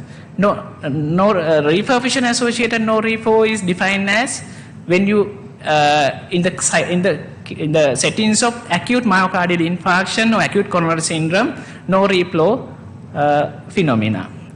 And also the interventional no reflow is when you have elective procedures or like rotational atherectomy or graft intervention where you encounter no reflow. That is called interventional no reflow. And this chart actually compare the both reperfusion associated no reflow versus intervention no reflow, and actually the mechanism is different. Basically, the patients with no reflow during reperfusion may be asymptomatic, but when it occurs in elective case, patient will be symptomatic. And also this usually the reperfusion associated no reflow is confined to the damaged necrotic area, but whereas it is in intervention no reflow, it is in the total area. And also no reflow can be subdivided into mainly two, that is sustained and reversible no reflow. Sustained no reflow is result of anatomical irreversible changes of the microcirculation that undergoes adverse LV remodeling and very poor outcomes. Reversible, yes, that is results of functional, thus reversible changes of the microcirculation. And most of the time, they maintain the LV volumes unchanged over the time. And incidence of no reflow varies with the type of procedures. If you consider all PCI, the rate is around 2%. When it comes to primary PCI, it may be around 12%, but some studies showed up to 30% of no reflow during acute interventions. And it may be more in case of venous graft the intervention as well as rotational atherectomies. And why this no reflow important? Because this is associated with worse outcome. And if you encounter a patient with no reflow, they have a higher chance of post-infarct complications like arrhythmia, pericardial effusion, tamponade, and also congestive heart failure. And also they will have adverse left ventricular remodeling, and they need recurrent hospitalization for heart failure. And also they have high mortality compared to the patient who did not have no reflow. And this chart shows the importance of no reflow. So if you manage, this is the, if you come across a patient with no reflow, if you completely resolve it, they will have better outcome at the 350 weeks after the encounter. If they don't have resolution, then they will have very bad outcome. The survival rate is well below 70. And also it carries a high mortality among hospitals. In hospital mortality, if you encounter a patient with no reflow, they have almost like 3 or 4 times higher mortality. And also reinfarction is high, and also the tendency to develop cardiogenic shock is high, as well as the incidence of heart failure is more in no reflow group compared to the other groups. And when you talk about this pathophysiology, the pathophysiology of reperfusion associated no reflow is multifactorial. The main thing is distal embolization. Then other things are perfusion injury, ischemic injury, as well as the myocardial injury or susceptibility of coronary microcirculation. And this cartoon shows when you come across a patient with acute MI, the coronary occlusion itself causes endothelial damage, tissue damage, as well as platelet fibrin aggregation. When you do reperfuse, then the damage is more because it also damages the other parts, including the oxygen free radicals, leukocyte aggregation, and also tissue contractures. And ultimately you increase the chance of embolization. So ultimately you get higher chances of no reflow. So this chart shows the outcome or the size of the myocardial infarction after MI. So when you come across a patient, they will have definitely ischemic injury. But when you do perfuse, then there will be reperfusion and injury as well. So it is very important when to and when not to reperfuse those patients. And this chart shows the whole ultimate schematic presentation of pathophysiology. I'm not going to touch this area. And also the no reflow phenomenon is more in some individuals, especially the people with diabetes or patient who have poor the glucose control. They will have very bad or the high chance of no reflow during the procedures, and they will do worse in the outcome as well. And also the patient who have hypercholesterolemia has high chance of no reflow, and also the patient who have been on statin shows less chance of no reflow compared to the other groups. And people who have pre-infarction angina has less chance of no reflow compared to the people who have not been on, who have not had the pre-infarction angina. So it is very important to attend the primary PCI because with the time, especially the time delay increases the chance of getting a no reflow. You can see if you intervene early, the chances of no reflow is low, but if you intervene late, the chances are more. And also other factors also matters, like the heart failure, the elevation, and the sometimes stent implantation, and also the non-culprit and the stent implantations. Those all can cause no reflow phenomena compared to the others. So how do you diagnose no reflow? Yes, it is essentially from history, ECG, and as well as your diagnostic tools. And when you see ECG, you will see ST resolution is less than 30%. And angiographically, you can identify by TIMI flow. TIMI flow, I think you all are aware of the TIMI flow. If you have TIMI 3 flow, it does not mean no reflow. And also the other thing is corrected TIMI frame rate that can be calculated at the cath lab, where you have to count the number of frames because all these CNAs comes as frames per second. So if you count them, then you can calculate the slide, the number of slides or the right frames, you try to come to the complete filling of the vessels. Usually LAD it is 36, LCX 22, RCH 20. If you see the frame rate is more than 40 in LAD is considered as a no replo. And other thing is myocardial perfusion grade or Brushko, and this is first one is TMP grade 3 where you have normal ground glass appearance after your injection. TMP grade 0, no minimal brush. So in between you have to differentiate. It is a bit difficult, but all these are actually these research based classifications. And also you can use myocardial contrast enhancement. Here you see normal uptake. Here you see poor uptake in no replo. And you can use coronary Dopplers which you don't use frequent at all. And the other thing is cardiac MRI, even acute phase. You can see early enhancement of gadolinium also shows the fill-in defect, as well as late enhancement you again see fill-in defects. So then you can diagnose no replo. And this chart shows the summary of all I have described so far.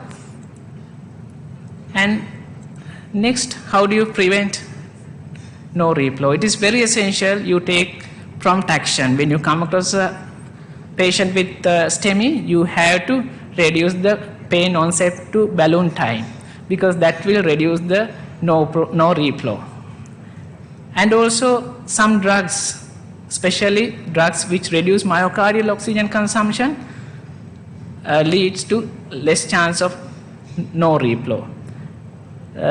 Drugs like carvedilol, statins, valsartans also have shown some effect, but they are not promising. So this chart shows how to prevent this no reflow. So now we have discussed about the pathophysiology. Now, how do you prevent distal embolization? So what you can do is thrombus aspiration. So, but routine thrombus aspiration in all cases of STEMIs are not recommended, and actually it could be harmful. So it is now at the question mark level. And how do you prevent ischemia? So you can definitely reduce the coronary ischemia time by prompting the surgery, and also you can reduce oxygen consumption by giving some medicines. And also you can reduce the increased reperfusion injury by giving medicines like thromboxane A2, ET antagonists, but they are not in clinical practice now.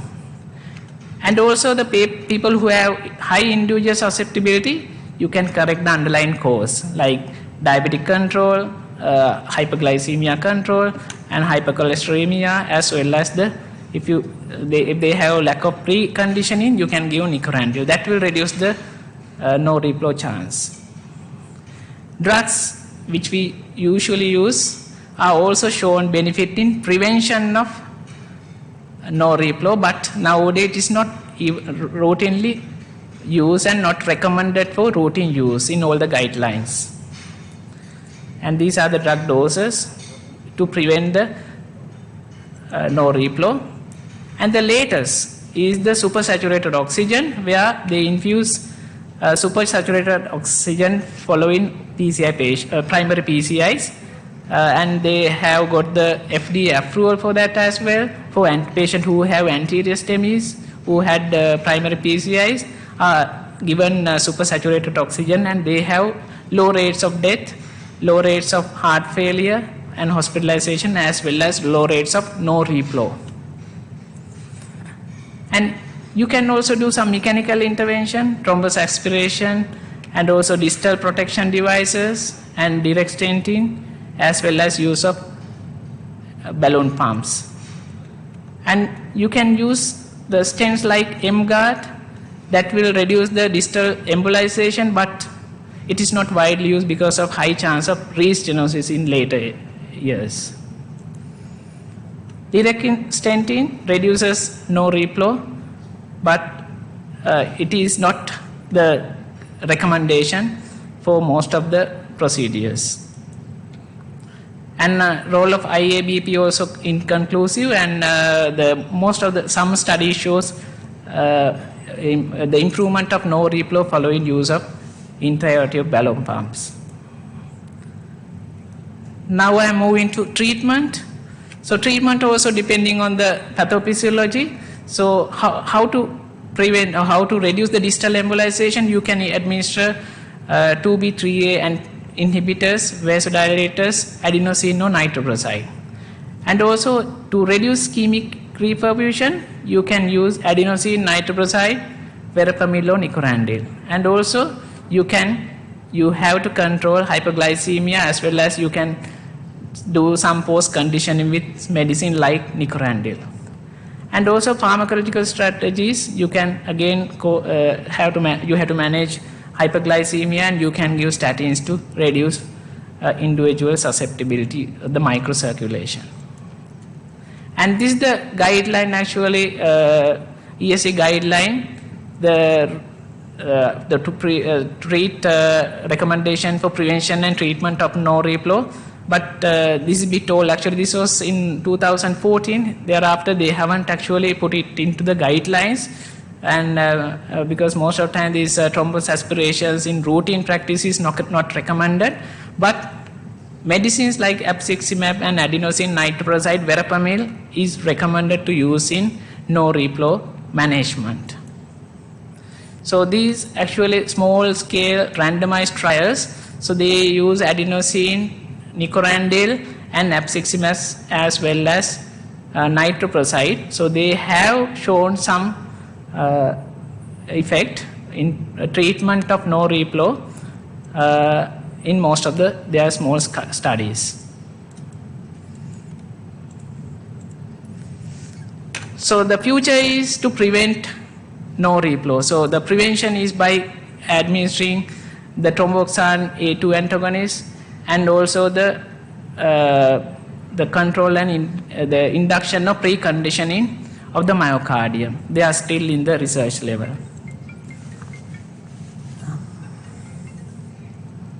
And from the conclusion, recommendations, and this is actually, it is better to prevent no reflow than you have the no reflow after the procedure. So clinical variables like diabetes, late presentation, large infarcts, absence of pre-infarction angina, then you can help in prevention. The other methods are early PCI and upstream use of abciximab and intracoronary abciximab, adenosine, pre-PCI coronary nicorandil, nitroprusside also can be used. And also when you have no reflow, you can treat with adenosine, adrenaline and other vasodilators and nicorandil. The conclusion, the no reflow phenomenon after PCI still negates benefits of coronary recanalization despite more widespread use of thrombus aspiration and 2B3A inhibitors. Successful prevention treatment strategy for no reflow can become a breakthrough in management of acute MI. So knowing when to treat and when not to treat is the best strategy to circumvent no reflow in PCI patients. Thank you.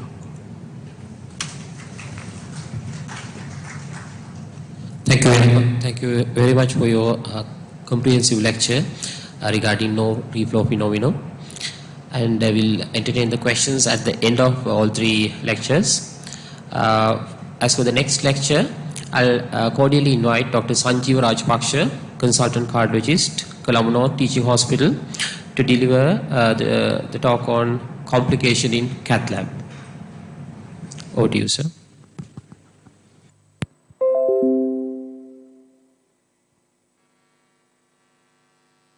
And I would like to thank the organizing committee of Back to Basic for inviting me to come and talk to you on this very important topic. I think probably the most interesting topic in any interventional forum. Talk about nightmares or complications in the cath lab. So this is a very vast subject, so I'm going to because of the time constraints, I'm going to concentrate on few complications. So we don't want any complications in the cath lab. When that happens, we think, oh my God, what did I do? I could have done this differently. And you start regretting. But that's not the time to regret. But we need to concentrate and keep calm and focus on how to save the patient from the complication. That's the most important thing. If you have heard the Murphy's law, one of his law, he has mentioned, if anything can go wrong, it will go wrong at one time. Usually at the most unfortunate time, when there's no one around, maybe the last case of the day, and nobody's there to help. And if there are two or more ways of doing something, one of those ways can result in catastrophe, then somebody will do it someday. So complications can happen at anywhere. So one of the pioneer interventionalists, Dr. Hartzler, actually mentioned, if all the possible complications haven't happened to you, probably you just haven't done enough cases. So I'm one of them. Complications in the cath lab, you have heard few of the complications like getting access site, and during non-coronary interventions you can get complications, and during intubation of the coronary ostia, especially the dissection of coronary ostium, and during coronary interventions you can get complications like perforations, dissections, abrupt vessel closure, stent deformation, wire fracture, etc. So I'll be concentrating mainly on few of those complications during coronary interventions. As a general principle in the management of complications, it's always best thing to keep a standard set of equipments and resources to manage any emergencies if that comes, and to practice the complication management with the cath lab staff, preferably with like drills. You mimic the complication, and then, because any major complication maybe once in a lifetime you will face, or once in 5 years, 10 years. So we can't manage them and practice ourselves unless we train them in a drill. Most of the complications are minor, especially like flow limiting dissections, perforations of small septal arterioles, which do not need any interventions. But if any major complications happens in the cath lab, unless it needs emergency attention to that, for example, if it's a major perforation in one of the coronary arteries, you don't have any time to think about it. Immediately you need to act. Otherwise, if there's a major complication, it's always take about a minute and then review the case, assess the patient, and communicate with the suspected complication with the staff, and confirm the diagnosis if necessary, further imaging, and evaluate for any alternatives, any different diagnosis, and consider multiple treatment options you can discuss with your colleague, staff, and the most importantly, if you don't have already, you need to ask your colleagues for the assistance.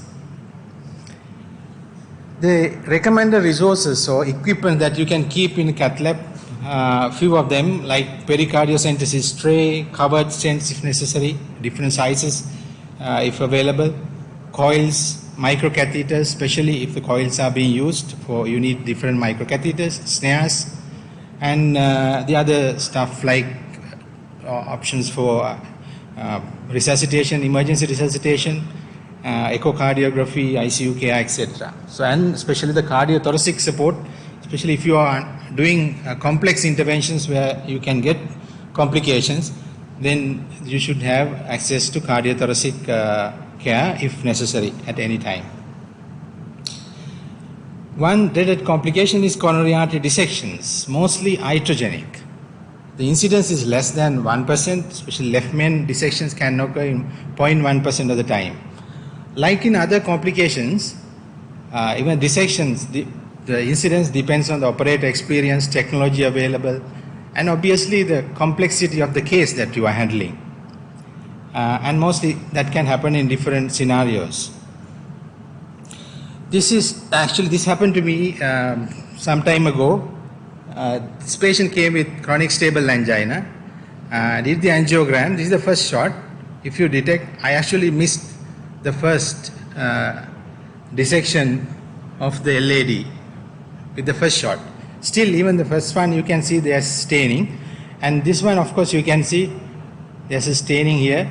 There's a dissection of LAD because the catheter is deep into the left main and touching the LAD ostium, which has dissected the ostial LAD.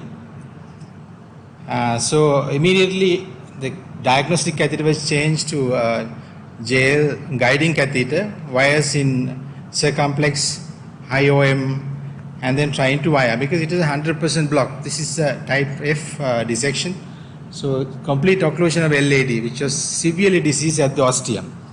So with the help of my senior colleague, with the microcatheter, we could actually negotiate and wire the true lumen and then stent it from the ostium of left main. I think the long stent, can't remember the size. Anyway, we had good results and could save the patient. Patient had ST elevation, but we had to intubate also. So dissections can be actually classified from type A to type F. Type A and B are minor dissections which generally do not need any special attention or treatment, where you get just luminal haziness or linear dissection in the coronary artery. But from type C to type F are major complications which needs to be treated and you need to attend to them if that happens. This one is a 50-year-old woman. This is not one of my patients. Coming with chest pain who had stent into LAD.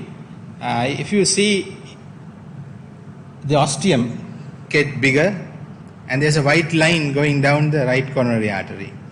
That's a spiral dissection of right coronary artery during diagnostic angiography, which can happen to anyone. So the problem actually when you get a dissection, even the first case or this one, is how to get a wire down the coronary artery because there's no wire already. If you have the dissection and if you have the coronary guiding wire inside, then you can do something. But wiring is a difficult task, getting a wire into the true lumen. Now these things are pretty standard ones, like wire does not, if it does not advance easily, the wire knuckles, or if not going into branches or making spirals around the coronary artery, you need to suspect that you are in the false lumen rather than true lumen, especially if it's making ectopic beats. Conversely, if the wire is advancing easily without any ectopics and going into branches especially, then you can be almost sure that you are in the true lumen. So how can you be 100% sure? You can use the microcatheters, but injecting contrast into the through the microcatheter into the distal vessel again carries a risk of extending the dissection if you are in false lumen. But sometimes there is no other alternative. You have to give some contrast and see whether you are in the true lumen. Like we did the first case, we gave some contrast and we confirmed that patient, our wire was actually within the true lumen. This has been wired into the true lumen and you stent. Sorry. Anyway, I'll show. I think this is there. The stenting again of the dissected vessel, you need to be a bit careful, not like stenting a normal coronary artery. You have to be less aggressive, and if you can avoid pre-dilatation, that is better, because if you have intramural hematoma, which can propagate into the normal segment of the coronary artery. And the sizing is very important, and make sure that you should not oversize the stenting or the balloons when there is dissection, because if there is hematoma, that can propagate. So if the IVUS facilities are there, that's the best thing. You do IVUS and measure the vessel size, that you can correctly size your stent. And we can use a slightly longer stent than a normal situation, so that we are 100% sure that it can capture the proximal edge and the distal edge of the dissection. Preemptive stenting is sometimes recommended. I don't know whether we need to do it. That is to prevent extension of the intramural hematoma. Now, for example, If you stent the proximal LAD, if the dissection can extend proximally, you might stent the proximal LAD and then handle the dissection. And it has to be less aggressive post-dilatation, or if you can avoid post-dilatation, is even better. So this patient has had 3 stents starting from distally and achieving a good result. Actually, to start with, it was a normal coronary artery which is dissected, ultimately ending up having 3 stents. So as I said before, in the dissection, if you have a wire inside, is fine actually. You just go ahead and stent it, and if there's no, if there's flow, of course, if there's no flow, you can dilate it and then stent. If there's no wire, then as I said, you try to wire it, and if the antigrade wiring is successful, great, it's easy. If not, we might have to use techniques we use for CTO interventions, if you are familiar with those techniques. If everything is successful, we might have to send the patient for urgent CABG. Coronary perforations, again, a major complication that can happen to anyone, which incidence is very low, but carries a significant in-hospital as well as 30-day mortality. And this can happen especially if you are using oversized stents or balloons, especially semi-compliant balloons at high pressures that can cause perforation, especially in a vessel which is heavily calcified. The perforations are classified according to the Ellis classification, type 1, 2, and 3, according to severity, and these are the mechanisms of coronary perforations you can get. This is a patient who had a LAD lesion, 2 lesions actually, proximal and distal, which were pre-dilated and stented. And after stenting, post-dilatation, you can see what has happened. The mid LAD, there's significant type 3 coronary perforation. So what's the first thing anybody would do? To open a balloon immediately. And that's a good practice actually. If you suspect that patient can get perforation, or if it's a heavily calcified vessel, before taking the balloon out, you can give some contrast and see. You don't need to take a cine. Of course, you can give some contrast and see whether you're okay to take the balloon out. If the balloon is already there in the catheter, you add better wicket. You can immediately take it back and dilate it and balloon tamponade the artery. That's the best thing. Otherwise, it takes some time. Even taking a balloon and then taking the balloon to the preferable site, that time is enough for patient to develop tamponade and get a cardiac arrest if it's a major coronary perforation. So this patient has had a balloon tamponade just proximal to the coronary perforation, LAD perforation, and then you can keep it actually, maybe 10 minutes, 15 minutes, or even longer, as long as the patient can tolerate it, and then release and see what has happened. So this patient continued to have a leak even after balloon dilatation. Then we had to go for the next option. This particular patient has had a covered stent. You can see the covered stent.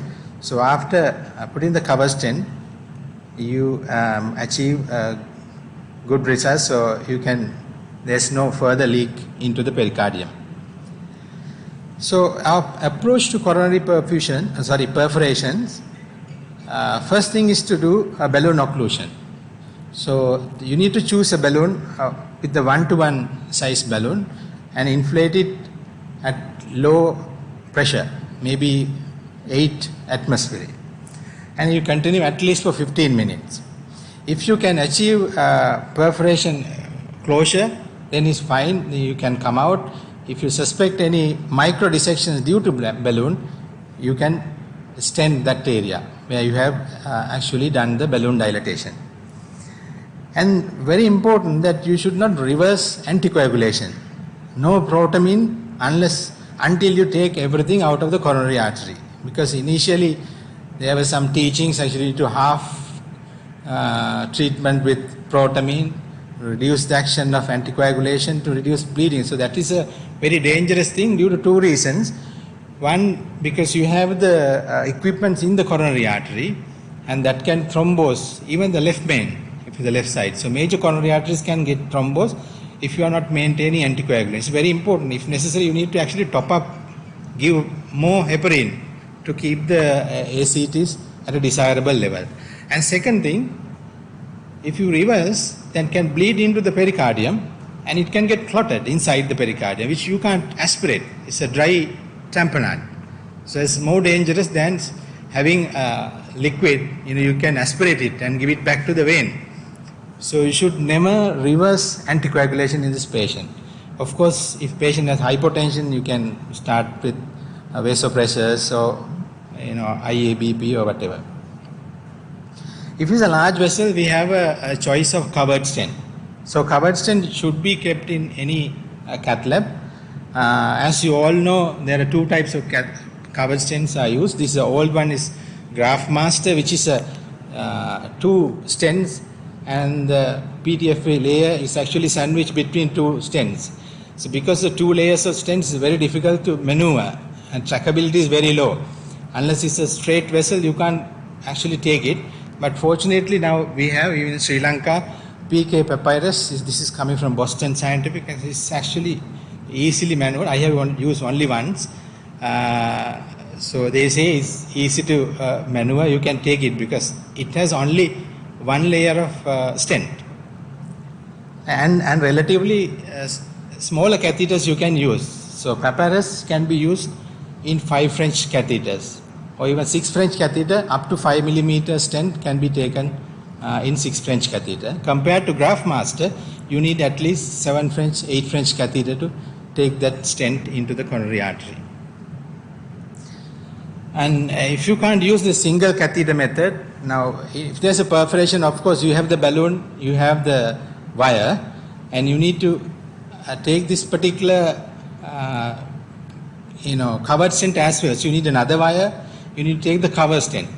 So for that, if it's a 6 French catheter, PK Papyrus, actually you can take it through the 6 French catheter. If the patient is stable, you can use same guiding catheter and finish the procedure. If necessary, you can use something like a guiding extension, like Guideliner or Guidewires. But if patient is unstable, if you think you need more support, of course, anytime you can have the contralateral access from femoral or the other radial artery and have the second guiding catheter. Second guiding catheter, and you have the guide wire down. This is called ping-pong technique. I think you all are very familiar. So basically, you take the wire close to the original balloon where you are using to balloon tamponade, and so that momentarily you can deflate it, take the wire down and inflate it again. And you get your covered stent close to the balloon, and you can quickly take the balloon out and deploy the covered stent. So you can minimize the duration of blood leak by using two guiding catheters in ping-pong technique. This is one example. This is another patient coming with stable angina. You can see there's moderate to tight disease in LCX, and OM1 has got a very tight lesion, which is actually a very tortuous vessel. And they have decided to go ahead and stent it. OM is wired with a BMW wire, and after pre-dilatation, that is stented with 225/20 stent, and relatively good results. But because of this Constantina effect, the wire has been taken out to take the picture. I don't know whether you are noticing there is some stain here, and this one shows beautifully what has happened. The tip of the guide wire has perforated the distal coronary artery, and the blood is leaking into the pericardium. But unfortunately, you have taken the wire already out. Now there's no wire inside the OM when you detect the perforation of distal coronary artery. So what can we do? Now having a wire down takes time, so it's decided to balloon tamponade the main circ with 3.5/20 millimeter balloon here. So this is the balloon tamponade here. It is kept for 10 to 15 minutes, but unfortunately, even after balloon tamponade, you can see there is a residual leak through the distal coronary perforation. Sorry. And the other, I think I missed one. Then what can we do? We have few options. One is we have to wire this branch and try to embolize with coils. Coils are available with us. We don't use it actually commonly, but you need to use a slightly bigger size microcatheters. So 018. So we are using a small one, which is not enough for coils. So this one, the other option is to use a covered stent in the proximal circumflex and exclude the OM branch and forget about it. That will completely close when you stent the main branch across the OM1. So that's the other option. There are two options. Either you try to close this with coil or fat embolization, or maybe you can use different materials available. You can embolize it, or you can use a covered stent across the main circumflex to exclude the OM1. So this one was actually placed with 3 coils, which is delivered through microcatheter. And you can see the final results are good. Good in the sense there's no flow in the OM, but main vessel has been stented. Now we can save the patient. So these are the pushable coils. There are a few types. These 2 types. This is actually vortex coils which is available, and this is used to embolize slightly bigger vessels. But the straight coils can be used to embolize smaller vessels. This comes in a introducer loaded in this gadget, and you can basically fix this into the microcatheter and then push with this pusher. Push into the microcatheter so that when it goes in the microcatheter, after that you use your workhorse wire, any wire, to push the microcoils into the most distal part of coronary artery. So this is used to embolize the small vessels or distal perforations. So we basically position the microcatheter just proximal to the perforation and then push these coils into the artery. It gets some time to thrombose actually. Immediately after putting the coils, you will get some flow, but you can actually occlude a balloon just proximal to the coil and keep it for 5 minutes, and then it facilitates thrombosis of the coils so that the leak will be stopped. Right, so if it's small vessel, same thing. You can use either fat or clot embolization or coils.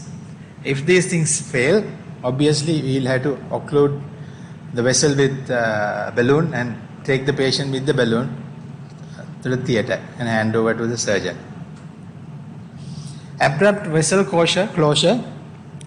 I think time is up. So this has been discussed mostly by the previous speaker, the no reflow and air injection. I will just show you one case of air embolism. So in air embolism, there are a few things that you can do. If you inject inadvertently large amount of air into a coronary artery, you can start giving oxygen, 100% oxygen that is supposed to shrink the size of the bubbles. And you can use a coronary wire to break up the bubbles into small particles. And forceful injection of saline to push the bubbles as far as distal into the coronary artery. And medication wise, you can use any medication that was described by Dr. Roshan Paramana to use no reflow phenomenon. So that all stuff can be used to treat patients after the air embolism if they have no flow down the coronary artery. Aspiration can be done, aspiration thrombectomy with aspiration catheter, or if it's a right coronary artery, straight vessel, you might even deep engage with your guiding catheter. So guiding catheters can be sent with or without balloon support into the distal artery so that you can aspirate air or thrombus into the guiding catheter itself. So this patient is coming with inferior STEMI, and so a lot of air has been injected into the artery. And this is you can see the distal vessel is relatively healthy. So in this situation, you can actually send the guiding catheter, preferably with a balloon, slightly dilated balloon at low pressure at the tip of guiding catheter, and push the guiding catheter into the distal vessel. If you are sure the vessel is okay distally, and then aspirate all air, thrombus, whatever available. This can be used in perforations also, especially if it's a right coronary artery. Now, if patient is unstable, you don't have time to do ballooning or anything, you can, in right coronary artery only, but and you should never use a diagnostic catheter to deep throat into a right coronary artery. That can make the things worse. But the guiding catheter can be sent, and that will occlude the perforation also, and that will give you some time to take your covered stent into the place.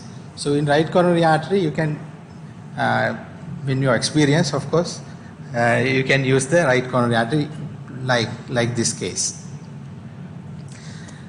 I'm going to skip these things.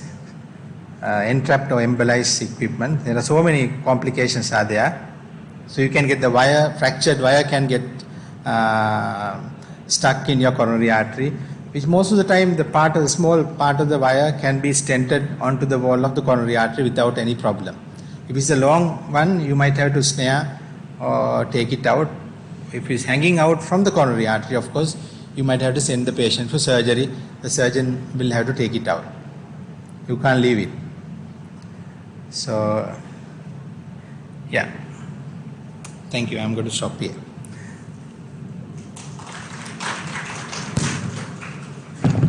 Thank you very much, Dr. Rajbaksha, for a very comprehensive and very illustrative lecture. And we are moving to the third lecture of this session, which is physiological studies in the cath lab, FFR and IFR, by Dr. Vasantha Kapuwatta, consultant cardiologist, National Hospital, Colombo. Over to you, sir. Good evening. Thank you very much for inviting me to deliver this lecture. I would like to thank organizing committee of Back to Basics. It is an absolute honor to be talk on this one.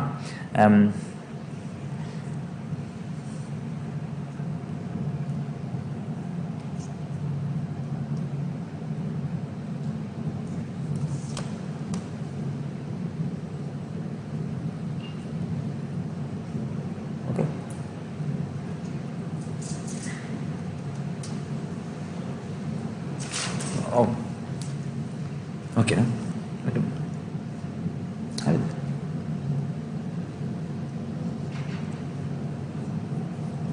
Shall I remove this one? All right, okay.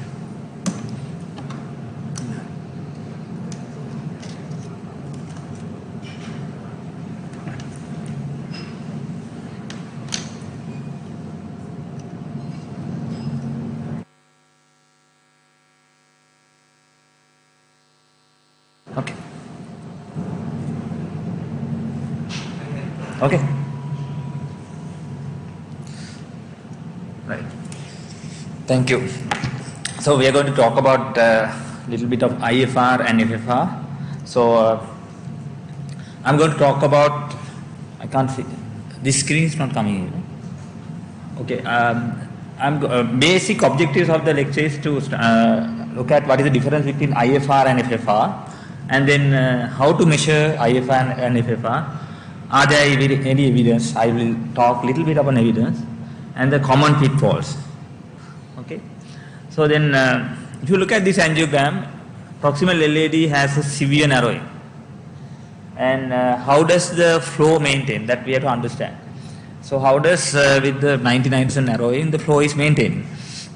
To understand that, what we cardiologists are interested on epicardial artery, where the business are there, main income. So, but of course, if you look at the 5% of we are dealing with 5% of arteries epicardially, but there are a lot of other arteries inside coronary microcirculation which responsible for the maintaining of the perfusion as well as maintaining the pressure and flow in the coronary arteries. Autoregulation all occurs in the microcirculation, especially intermediate artery and the microcirculation.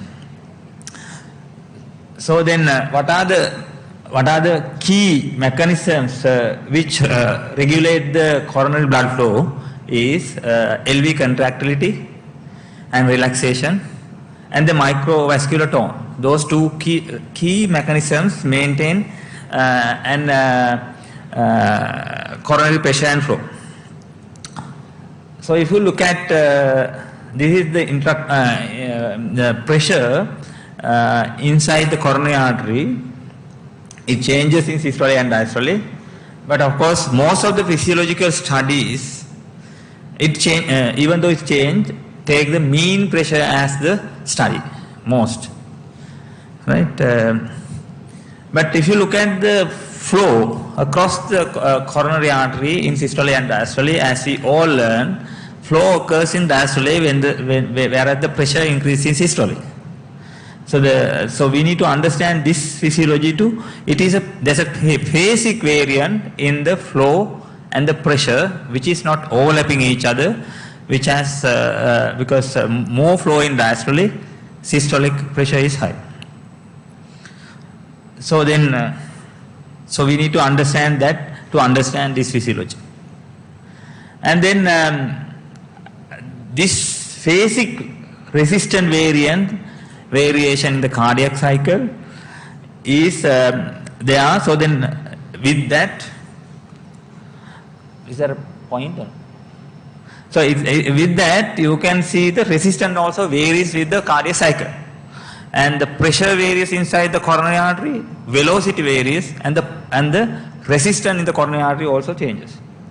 So then, if you have coronary artery stenosis, what will happen? So what will happen is microcirculation dilate like this. So when there's a stenosis, that segment microcirculation dilate and improve the flow. Like if you compress your arm, your microcirculation dilate and your arm become red. The same way happen in the coronary artery, much more efficient way to maintain the blood flow in that vessel. When there's a stenosis, that segment microcirculation dilate. So actually this was studied to look at the IFR, and if you look at when the flow is flow ratio aorta to the distal lesion is less than 0.89 was set as a cutoff by comparing with all the other available studies like perfusion, other perfusion studies, and with the FFR they define this value where the ischemia is occur at the 0.89, right? And how does the IFR? I first talk about a little about IFR. What is IFR is we measure the pressure, not the flow, inside the distal and proximal to the lesions of the coronary artery. Actually, without giving any drugs, that is IFR. So the IFR, what we measure in the cardiac cycle, you have a wave-free period where the diastole is there. If you look at that wave-free period, actually the resistance is maintained without changing inside the coronary artery. And then when the resistance, so then that period only we measure in the IFR.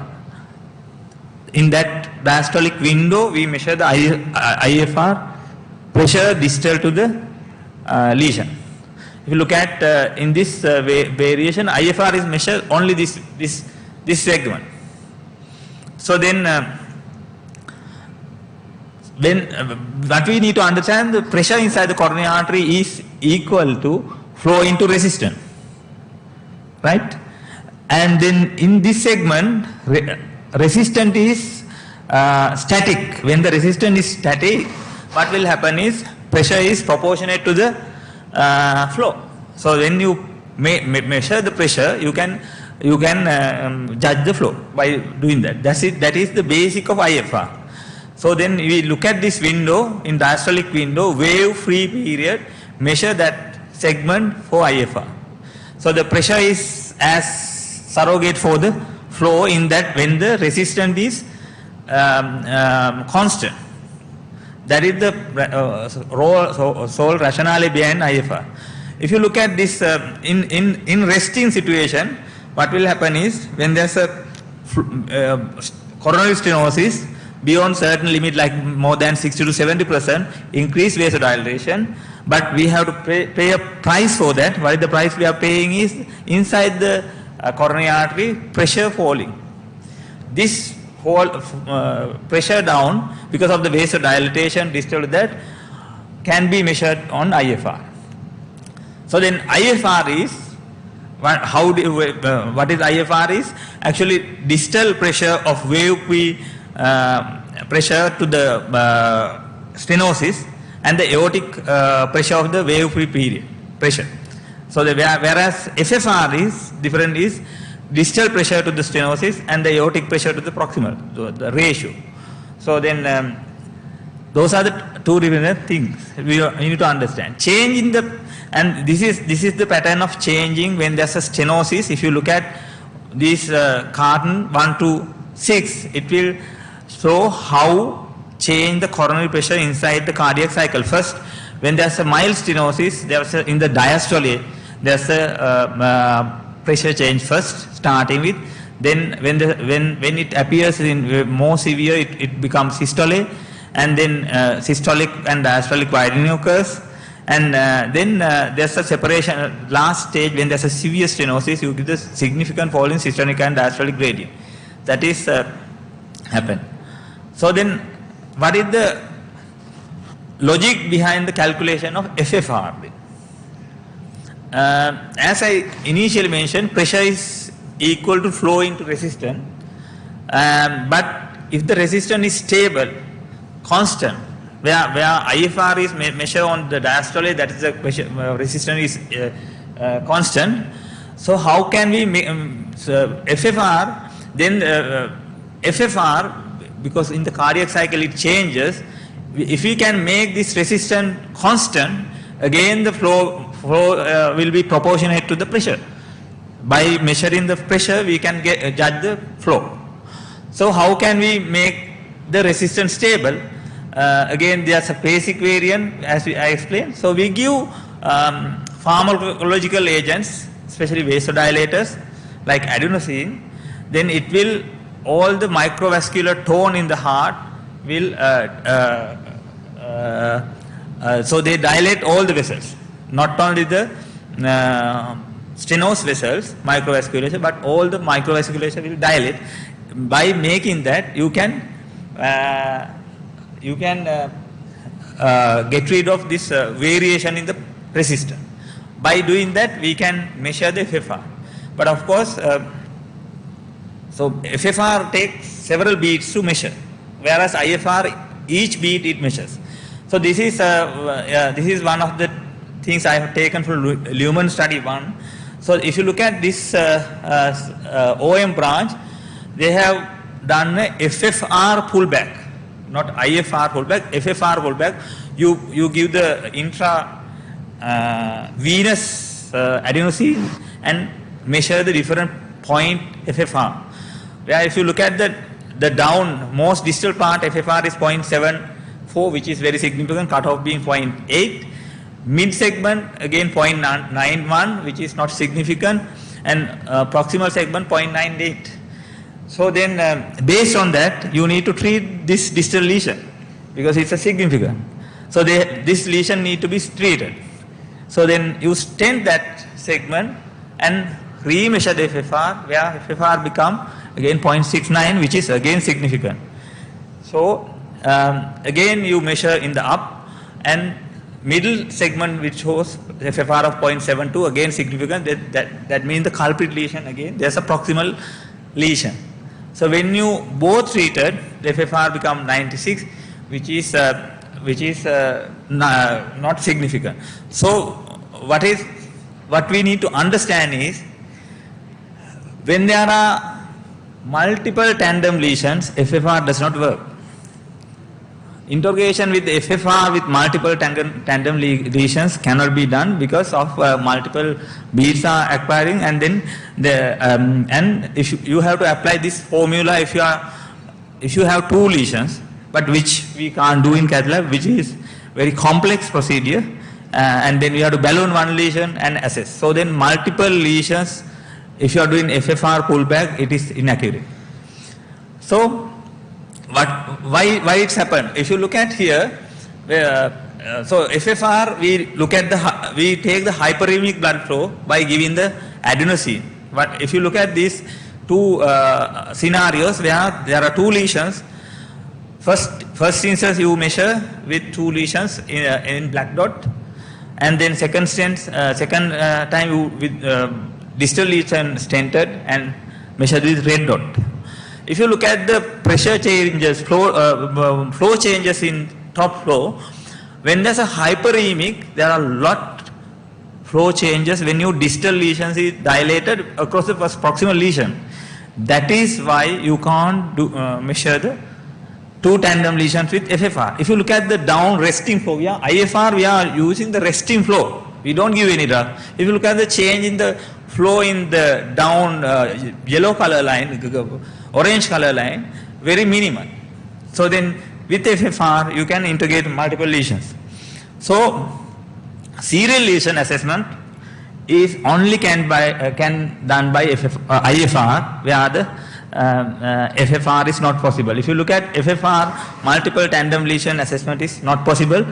So then you need multiple beats to calculate, unable to demonstrate the beginning of the lesions and end of the lesion, whereas the IFR is can be integrated into tandem lesions because of that nature which I explained.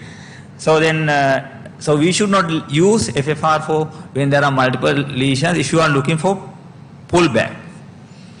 So then, how do you measure IFR and FFR? So I will go, because of this basic thing, I will go to the basic to understand how, if you, since this is a physiological study, if you do one mistake, the whole procedure will go, the values will be changed because you can't see, right? But first thing is the consent in patient. Actually, if you look at the risk of FFR, IFR is in between, because angiogram risk is 1 in 1000. Whereas PCR risk is 1 in 100, so in between we are putting the wire into coronary. So actually I could not find the exact figure. So then put the IV cannula. Absolute contraindications are severe asthma. Not all the patients are on inhalers. All the patients are on inhalers without asthma, I think. So then I give a lot of adenosine for, like in Sri Lanka I have been given a lot of adenosine for like MRI. But we can give adenosine, that's not contraindicated. But of course, acute severe asthma, if the patient has ICU, or that kind of patient is contraindicated. And step 2, during the angiogram, if you are measuring the FFR, you have to select the guide. I think mainly the guiding catheter, 6 French is better than 5 French. And then if there are the osteal lesions, you have to assess the osteal lesion. When your normalization process is different, when there's left main osteal lesion. You have to inform the team and be ready with that. And then third thing is you have to look at transducer level. It should be at the level of the heart, otherwise your PA, aortic pressure, will be changed. If the transducer is lower, your PA will be higher, whereas the transducer is higher, PA will be lower. So then this will affect your value. And then third one is zero the console PA pressure first. You have to zero your FFR console as well as the cath machine console, both zero before starting. And so then look at the waveform.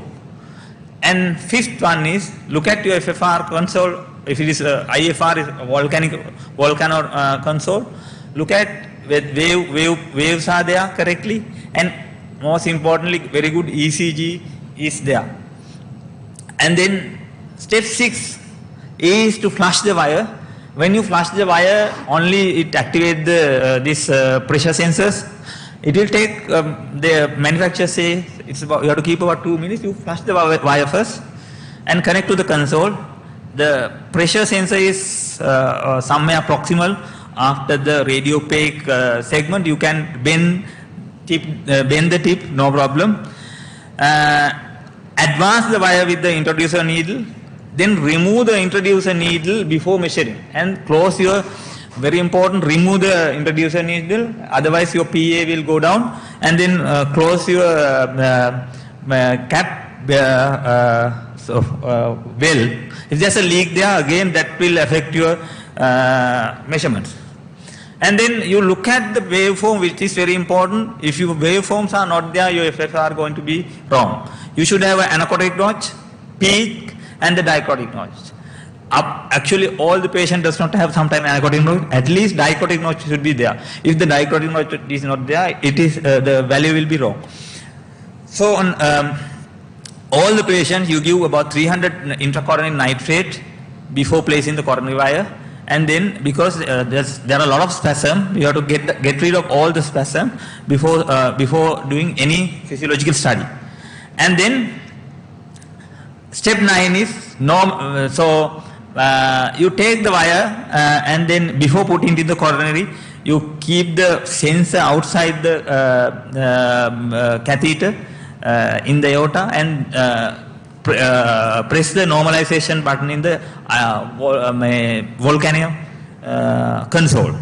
Then look at the notch and then the waveforms. Very important, waveforms are correctly coming. And even not only that, so you have to superimpose all the waveform. Like in top one is not superimpose the aortic waveform to distal waveform. So this should be supreme waveform before starting IFR or FFR. And then you place the FFR sensor. Actually what they say is you have to keep away from the stenosis at least 3 vessel diameters away, because there's a lot of laminar flow occurs, there's a turbulence in just distal, so avoid turbulence. You have to keep in the laminar flow before starting measuring. And then remove your introducer needle before again measuring. Very important, because if you look at this, if you look at here, first is with the introducer, your PA is low, then the FFR will change. So when you remove it so your aortic pressure will come to normal.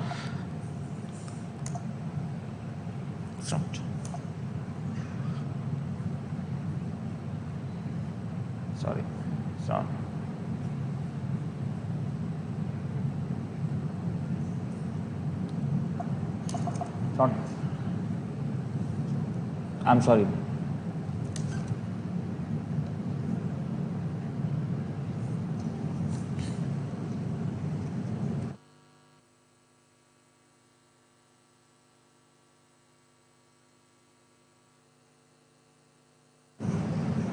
Okay, right. Then you can measure the IFR. Ensure the resting condition. If you are measuring IFR, you have to be the resting condition. Like if you have given contrast also causes vasodilation distal. So you have to keep 20 to 30 seconds. If you have done the FFR prior to the IFR, if you have given adenosine, you have to wait 1 minute after maximum hyperemia. Press the button, you get the FFR value. So then this is the rest, and that if you're given that is the hyperemic, so then you have to, this window you have to use for IFR measurements, where the FFR will be measured in hyperemic conditions, like in that window. Okay, and then hyperemia, if you are measuring FFR, what you have to use the hyperemic agent. What are the hyperemic agent? We mainly use adenosine, and you can use dipyramidol and other papaverine. But of course, papaverine has higher VT risk, whereas so then adenosine is better. So then we can use adenosine.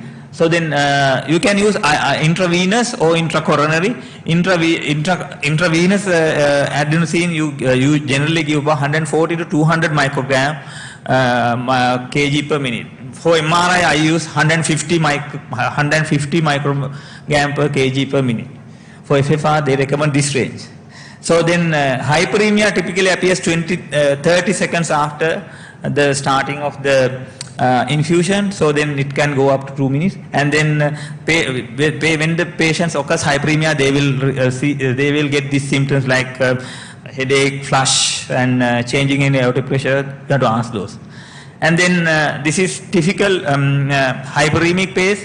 You have to get the value of 1 rather than because the first hyperemic phase that level, you have to see patient has proper hyperemia if you doing FFR, and then only you take the value. And if you are using intracoronary adenosine, the recommended dose is 150 to 200 microgram for left system, 100 micrograms per right system. And then drawback is you can't pull back. You can't pull back in this one because it is very transient. And then right coronary injection is can cause AV block commoner. So then you have to be careful. But this is intracoronary injection of this kind of grazing come with FFR intracoronary injection, where you get the hyperemia and disappear suddenly. So then you have to take the maximum hyperemic pace of FFR value. So then those are the important point. Is there a difference? No, there's no difference on using intracoronary or intravenous adenosine. Only thing is if you are trying to do a pullback, you can't. So then most important thing is drift test assessment. After measuring the FFR, you take back the wire into the catheter and see your PDPA or whether the lines are overlapping, and then the PDPA 1 or margin of error is 0.2. If the values are changing more than that, your readings are wrong. So sorry to say, then you have to redo again this measurement, because if this is wrong, that means middle somewhere wrong, so you can't take that value. With that value, you can't read this, you can't treat or you can't stent. So you have to redo that.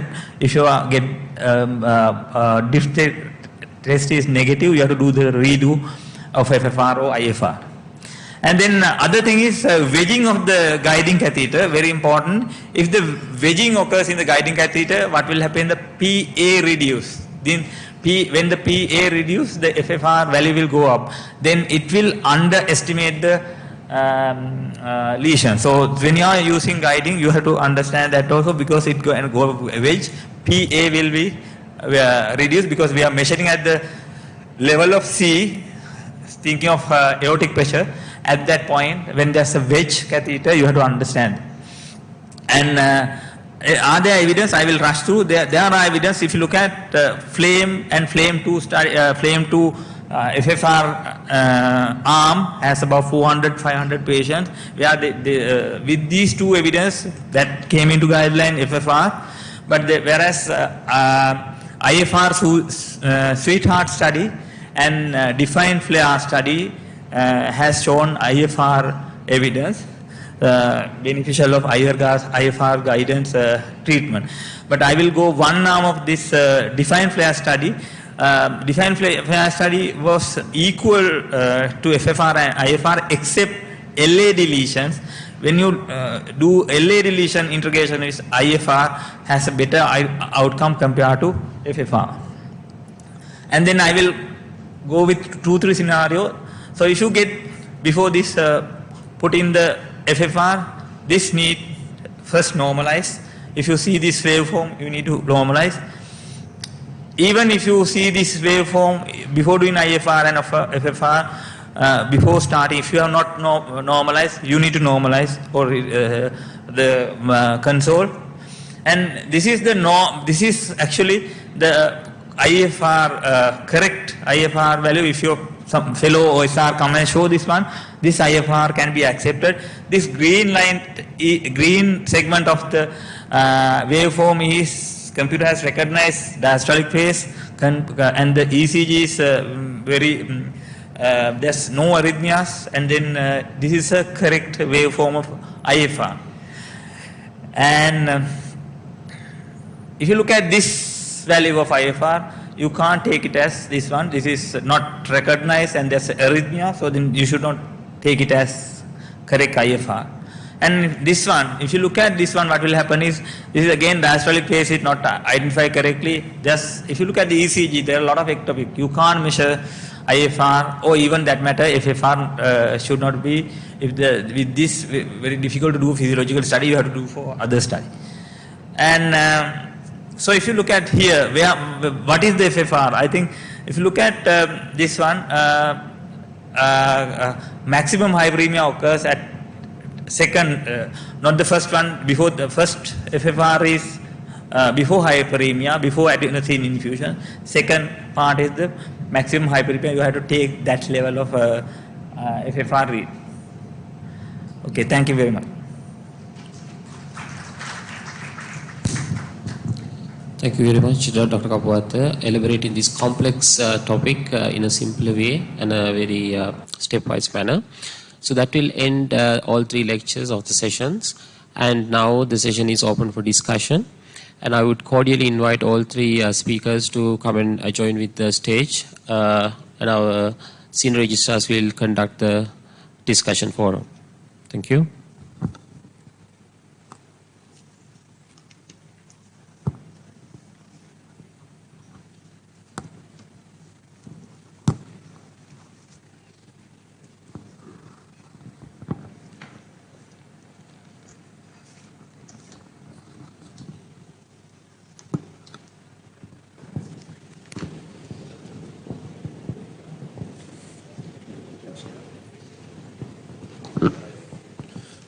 First and foremost, I would like to congratulate and thank all the speakers for their wonderful presentations. I have one question for Dr. Kapawatha. Sir, if you, when you're doing FFR and IFR, is it, let's say there is a left main Medina 111 lesion, is there a difference, is there a preference whether you want to go for a IFR or a FFR, which is there a difference? Any physiological studies done for differentiate whether it's a flow limiting lesion or not. So we have to go to basic. So if there's a flow limiting lesion, by looking at that lesion, if you have very severe lesion, you should not integrate with IFR or FFR. That's the basic. So then I think if it is 111 lesion with significance, so you don't have to do FFR or IFR, you have to treat that lesion. Yeah, I think that is applicable when there's a borderline lesions only. If you think one arm is not significant, like the left main lesion with your so whether this patient like 111 no, if it's circumflex ostial and distal left main lesion is there, or if it's the LAD ostium and the distal left main lesion is there, circumflex has a moderate lesion. In that case, you measure the so you can treat or you can measure the FFR on that lesion rather than so whether the patient need to go for bypass. So if that kind of decision can be done, so like doing a FFR, you can defer lesions rather than stenting that arm. I think is that what you want? I think it's exactly like what you said.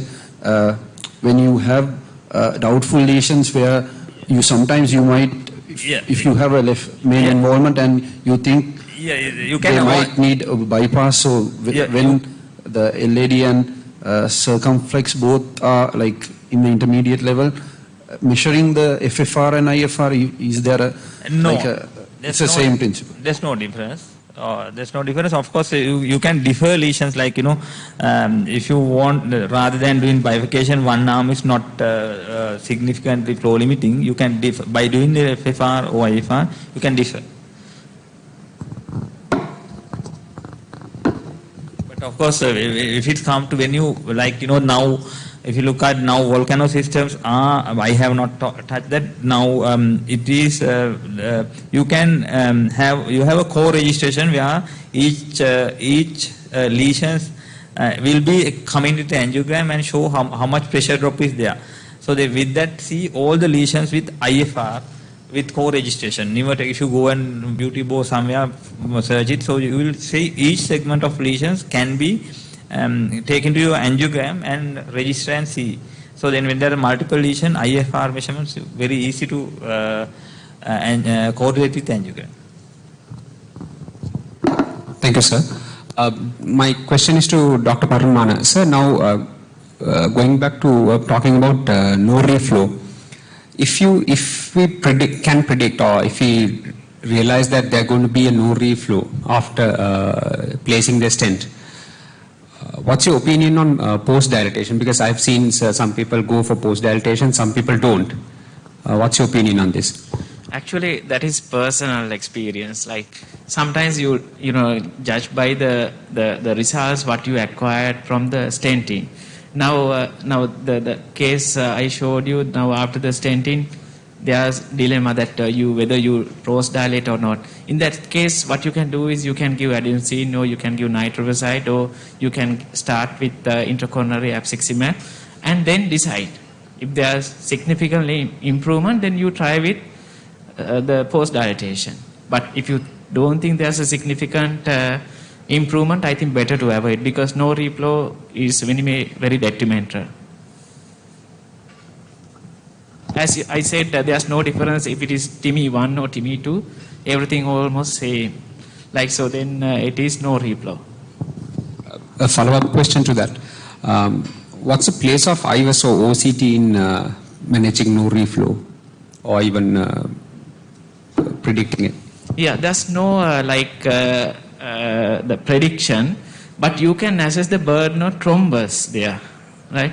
Now, actually, when I was doing my training in overseas, we did IVUS and OCT assessment of thrombus burden in acute MIs, and we presented also a couple of papers. But other than that, we even couldn't predict the the possibility of no reflow after stenting with the results. During that time, only this Sweden trial came that routine thrombus aspiration was not recommended. So same time everything came, and actually there was no relationship with thrombus burden at the we can't actually assess the exact thrombus burden even with the OCT. We go by the filling areas, and we calculate the diameter of the vessels, and very difficult actually. We can't exactly say the area, because even sometimes the thrombus is there, the density is different. You can't exactly value the exact thrombus amount. So I think it is not still, there's no correlation with OCT or IVUS assessment of thrombus and the no reflow. But when you do it, you can predict actually, because if you see heavy burden of thrombus, then the chances of no reflow is high. On one more question. Is there a correlation between let's say, as you said, especially in the acute setting, the no reflow is much more common, and whether there is a correlation between the size of the stent and the type? Is there any evidence like that? Means when you do acute intervention, yeah, the size of the stent? The size of the vessel or the stent, does the stent size, the diameter, does that have an effect? Now, if you use oversized stent, then chances of no reflow is more, because you squeeze thrombus distally into the microcirculation, and then chances are more. Same time, if you use, because when in the acute settings, if you do IVUS or OCTs, definitely this eyeball assessment is very less compared to the actual size of the vessels. So that's why you have to give at least the intracoronary nitrate or something before you assess the exact size of the vessel before you stent. Because if you stent with smaller size or undervalue the size of the vessel, then chances of this thrombosis is very high. Acute thrombosis is very high.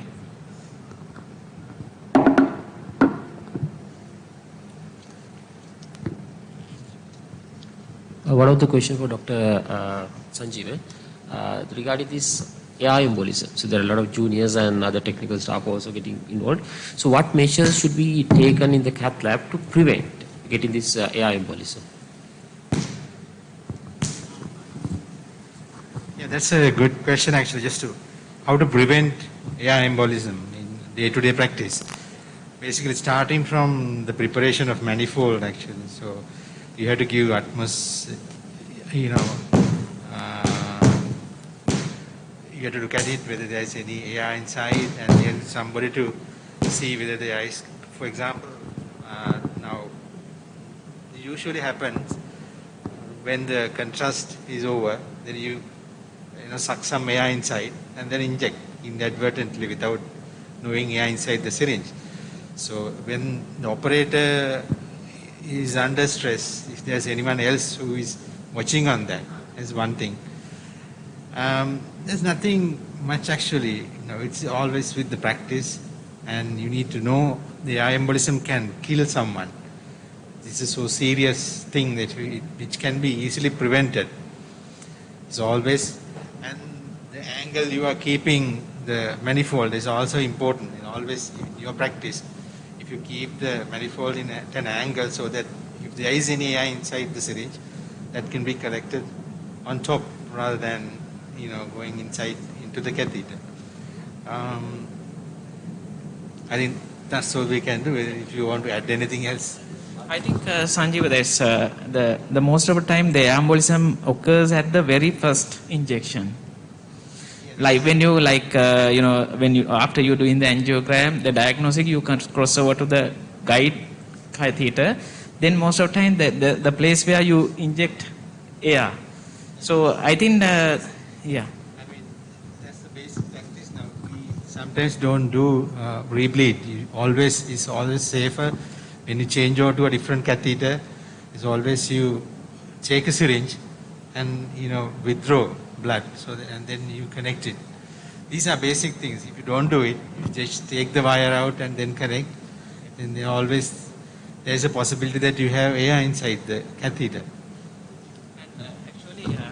This was actually tackled at where I trained in Newcastle. I don't know, Mayudan is there. And also Bhatia also recently joined. They use the closed system, unlike us. Every time they use the closed system to engage. Bhatia? So that reduces the first air injection, because now when you inject, you check it, but still there may be some air can be inside. But before that, now they have the closed system, they engage, and they engage with the wire inside the system. So we take the guide wire first out, and then we connect. They connect everything, and they use the guide wire inside the system. So the chances of air embolism at the first injection is less there. That's what they practice. I don't know whether you understood that.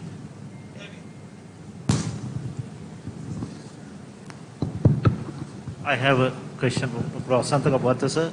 What's the correlation between CT guided derived FFR and conventional FFR? Is there any? CT guided actually heart flow.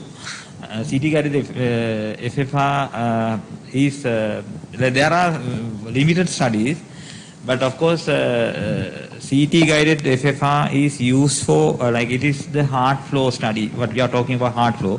Heart flow is done. It is you take the CT here and you have to upload to the US. They do it and send you. That's how you do it. CT guided FFR. Heart flow, but of course it is to when you are having a moderate lesion. So whether to go in or whether to go in for that, whether to do an invasive angiogram, sometimes in the calcified lesion, that decision we make by CT guided FFR. And so then whether to not to intervene, sometimes CT will give a moderate lesion looking kind, but the accuracy of that not 100% correct to the invasive angiogram. So where the CT guided FFR is used to make that decision made. So, but there are compared studies, but those are very small studies, but still that CT guided FFR does not have that much of evidence yet. It is and then it's again it's take in, if you are doing UK and all, it take 24 hours to come down. When you upload it, 24 hours to come down FFR. Whereas invasive FFR, when you do so then it is to make decision on interventions.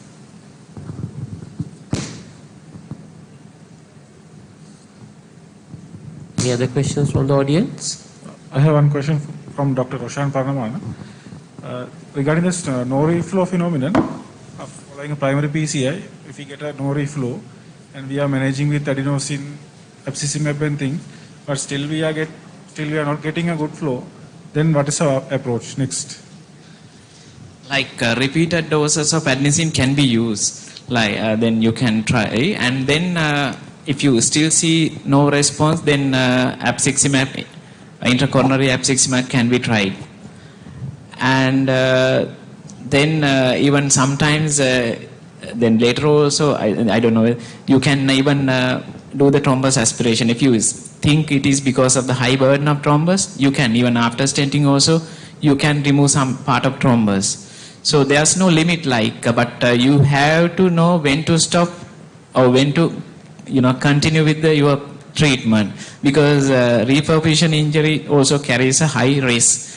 Whenever you do more, the intervention, when you push the catheter, when you push the thrombus in, then the chances of getting more reflow is more. Is that clear, Sajid? Because you can repeat and see, you giving adenosine, even nitroprusside. Nitroprusside is not widely used here, but other countries they use nitroprusside the first treatment modality. Yeah, one more question, sir, for Sanjeev, sir. Do you recommend autologous transfusion, sir, in the case of massive pericardial effusion following perforation? Do you recommend? Is it harmful? I have read something that says it is harmful, not recommended. I think it's recommended. It's a major coronary perforation, so that you are collecting a lot of blood, and obviously if you want to cross-match and get blood, it takes time. So rather than giving saline, so if you can do it under sterile conditions, so directly you can actually withdraw and auto-transfuse into a major vein. So that is recommended in the sense, it's actually advised to give auto-transfusion. Roshan, one patient. One question. That regarding the no reflow,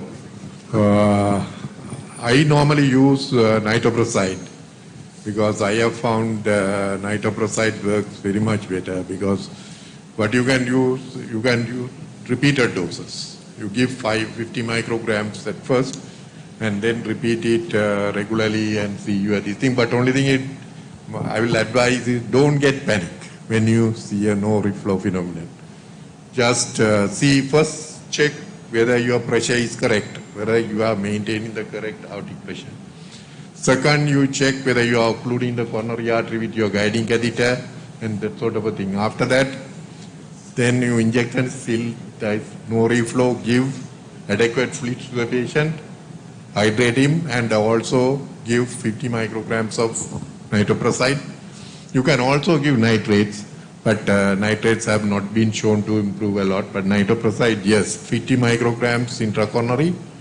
After 2-3 minutes, because nitroprusside has a very short half-life, again you can give repeatedly and wait. Usually don't go and dilate, repeated dilatation, and those things should be avoided. And just wait. It usually 99% of the time no reflow improves and it comes back to normal flow. So that's what you have to do.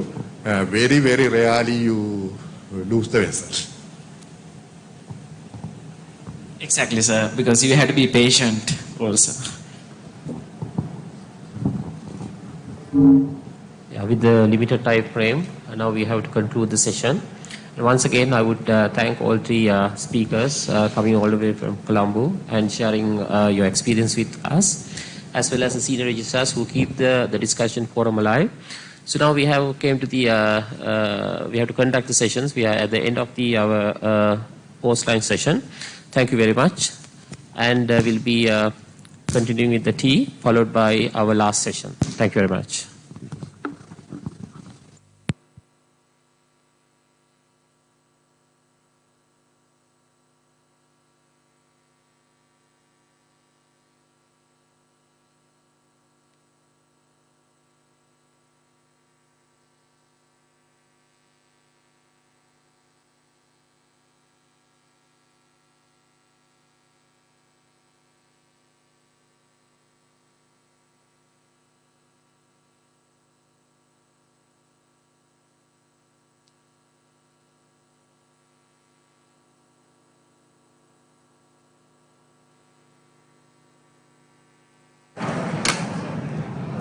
Side පෙන්නනවද? Sorry.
Now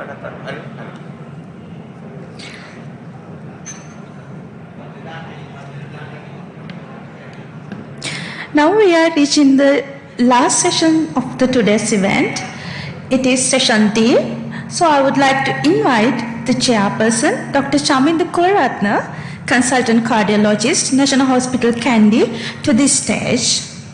And to the podium, I would like to invite Dr. Aravindan, Dr. Akif, Dr. Charita.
So now we are moving to session D, which is the final sessions of the day.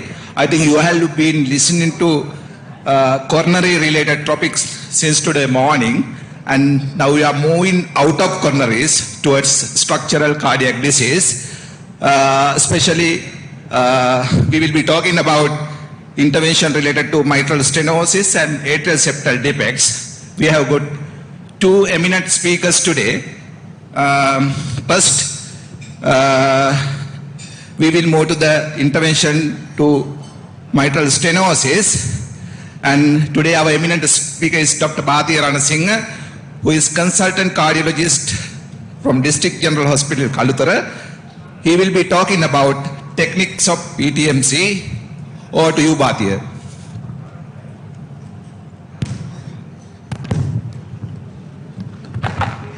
Thank you very much for kind words of introduction. Thank you for the organizers of Back to Basics inviting me to this talk about PTMC. And it's a privilege to talk in front of the cardiologist who has done the first PTMC in Sri Lanka, Dr. Santaraj. I think we all must clap him. So who has started this intervention, and I was privileged to train under him as well. And also Dr. Vajrasera, who has done immense service on PTMC, who is my trainer as well. So let me start. So having trained, I have done about more than 400, nearly 500 cases of PTMC over the last few years. So let me see my experience, and I'm sure the experienced operators who will support if I do any mistakes as well. So the history in PTMC was started in 1984 and was introduced by Inouye. And initially, previously, the closed and open surgical commissurotomy was done. So there are two approaches. antegrade approach, which goes through the venous approach, and the retrograde approach, that is the trans-arterial approach. But mostly we practice the venous approach. So before we go, actually, we have to select the correct valve, which is the most important step. So if you don't select the correct valve, you are running into trouble. That is the first rule. And there's a score which is called Wilkinson score. In fact, assess the valve, the leaflet mobility, valve thickness, subvalvular thickening, and the valve calcification. So more the valve restricted, more the valve thickened, more the subvalvular disease, and more calcified is dangerous to do PTMC, basically. So more the leaflet mobility, less thickening of the valve leaflet, and also less subvalvular disease and less calcification, you get very good results out of PTMC. So one of the drawbacks of this score, in fact I was presenting this score in front of the person who has invented in Australia. I'm sure there are a few cardiologists who has joined that trip as well. I'm sure Dr. Anantapathan and Dr. Jamaldeen, you and Amila Walawat. So I was presenting in front of that person who has invented this score, Professor Wilkins. I was giving a talk about PTMC. And then he in fact, so I had the privilege of presenting. So one of the drawbacks of this score is he has not assessed the commissural calcification, which is one of the things that you need to look into. So especially when you have commissural calcification, that is one of the contraindicated for PTMC.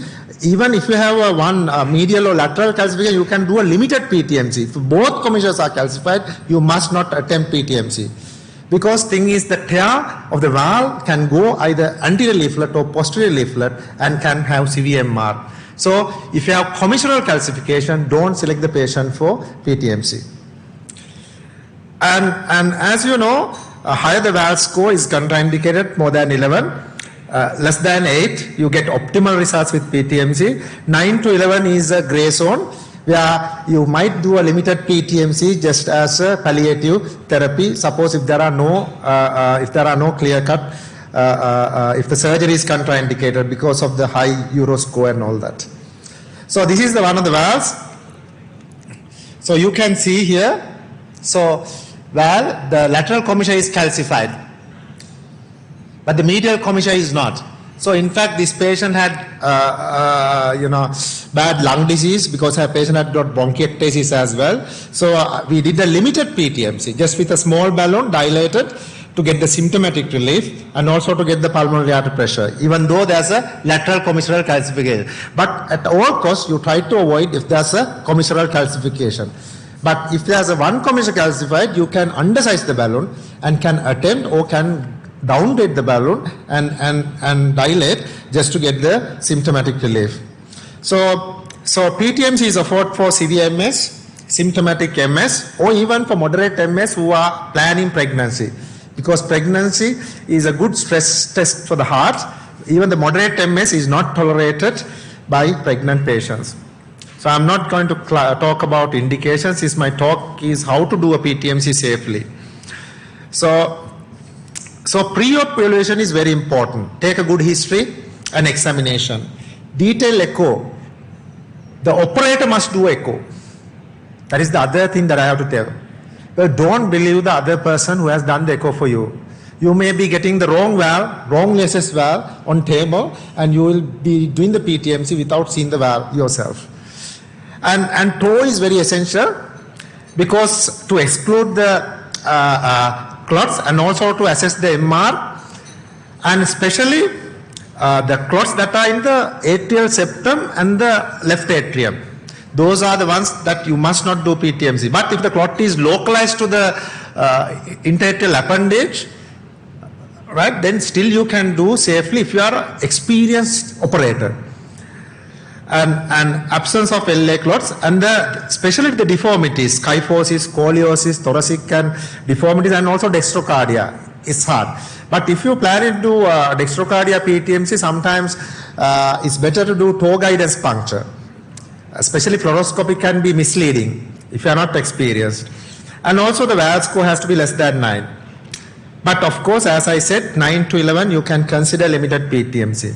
So in regard to the thrombus, left atrial thrombus, if you have a thrombus in the left atrium, you anticoagulate, get them down and repeat the toe and do it. But suppose if there's a mobile thrombus in the left atrium, so there may not be time to do anticoagulation because risk of embolism. If you have a left atrial thrombus which is mobile, it can embolize and end up with stroke. In that case, of course, you refer them for surgical either commissurotomy with thrombus removal, or if there's a lytic resistant thrombi after 3 months after still you have a thrombus, then of course again you do a surgical referral. But it is different in a patient who has a localized thrombus, organized thrombus in the interatrial appendage. Still you can do a safely PTMC, and I will tell you how to do it. So still with experienced hands, it can range from, you can have a failure rate about 1 to 17%. In experienced hand, you can fail about 1%. But in, inexperienced hands, in 17% of the times, you might not success. Most of the time, the reason that you don't success in PTMC is inability to puncture the interatrial septum. And also sometimes failure to cross the valve. And especially in giant left atrium, and also very tight calcific mitral stenosis. So when do you decide successful PTMC? So if your valve area is more than 1.5 after doing the PTMC, or reduction of left atrial pressure more than half, and sometimes immediately after PTMC, if you measure the hemodynamics, you might not get the desired reduction of left atrial pressure.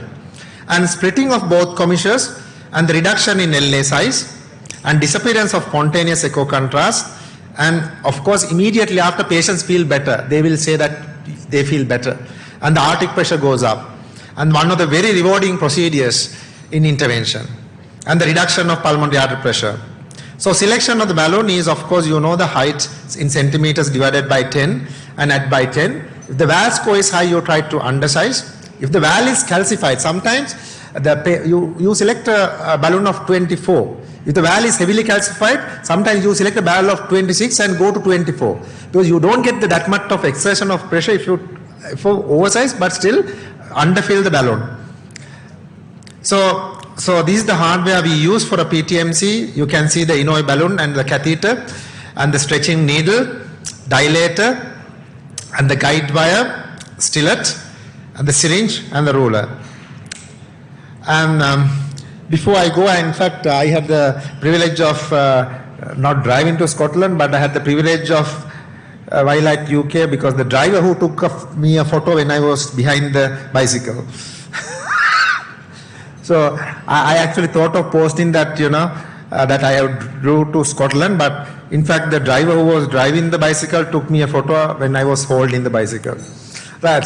So talk about vascular access. This is the most important step in PTMC. Takes time to take the vascular access. Especially if you take arterial and venous access first, always you must take the venous access first, then the arterial access. Reason is, if you get a hematoma, by puncturing the arterial access, then you obstruct the venous flow. Always venous access first, then go to arterial access. So that is the number one rule, right? And other thing is, if you get the vascular access, the femoral vein access, you try to go below the inguinal ligament. Never try to go through the inguinal ligament. If you go through the inguinal ligament, it will be very hard to push the balloon in the inguinal ligament, and you might kink even the LA wire, and sometimes you find it to disaster. And then, so that is what I have mentioned here, venous access. Get the location below the inguinal ligament. And of course, coronary angiogram is performed prior to PTMC in all the people more than 40 years, or if you suspect coronary artery disease, if the patient has suffered angina, you might perform even less than 40 years. So this is a patient who had a moderate LAD stenosis, but we still proceeded with PTMC. And this is a patient again came for PTMC, in fact, when the very hard thing actually. Most of the time these angiograms are normal. This patient had a very critical left main, right? So in that case, we have to send on the surgery and the mitral with either repair or mitral valvotomy. And balloon selection and preparation is the other most important step. And every operator who is going to do PTMC must know how to prepare the balloon. You must never give it to a nurse and think. You have to start from there. If you don't know how to prepare your balloon, please don't try to operate, because soon you might have to prepare it again. So every operator who is doing PTMC must know A to Z of preparing the balloon. And then hemodynamics, you measure the LVDP, transaortic gradient, and then the aortic pressure, MPA pressure, and the RV pressure. So once you place the pigtail in the aorta and you come down, and you get 3 bulges. One is the right atrium bulge, SVC bulge to right atrium, and then the aortic bulge, where you can even feel the aortic pulsations when you come down. And when you do a lot of cases, you can feel actually. And also you come to the fossa ovalis, and there in the limbus you can see the third jump. And transeptal puncture, now either you can do fluoroscopic, or even sometimes in overseas countries they do intracardiac echo as well now, and also toe guidance. And mostly in our country we do transeptal puncture through the fluoroscopic guidance, either lateral or AP or RAO 30. So you take that views. I'll tell you how to do the puncture here. And when you come down and when you anchor, when you hold from the left hand, you feel you don't want to measure the pressure, don't want to see the pressure wave. In fact, you feel it. You are anchoring the interatrial septum, because you can see that pressure, you are anchored very well to the interatrial septum. And of course, when you see the pressure, then you know your pressure is damped. That is to confirm that you have anchored the balloon in the interatrial septum. And confirm the septal position in the 3 views. Right? And also, before you proceed with the septal puncture, you know when you must not do the septal puncture. When there's a suspected left atrial thrombus and severe hemorrhagic disorder, especially these patients are anticoagulated, make sure the INR is less than 1.5. Especially if you get a pericardial effusion, then the INR has to be, to manage those patients, you must not do a septal puncture if the INR is more than 1.5. And also severe cardiothoracic deformity, as I already mentioned. So you can see, either you can just see how we punctured. This can be observed either AP or lateral view, the puncture. Good thing about AP view seeing is at least you know the distance that you travel. Now if you can see these 2 videos, right? Now lateral also you can puncture, and also the AP also you can puncture. The good thing about AP view is you know the distance that you are traveling the needle. In the lateral, you don't have idea of how much you travel unless you feel it. You know by hand that you are traveling this much. In the AP view, you know the distance that you travel the needle. So that is a good thing about AP. So when you experience enough, you can go lateral and also you can feel it. Some say now there are advantages and disadvantages puncturing lateral and the AP. The good thing about puncturing lateral is you are not moving your needle posteriorly. If you move posteriorly too much, what will happen? You are piercing the left atrial wall and you get the hemopericardium. And if you are moving anteriorly, you can slip. Even during puncture, it can slip. And you may hit the aorta. Even the aortic perforation can occur. So you know by lateral view that you are in the center. And AP view, good thing about AP view puncturing is you know the distance that you travel the needle. So, there are advantages and you can select your own methods. And adjusting the mulling sheath. Now, this is an example that I did PTMC, 3 PTMCs last week, 2 weeks ago in Kalutara, in the same day. This is a patient actually punctured, but unfortunately it was a high puncture. We could not get the exact desired puncture. And after puncturing, what happened was the LA wire could not place in the left atrium. It went to the right femoral vein.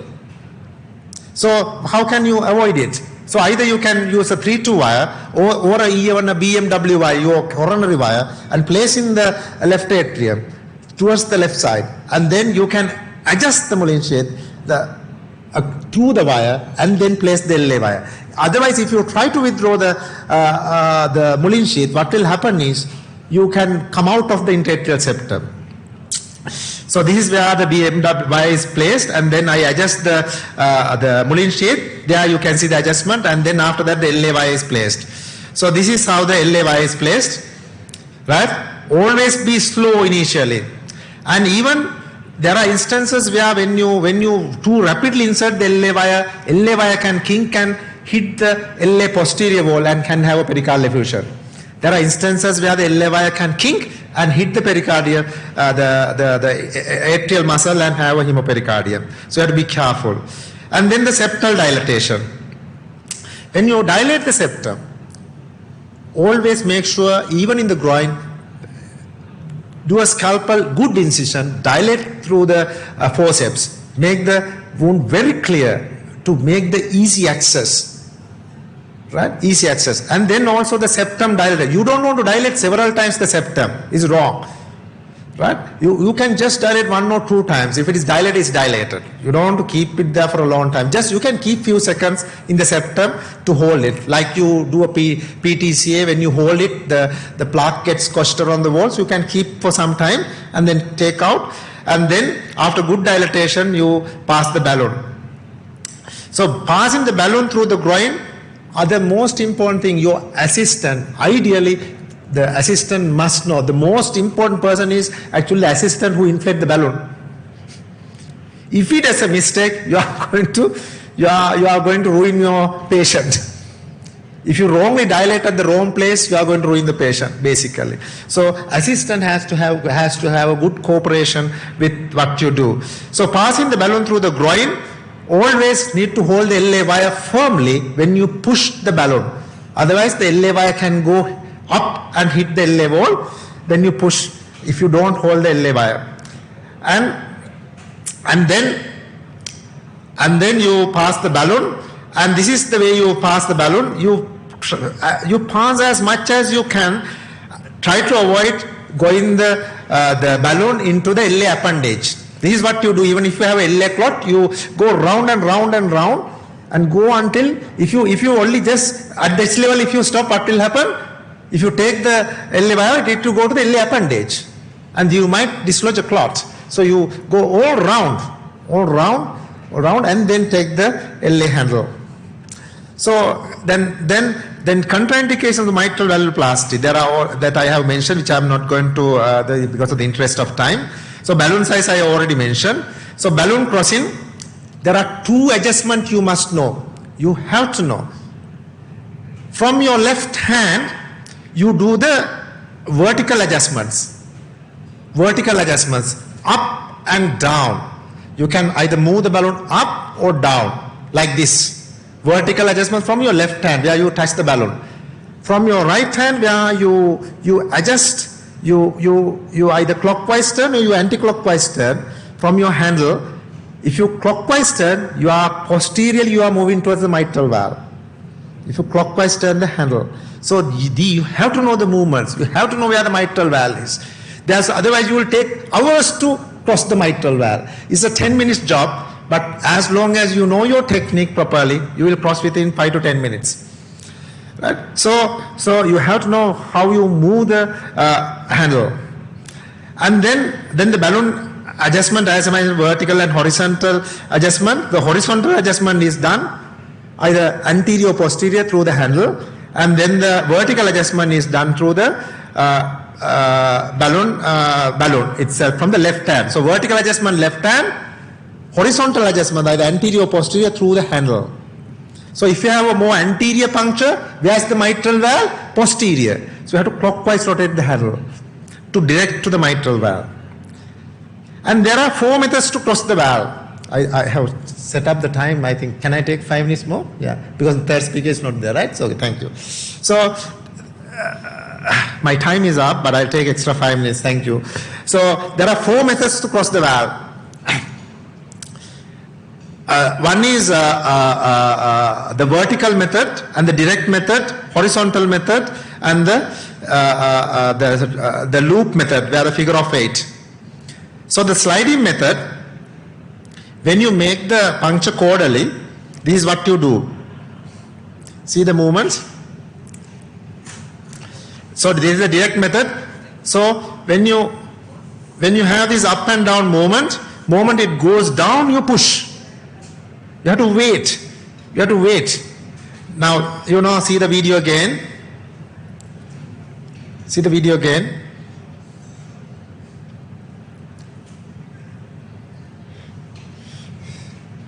See, up and down, up and down. Moment you go down, push. And take the stillet off. Don't go with the stillet into the left ventricle. When you pull the stillet out, advance the balloon from the left hand. Right? So that is what you do. And this is the vertical method, where you come over, especially this is important when you have a left atrial appendage clot. Vertical method. Vertical method is you are actually, it's like this, and then you slowly pull the stillet, then allow the balloon to migrate through the mitral valve. Right? That's the vertical method. Sliding method is where you take off the stillet and then push. That is the commonest method you used. So vertical method is that. And then the figure of 8, that you do in giant atria, when you have hugely dilated left atrium, they are very difficult to cross. The mitral valve orifice is changed and the location is changed. There you have to do the figure of 8. And also when the transeptal puncture is too cephalic, anterior puncture also you have to do the figure of 8. And this is the way, in fact, the second patient whom I did Kalutara 2 weeks ago, I had to use the figure of 8. It's a giant left atrium. The patient was transferred from Badul actually. And this patient, so this is how you do the figure of 8. Right? Right? Cross it. And then slowly withdraw the stillet. And it positioned in the mitral valve. And you are there. And just slowly push it. You are there in the left atrium. Slowly push the balloon, you are in the left atrium. Right? And that here you can see now. So I'm going to cross here, slowly push. That's it. It's there in the left atrium, left ventricle. And once you're there, inflate the distal balloon. Make sure you are free. Go to the left ventricle. Make sure you are not trapped in chord A. Make sure you are free. And then dilate. And don't have like when you say prematurely don't get satisfied. You have crossed the LV, dilate, finish. That is the other thing. That is where you get MR.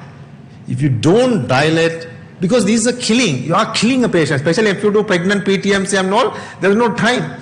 If you entrapped in the chord, if you dilate the balloon without realizing you are not in the left ventricular lumen, not trapped in chord A, you are going to kill the fellow. Especially in pregnant patients, if you get acute MR, patient can even, don't have time to compensate. Right? So make sure you take your time.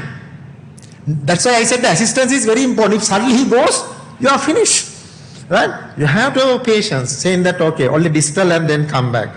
So this is how you balloon inflation technique. So always distal, come back, make sure you are free, and then in bell. So this is the, again, 2 weeks ago in Kalutara. See what happened. Now, I'm not satisfied. Come back again. No, not satisfied very much. No, see the balloon comes. No, not good. Still the way the balloon is coming is not good. Right? So, again, position, again, make sure that it's free. Wait will prevent MR. Right? Wait, okay, not, there, okay, satisfied, one. But still, I have not fully dilated there. So I have upsize again with contrast. You can see that the commissures are not properly split. There's no proper cylindrical shape in the balloon. Right? So complications. So of course you can get hemopericardium. Person who knows how to do PTMC must know how to handle complications. You must be able to aspirate pericardial effusion. Sometimes the epicardial access fails. There were instances where the epicardial access fails. Then you must know how to go epically to aspirate pericardial effusion. It's a life-saving. And the embolism risk. And severe MR. So MR happens in PTMC due to 3 reasons. What are the 3 reasons? One thing is you split not through the commissures. You can split through the either anterior mitral valve leaflet or the posterior mitral valve leaflet. There you can get severe MR. Other reason is you might overdilate and Too much splitting of commissures also can have MR. Other one is, as I mentioned, caudal rupture or the papillary muscle rupture because your balloon is inflated inside the chordae. And then the iatrogenic KSD, which is not a complication but it's an occurrence, which in fact I have studied in Karapiti 125 patients, about to publish in a journal, which I have already written. Iatrogenic KSD, 125 patients which are followed up, and they are about about 60% of the patients had iatrogenic KSD immediately after PTMC. So this is a patient actually that done 2 weeks ago. You can see the left atrium. The lot of spontaneous echo contrast. This is after doing the PTMC. The LA has shrunken. Immediately you can see the results. And the valve area has increased and the spontaneous echo contrast has disappeared. Right? Patients has tremendously felt better. And you can see the before and after PTMC the results. So sometimes you might have to do a sequential dilatation if you are not happy about the results. If your hemodynamics has not come good, if your commissures are not split, and if you are not happy, you can go either 2 or even 3 times, upsize with contrast. Even you might have to use a bigger balloon as well if necessary. So complications I already mentioned. So surgery and PTMC both give same short-term and long-term results. So thank you very much.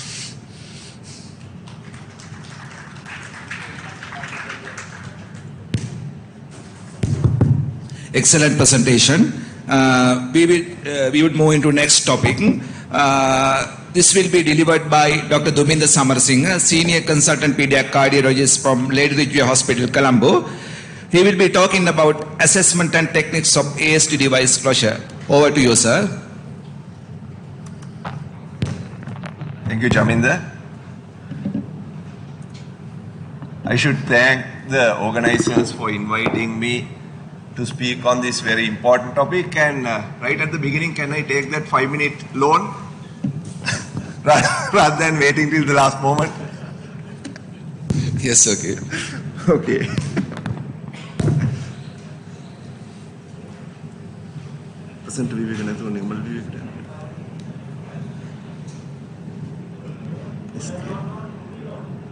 $1 preferably.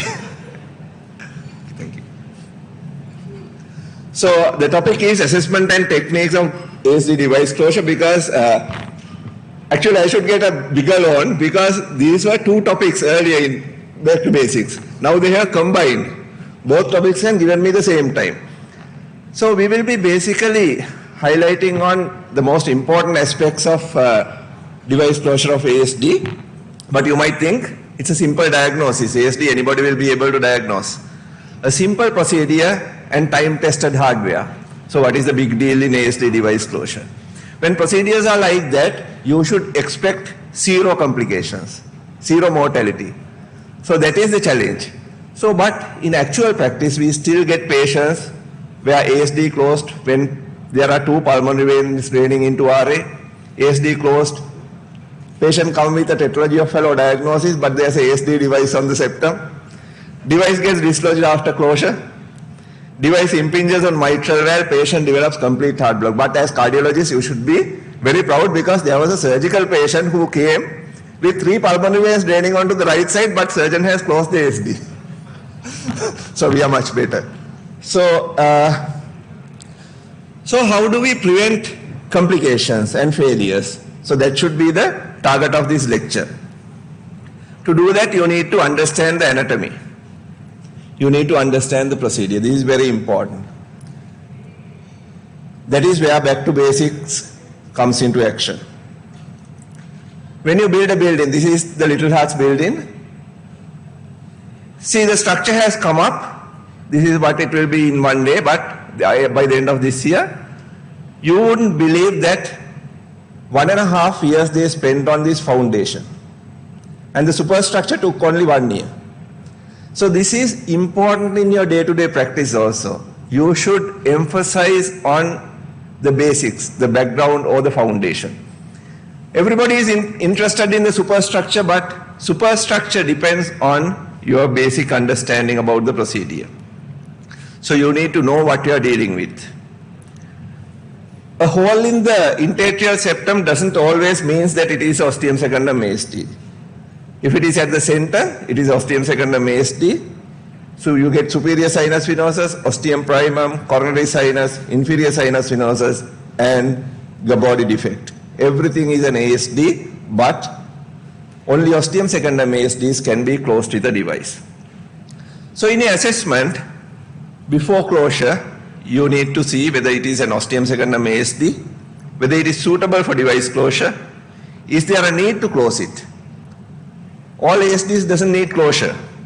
And is it the device closure, is it the best option for the patient? Because sometimes surgical closure may be better or less risky.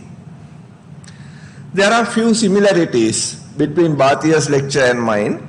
So one of the things Bhatia mentioned that you should do the echo. Yes. If I do my ASD closure, I always prefer to do the echo and the TOE myself. Because then you have an imaginary. Why should you do it? Because when you do the procedure, in that fluoroscopy screen, you should be able to see the defect. With experience, you will be able to achieve it.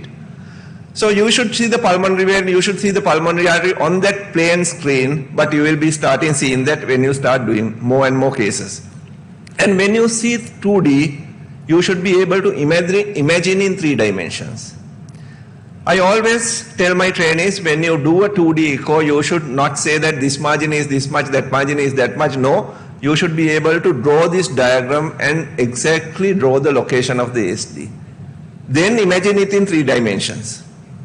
That is the way.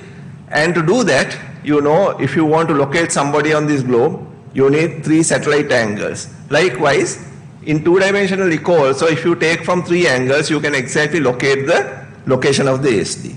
Always do a sweep. Go up and down when you do a echo. If it is 4-chamber view, move up and down from 5-chamber to most posterior. Then you know exactly the location of the ASD. You don't need a 3D. Most of the patients, even adults, will give good 2D transthoracic, even subcostal views. You should be able to get to a reasonable degree, even in adults.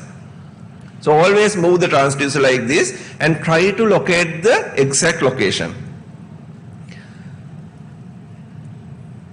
So this is 5-chamber view. This is where I start, very anterior. I don't see the defect. But when I go to 4-chamber, you start seeing the defect.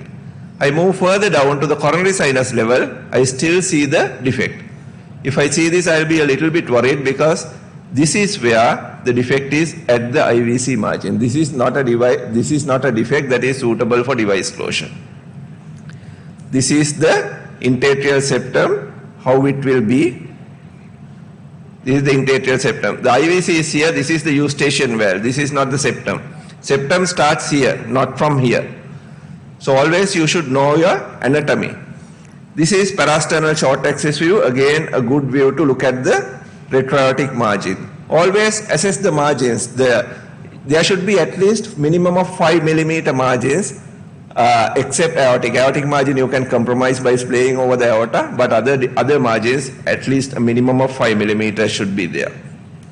So at the end of echo assessment, you should know the size and shape of the device, the adequacy of margins. Always look for septal malalignment. Sometimes the ostium primum septum comes like this and ostium secundum septum somewhere originates somewhere else. So there will be malalignment and it will be difficult to deploy the device. The exact location of the septum, the defect I have told you, whether there are multiple defects. There was a nice case last week. I was called to do a ASD device closure to assist. And on transthoracic echo I knew it was a 12 millimeter defect. RV dilatation was much bigger than that. I said we will repeat the TOE. TOE images were there.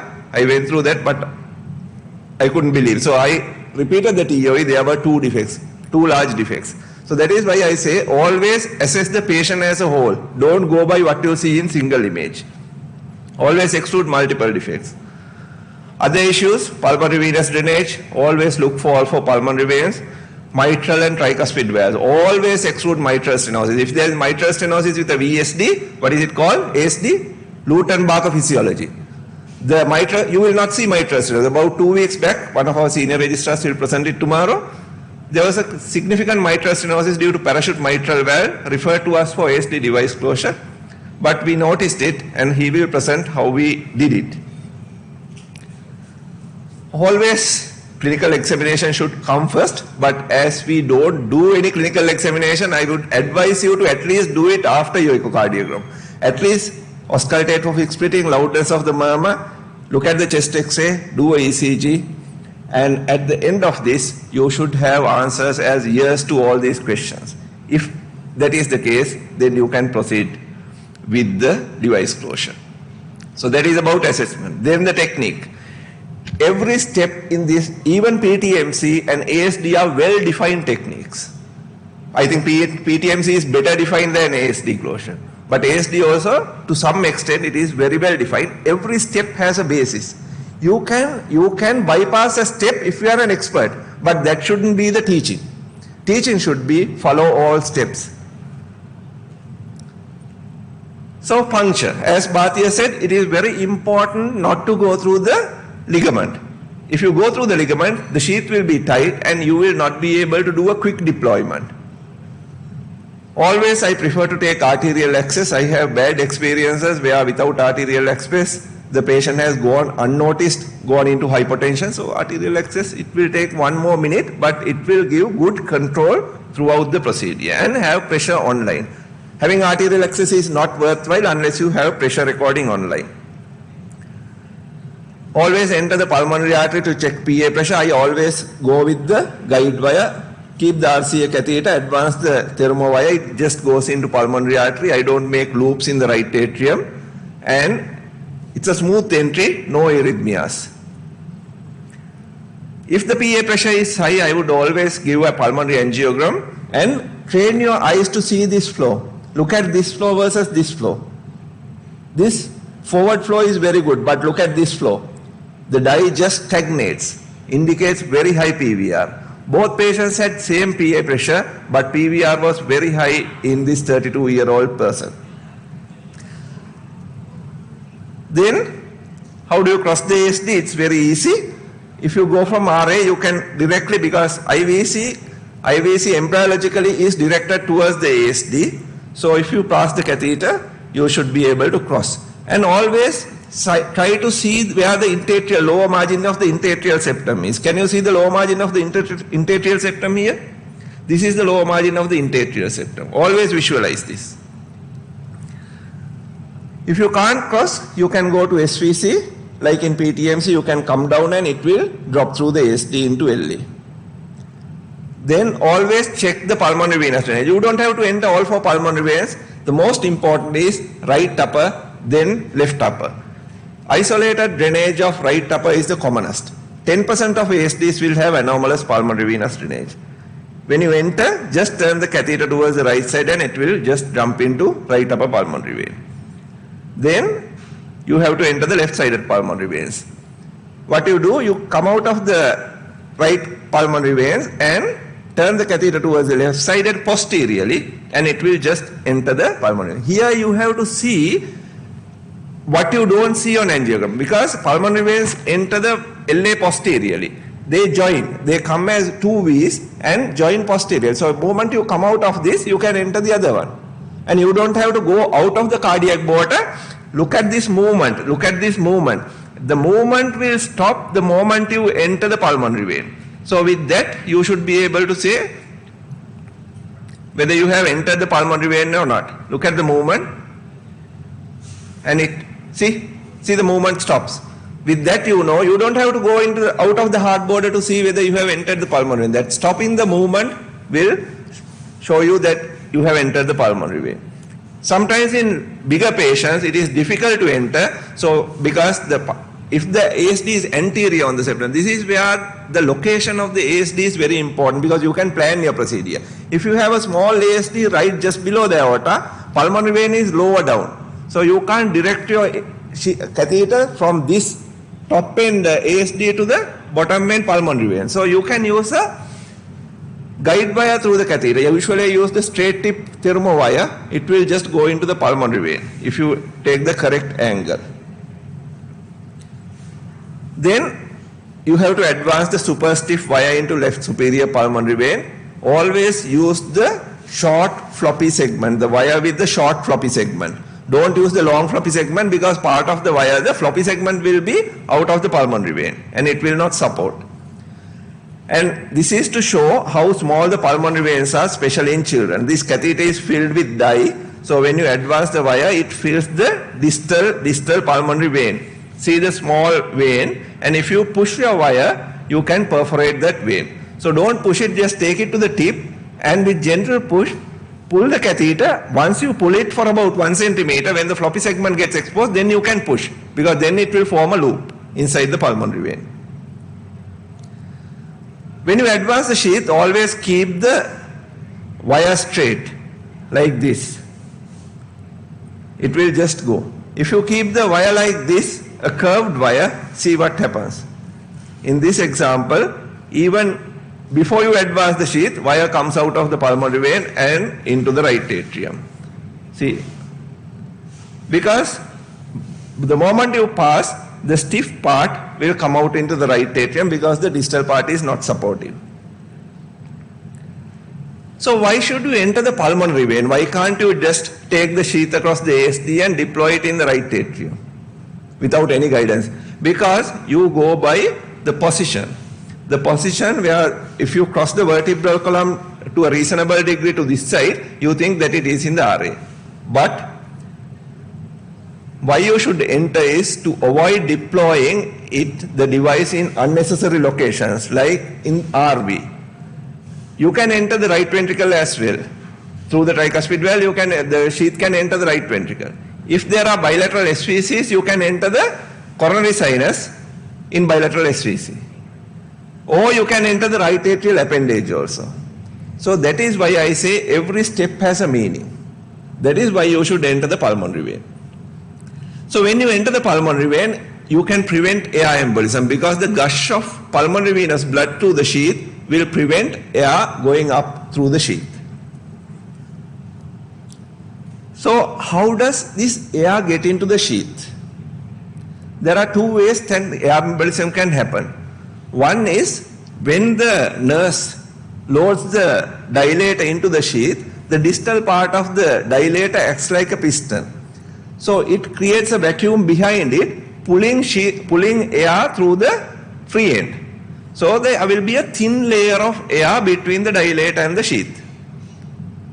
So when you take the dilator off, these thin air bubbles can march up, especially in bigger sheaths, not in smaller sheaths, can cause air embolism. The other way is when you take the dilator off, if the patient takes a deep breath or if he coughs, he can suck in air. So those are the two ways that air can go through the sheath. So what I do is I advance the sheath into the pulmonary vein like this, take the dilator and the guide wire, and I allow free flow of blood, about 5 to 10 ml of blood, just to flow onto the table. So that will push whatever air in the sheath onto the table. Sometimes when the wire comes out, like in the previous example, this was from the same example, we advance the sheath, we pass the RCA catheter through the sheath and advance the sheath over the right coronary catheter. This is not recommended, but these are shortcuts that you can take if you are an expert on the procedure, but don't do it otherwise. When you advance the sheath, always check the screw on the sheath. Always, because we reuse items so much, so always check. There are two ways to check on the gap and do a pullback as well, because sometimes even if there is no gap, the cable can come out. Then how do you deploy the device? This is where what Bhatia said is important. In your echo, transthoracic echo, you should decide how I am going to deploy this device. Or in TOE at least, you should know how to deploy your device. First attempt, you might fail, but you should decide whether it is pulmonary vein, whether it is conventional approach, whether it is mitral valve or right upper pulmonary vein. I'll tell you how. This is conventional release, which is shown in this video. You just release the right atrial disc, bring it back to the septum, and then release the left atrial disc. When the device comes to the septum, note the movement of the septum. Then only you know that the device has come onto the septum. See, Can you see the movement of the septum? Then you know that the device starts moving with the septum. Then you know that it has come to the septum. Then you quickly release the RA disc. You peel off the RA disc and push it. You don't push the RA disc out of the sheath. You peel off, then the RA disc gets exposed. Then you release the RA disc up. Pulmonary vein deployment, you can try once or twice, but don't keep on repeating the pulmonary vein deployment because it can damage the pulmonary vein. This is how you do it. You go into a reasonable distance in the pulmonary vein, which will hold up the LA disc, and especially useful in minimal marginal margins. When you have marginal rims, this method is useful, but don't keep on repeating. If the device doesn't come out of the pulmonary vein, don't pull it. See here, it doesn't come out of the pulmonary vein. Usually when you push the device, the RA disc, usually it comes out in 3 or 4 cardiac cycles. Here it doesn't come out. So what you need to do is you recapture the device and try.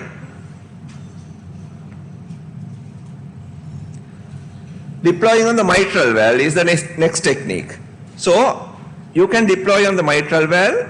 You should note the movement when the device gets into the mitral valve, similar to PTMC. There are many similarities. So when you do it, you have to, like this, you have to deploy the device.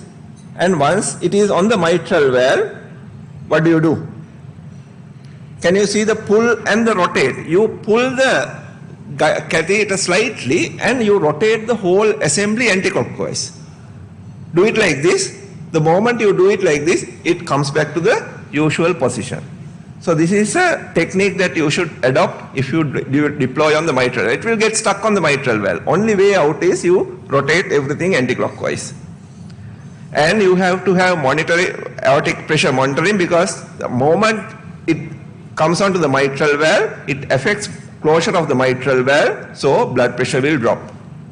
So you can't keep the device on the mitral valve for a long time. Look at this example. Note how the disc gets inverted, the LA disc gets inverted, and note the pull and the rotation of the whole assembly. You will see both here. The disc gets inverted. Look at the pull. Look at the pull and the rotation. It comes back to the normal position. So when everything fails, I try deploying from right superior pulmonary vein or roof of the left atrium. This is how you do it. You don't really enter the right superior pulmonary vein. Sometimes you have to, but really you go close to the right superior pulmonary vein. So when you have issues, what do? A common issue is aortic margin slips. The commonest issue is this. You deploy the device, aortic margin slips into the right atrium. What do? You can see it comes down. The operator pulls it slightly more and it slips through the aortic valve. That slip. Can you see that slip? And when you deploy the device, it has not taken the correct angle. This shows how it appears when it is slipped. Because the device is perpendicular, the horizontal, it appears like this, slightly turned downwards there. When it is up, you should see it like this. This is another example. In my experience, the most important factors for this slip is the sheath shape and the inadequacy of the left atrium. Look at these two examples. These videos, I have created these videos to show the importance of the sheath shape. I usually have a 45-degree angle, slightly more than that even, before I start my procedure. Look at the two videos, and the LA disc comes out of the sheath perpendicular to the sheath. So aorta is above, this is aorta, this is aorta, this is aorta. See how it slips through the aortic margin. But here, when you deploy it, it just hugs the LA side of the aorta. So if you shape your sheath properly, this problem, the chances of having a slipped aortic margin is very much less. The other issue, why is it important to do echo yourself, is to note these things. Look at this. This LA is a roomy LA. Look at this LA. The posterior margin occupies most of the LA. There's protrusion of posterior wall of the LA into the cavity. This is seen in thinly built individuals, especially Marfanoid patients. So there is no room within the left atrium to open up the LA disc. So it will continuously prolapse through the aortic margin. So a good technique for these kind of patients is to deploy it from the right superior pulmonary vein. So when the LA disc slips, what can you do? There's a very simple technique you can adopt. Recapture the RA disc with a slight push of the whole assembly. Carefully look at this, what we do. There, recapture the RA disc, see the disc gets aligned, and then redeploy the RA disc. Don't recapture the whole device, only the RA disc. The moment you recapture the RA disc, the disc moves like from this position to this position. Look at this. You might wonder what this other device is. This was a patient who had a right pulmonary artery to LA fistula.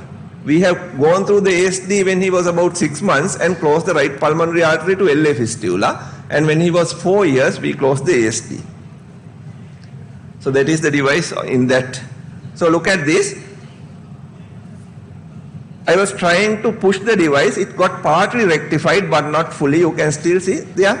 The moment you recapture the RA disc, the LA disc got aligned. Or if everything fails, if it doesn't get aligned, you have to recapture and redeploy from another angle. This is recapturing and deploying from the right superior pulmonary vein. There it worked. Or recapture and redeploy from the mitral valve, like in this example. Mitral valve, remember, don't keep the device on the mitral valve for a long time because it can cause a drop in blood pressure and sometimes the patient can arrest even.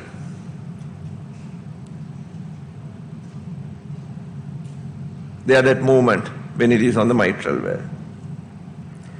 When you have multiple ASDs and when you want to go through the bigger ASD, what can you do? This patient had 2 ASDs. The first attempt, the sheath has gone through the smaller ASD, and on TOE we realized that it was not covering the other ASD. It was deployed, but it was not covering the bigger ASD. So we went through the other ASD. What you need to do is you have to form a ball. Using the LA disc, form a ball, and with that you can cross. With the ball, it will go through the bigger device, bigger defect. And with that, you should be able to deploy it. This is how it appears, through the lower defect and through the central defect. This was another issue, inverted LA disc, a complication, tulip deformity. What do? The LA disc has completely got inverted in the left atrium. So I was trying to manipulate it, it got completely inverted, and I was trying to push it against the left atrial wall to get it to the other side. No, it was not working. It didn't come into the sheath. Beyond this point, you can't take it because the disc is already inverted. You can't do it. One other thing that they recommend is to pass a stiff end of the wire through the sheath and push this tip the other way. Or you can do a neck puncture and hold the top button and pull it upwards to make it to the normal position. But in this patient, we were able to deploy, even with the tulip deformity, we were able to deploy it correctly, and after some time with push and pull, the device got realigned and we were able to release the device. So ladies and gentlemen, device closure of ASD, it's a simple procedure. You should target 0 complications. For that, you need to do a careful pre-op assessment, plan the procedure, know when to stop. It's very important to know when to stop a procedure. Don't keep on trying because you always have backup. The patient can be brought back to the cath lab or to the theatre another day, but you will have a living patient. Because ultimately you will either perforate a pulmonary valve, you can dislodge the device, or something can perforate somewhere. So always have a living patient. Going home and coming back for a surgery is better than a dead patient with a device in the body. He who fights and runs away lives to fight for another day. Always run If you can't, win. Thank you.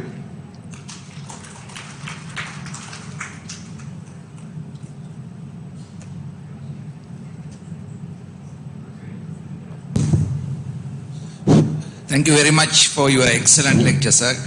Sir, come to the stage. Dr. Bhatia, I would like you to invite to come to the stage. We will start the discussion forum now.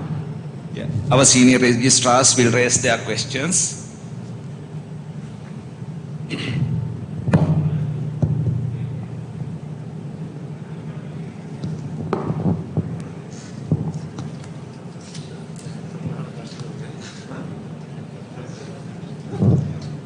Thank you, sir, for your excellent presentations. In a PTMC, if a patient is not suitable for surgery, patient with a tight MS, but sometimes patient mild to moderate MR, in that case, is it how possible that limited PTMC? The patient who is the patient with tight MS and mild to moderate MR, but the patient is not suitable for the surgery with severe PH or something else. In that case, the place of limited PTMC. There's a definitely place. Even in fact, patients with tight MS, even with grade 2 MR, even in fact grade 3 MR, but sir, even you can carry out limited PTMC. But in books, in textbooks, they say not to do PTMC with the grade 2 MR or above. But still, if you carefully do it, you can do it. Right? So answer is yes. And it's not related to PTMC. Sometimes with the MB prosthetic valve patient, if they have stenosis prosthetic valve, is there any place to do like balloon dilatation of the prosthetic valve? Well, yes, possible. Honestly, from my experience, I haven't done it. Right? But I have done a PTMC on a patient who had aortic valve replacement in place, mechanical aortic valve replacement, and had a tight MS. So in that case, it was a very difficult scenario where a patient needed anticoagulation, but still did a PTMC because patient had a mechanical aortic valve. And in your case, where you describe biological mitral valve or a mechanical, I don't think you must attempt it. Better to go for a surgical MVR, because one thing is this material can embolize.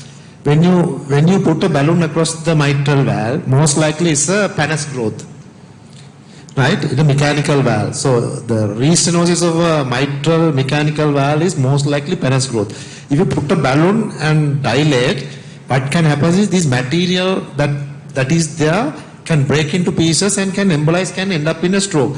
It can be more disastrous having a nice valve with a stroke. So I would rather say no. I'm sure Dr. Sahantraj is...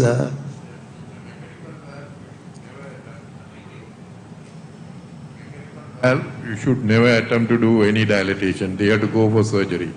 But in the tissue valve, yes, I have done few times, especially in the pediatric patients. They have sent those who have undergone tissue valves and come with restenosis, but the results are very poor, you see, because you can dilate, but the restenosis occurs within 1 year or two again. So, but you can do dilatation in the tissue valve. Yes, tissue valve. And also this other patient, where the patient had Lutenberg. Yeah, they had this younger patient who had, I have done 2 patients who had Lutenberg with the ASD and a tight mitral stenosis. We have done the PTMC through the ASD. We did not do the septal puncture because it's the ASD is there. And after assessing, after PTMC, we assessed the valve. In fact, it has come to only mild MS after dilatation. Then we closed the ASD also and came. So we have done 2 cases like that. I think going back to basics, I am not an expert on PTMC, but the primary target of PTMC is commissural fusion. In a mechanical valve, you don't get commissure. So how can you achieve commissural fusion in a mechanical valve? So that is not an option. You will damage the valve. you will damage the valve. And because the mechanical valves now we use have 2 discs. And if you put a balloon and dilate, you will damage the disc. So you should never attempt that. since now this is, in fact, there are now, for your information, we don't do TAVI in Sri Lanka. I think there are few, some are doing at private sector few. But this happens in overseas now, even in fact in TAVI, which was supposed to be our next lecture, which got cancelled out. Now, patients who have aortic valve stenosis, right, comes with the restenosis, mechanical aortic valve. They have done TAVI on top of that. Right? There are cases now. They have gone TAVI to the degree that mechanical aortic valve, which has got stenosis due to penis growth, they have dilated with a balloon and implant the TAVI valve. Right? As Dr. Dhuminder Samarasinghe mentioned, clearly in the mitral valve you do commissurotomy. But in fact, you can dilate, make the orifice a little larger, but the risk of embolism, even a small thing going in a brain and having a stroke is not good, right? So, Bhatia, actually it's not a question, it's a request. Now that, as you said, the mitral regurgitation is a deadly complication, right? And if possible, explain to the juniors, especially, how you identify mitral regurgitation during the PTMC and what you should do and after the mitral regurgitation to prevent the death of a patient, because now that we have lost a couple of patients because of probably not knowing, not expecting the complications and the death. So last stage probably we are too late to do anything. So if possible, I think please explain to the audience. Right. Now, way to identify acute MR during PTMCs, there are several. In fact, immediately after, if you get severe MR, patient feels bad. Immediately the pulmonary venous pressure goes up. Right. Moment you get, it's like acute MR. Right. Because you did the procedure, get a caudal rupture and severe MR, and patient's pulmonary venous pressure goes up and patient feel bad. In fact, pulmonary artery pressure also goes up. And then in the LA pressure goes up in the hemodynamics, and also the V wave in the like you get tricuspid regurgitation, CV wave in the hemodynamics, you can see a clearly uplifting of the V wave. And then the blood pressure drops and the tachycardia occurs. Right? So before now, even you measure the pressure, patient feel bad if you get a severe MR. And the tachycardia occurs where the ECG monitoring is there. And then when you measure the hemodynamics, the LA pressure goes up and the prominent V wave occurs. Right? So then how to manage, I suppose, the next question. Then these patients actually, now when you get severe MR, now it's like acute severe MR. So you have to prevent the regurgitation backwards. In fact, you have to reduce the aortic pressure. If you reduce the aortic pressure, you will prevent the leak and you increase the forward flow, right? In fact, even the blood pressure is low, you try to get the aortic pressure down, right? And then, of course, if it is an acute MR, very tachycardic, hypotensive, there is no way, you have to do a early and as possible as early, MVR. Mitral valve replacement. This is the downside about doing PTMCs in places like Kaluthara. But honestly, on safe fans, you can do without cardiothoracic support. In Kaluthara, we don't have it. But if you are experienced, you can do it. Adding on to Bhatia's one, doing echocardiography after a PTMC is very difficult. Once you rupture the valve, very difficult to assess the MR. So you won't, even if it's a severe MR, you won't see it. So sometimes you will see it's only mild MR because the patient is tachycardic and the echocardiographically you can't assess. So what you have to go by is the patient first develop tachycardia and the second, the prominent V wave in the pressure monitor. Actually the LA pressures goes up. Once you have a successful PTMC, LA pressure drops. So if you have tachycardia and the LA pressure goes up, first exclude the severe MR, right? If you have a TOE, it's easy, but with the TOE also with the tachycardia, acute MR difficult to assess.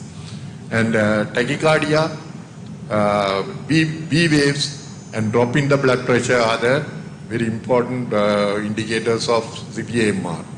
What you have to do is, some patients immediately go into pulmonary edema. They should be intubated, ventilated, and start a nitroglycerin drip. That is very important because that helps, because it reduces the pulmonary venous pressure, and nitroglycerin drip, furosemide, and patient should be sent to cardiothoracic surgery immediately. We have sent sometime patients straight away to the cardiothoracic theatre from the cath lab. And other advice is, if you are not thorough, please don't do pregnant PTMCs. There are instances where few deaths has occurred. Always, if you are not thorough, better to get an expert. Don't attempt PTMC on pregnant mothers if you are not thorough with the procedure. Pregnant PTMC is actually very easy. Very easier than the other ones because tissues are soft, you can cross nicely. It's not difficult, the valves are good. But if you are not familiar, don't do it. Always get the other person, because if you get a hemodynamic compromise, it will be immediate hemodynamic compromise. Most of the time it will end up in a mortality even if you do a surgery. One thing I wanted to highlight again, because with the bad experience, as Dr. Shantaraj highlighted, sometimes this mitral regurgitation, the color Doppler may not be very prominent. And you may get, especially the juniors, false assurance about his mild mitral regurgitation and maybe neglected the patient until crash the blood pressure. And sometimes when you crash the blood pressure after a few hours, even the surgeon may not be able to save the patient. So it's very thorough follow-up is necessary, very carefully, because what happens actually now when we are doing in the cath lab, say in the morning session we are doing PTMCs, and then for about 5 or 6 hours the senior registrar is busy, the consultant also busy, and then after 6 o'clock or somewhere you go and see the patient. At that time probably you are too late. So that's the message actually that I wanted to give. If something happens like that, every 30 minutes, every 20 minutes, if you are not sending patient for surgery, you have to keep eye on the patient.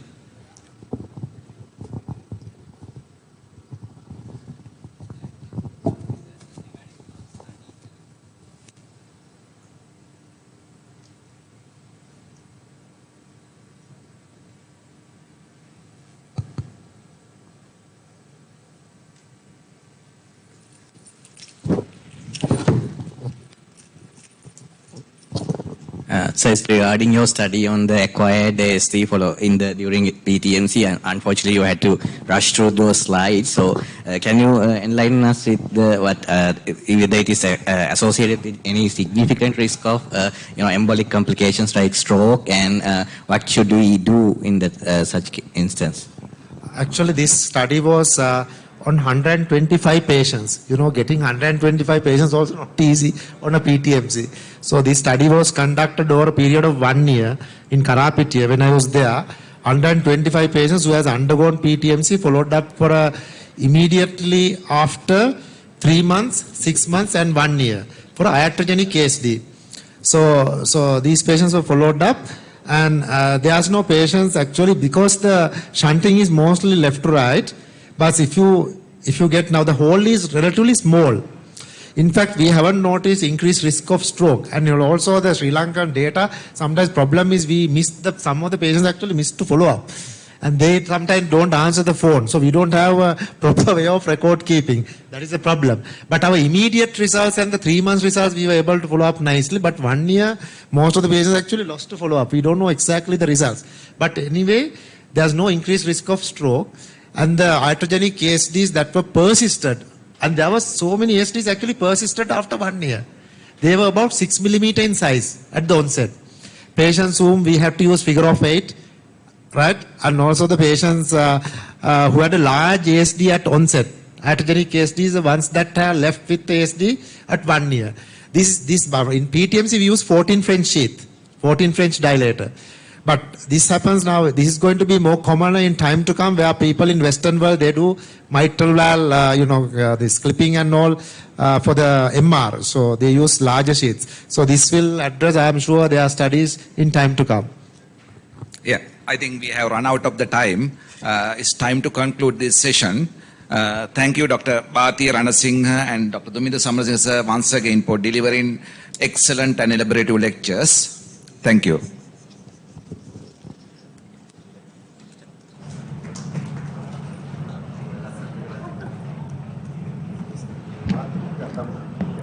Well, that brings us to the end of the day 1, Back to Basics 2022, 7th Interventional Cardiology Fellows course.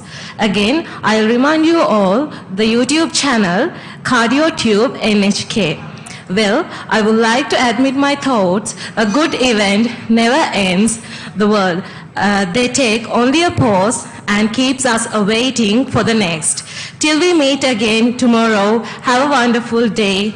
And the dinner will be at the same hall at today, 8 p.m. Thank you, ladies and gentlemen. Have a nice day.